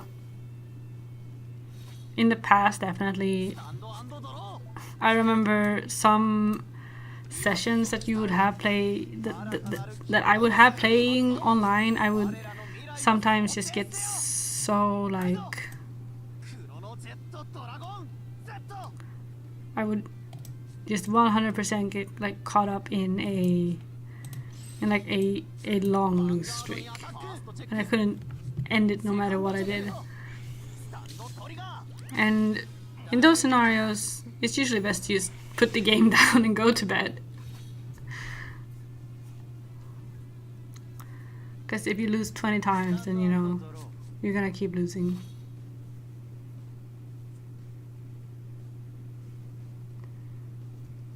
I distinctly remember there was a person in the Vanguard community who wasn't like a super meta player or anything, but he was still like a person in the community who, like in the online community, who I kind of thought quite well of him, and his team, like from my point of view, he seemed quite accomplished. And I just remember one time he made like a post that was like, yeah, sometimes I've gone like months without winning like a single game. Like, or I've gone to tournaments and not won a single game like that whole weekend or things like that. And reading that from someone who I thought was accomplished just made me kind of feel like it is okay to lose sometimes, you know, because I definitely had those kind of experiences too, where, you know, both in Zero and also like in real life, I would just go a long time without having a good game. And obviously there are many different reasons why that happens. Like obviously it can be like luck, it can also just be like a skill issue, but I also think like sometimes it's just like an accumulation of many different things that just puts you in that situation where for some reason you just can't climb out of that hole, you know. But hearing him or like seeing him like say that just kind of made me feel like, yeah, it happens to even to people who to me are kind of like quite accomplished. It can still happen to them, and it can happen to, you know, even people who are good will still sometimes just get very unlucky, or they will just sometimes kind of lose their confidence. Yeah, so that kind of helped me have a more like healthy relationship with losing. Yeah. Because I probably talked about this before, but I had like, I think like my first like shop challenge that I did, I had like a terrible day. I think I only won one game the whole day, and I kept bricking. Like I bricked every single game. I just bricked, and it was such a horrible experience. I remember sitting there and just thinking like, okay, I can't cry, you know, I can't sit here at my locals and like cry because I had such a horrible time the whole day. So yeah, it can really be like that sometimes.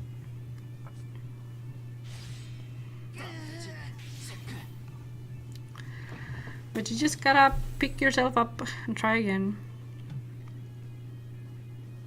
It also, you know, the more you play, the more like desensitized you get to losing, and the more you play, you also, you know, you get better. Because I know for sure there are periods of my life where I just haven't been able to play as much, like Vanguard in general. And then I go back to locals and I do terribly, you know. Maybe some people who've been playing card games since they were like even younger than me, because I started playing when I was like a teenager.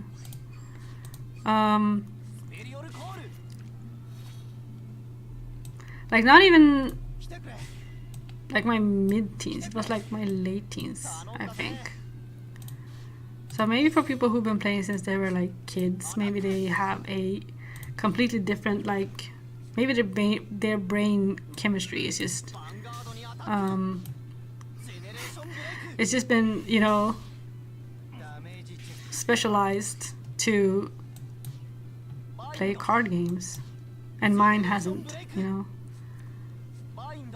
For me though, the hardest part with Vanguard is definitely maths. I'm quite bad at maths, and math is a pretty huge part of the game. So I feel like that's kind of definitely my biggest kind of general like setback that puts me in a difficult spot compared to some other players, because some people are just naturally very, very talented at like mathematics, like without even thinking they can like just ambiently they kind of pick up on things that people like me kind of have to. Okay, again, I'm bad at maths, so I misplayed because I'm bad at maths. Why did I think my opponent was at 5 damage? They were definitely at 4. That was very silly. Would it have mattered? He was 19. This guy was like 13? 12? Yeah, math can be a real pain. But I also feel like math is about, in Vanguard, math is about, you know, calculating the power and calculating the shield and things like that. Like, that's maths, right? But that is also kind of just like the surface level, because in some decks, maths are just such a innate part of how the deck functions. Like, just like things like counting the cards and counting like all those little like advantages that you can gain in certain situations. Like, that's the sort of thing that, you know, when I play card games, I kind of have to teach myself how to see those patterns, and I kind of have to teach myself how to understand how those things work. But for people who are good at math, I feel like they probably don't have to do that, right? They just kind of know it innately. They just kind of understand because they just have that kind of specific talent. And I do not have that talent. But I also know, like, I know without a doubt that one reason why I want to keep playing Vanguard for as long as I can, like keep having it as my hobby, is because when I play Vanguard, I keep that kind of part of my brain alive. Like, I'm much better with maths in general. Because of Vanguard, I am like, I have, my brain is like pushing back, you know?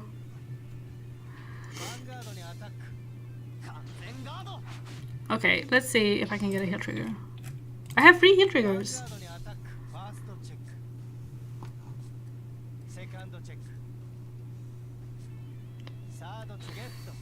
Yeah, so playing Vanguard is like forcing my brain to think about math, and it makes me a little bit smarter in my everyday life. No. God damn it.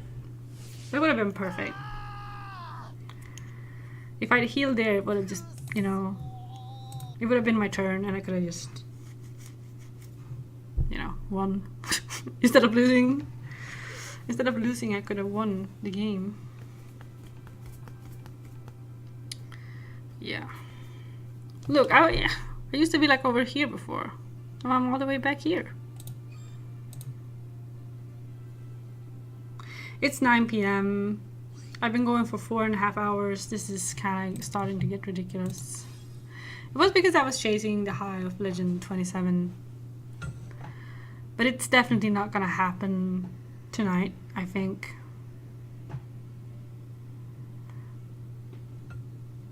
Unless I keep playing until it's like 6 a.m. It's not gonna happen. I'm afraid.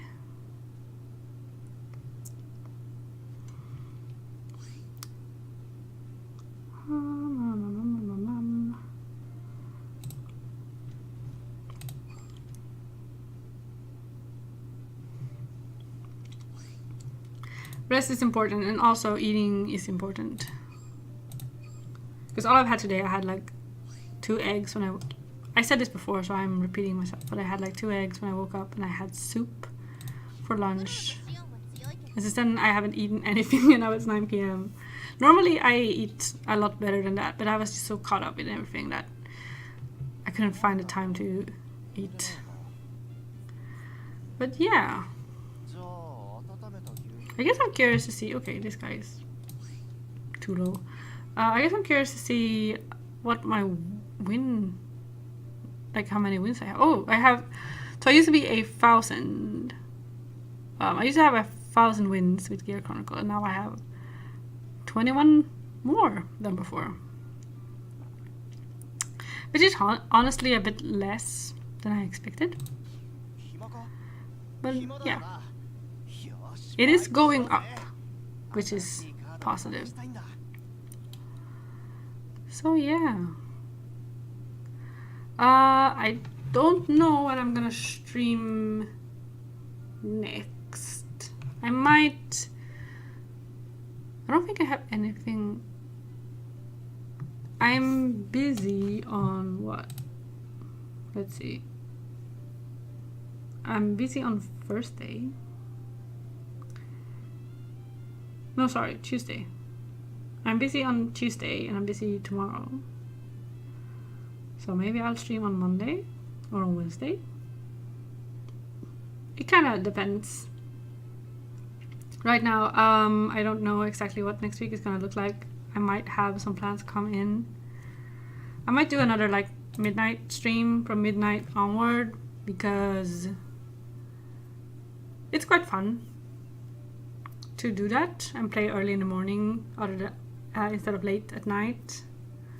But it's also been, you know, it's quite trying for my body to be up, you know, to stream from midnight to 2 a.m. or 3 a.m.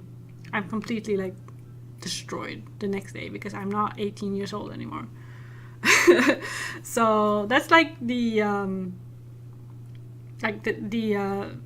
what I'm kind of, you know, struggling with right now is kind of trying to make those decisions. But yeah, we'll see. Maybe I feel like Tuesday should probably be, Monday should maybe be a good day. I don't know. Yeah. We'll see. Like I said, next week is kind of in the air for me. But yeah, it's been really fun, and I feel like I did really well. Didn't I climb like... I was 21, so I climbed 5 ranks. Climbing 5 ranks in 4.5 hours, I guess it's not that impressive, but it's pretty good. Legend 26 is kind of a, you know, I'm not normally above 20, like when I just play normally, so 26 is really something, it's really the kind of like number where, you know, I'm putting in a lot of effort. And it doesn't feel like I put in that much effort. So it's pleasantly surprising. And I'm 64th place right now, which is kind of insane. Can we? Yeah, I should definitely be able to stay in the top 100, I think. It shouldn't be that hard at all. So wait, if it ends in 3 days, then it ends, let's see, Monday, Tuesday. So it should end on Tuesday. And yeah, I always get confused by this because I feel like they count it a little bit confusing. But it ends like 12 a.m. for me or something, because the season ends at like 10. I forget. It's different because the season doesn't end at the same time as when the app resets. Look, it's until the 28th. 0405. No, that's when I last played. Oh wait, here it says until the 31st, so it's 23 52. Sorry, 59. So it should end for me at like 4 p.m. or something. Yes, truly a legend. Hashtag legend. Yeah. So maybe I should play a little bit right before it ends, or maybe directly after after it's ended, which should then be on, God, okay, hang on. The thing with dates and time zones, they always confuse me completely and utterly. But it should be on Wednesday then. Wednesday on, because it's 23rd 59, it should still be Wednesday, right? Yeah. So it should be like, for me, so yeah, I should definitely do like a midday stream on Wednesday, or a afternoon stream, or like a midnight stream on Wednesday, because then we'll be in the new season and it'll be like exciting. Yeah. Sorry, I just spent the longest time trying to figure everything out. Yeah. But yeah, so I guess maybe Monday, and if not, I will definitely stream on Wednesday, either right before or right after the season ends. I've had a really great time. God, today has been such a emotional roller coaster. So the fact that I was able to stream at all today, and that everything is just, my computer is fine, the game is fine, everything is fine, like just that fact is just so relieving every time I think about it, because I was really like in a kind of nightmare world there for a while. So I had a lovely time. Thank you so much for coming. Thank you so much for watching. Hopefully we'll see each other again soon. And even if I can't get the sake, I might try and figure out something else that could be fun to do towards the end of next month. We'll see. Maybe I can find, you know, some other way to, you know, theme stream or something. We'll see. So yeah, bye, and thank you so much for watching. We'll yeah, hopefully next week we can have a bunch more streams and have a bunch more fun. Goodbye.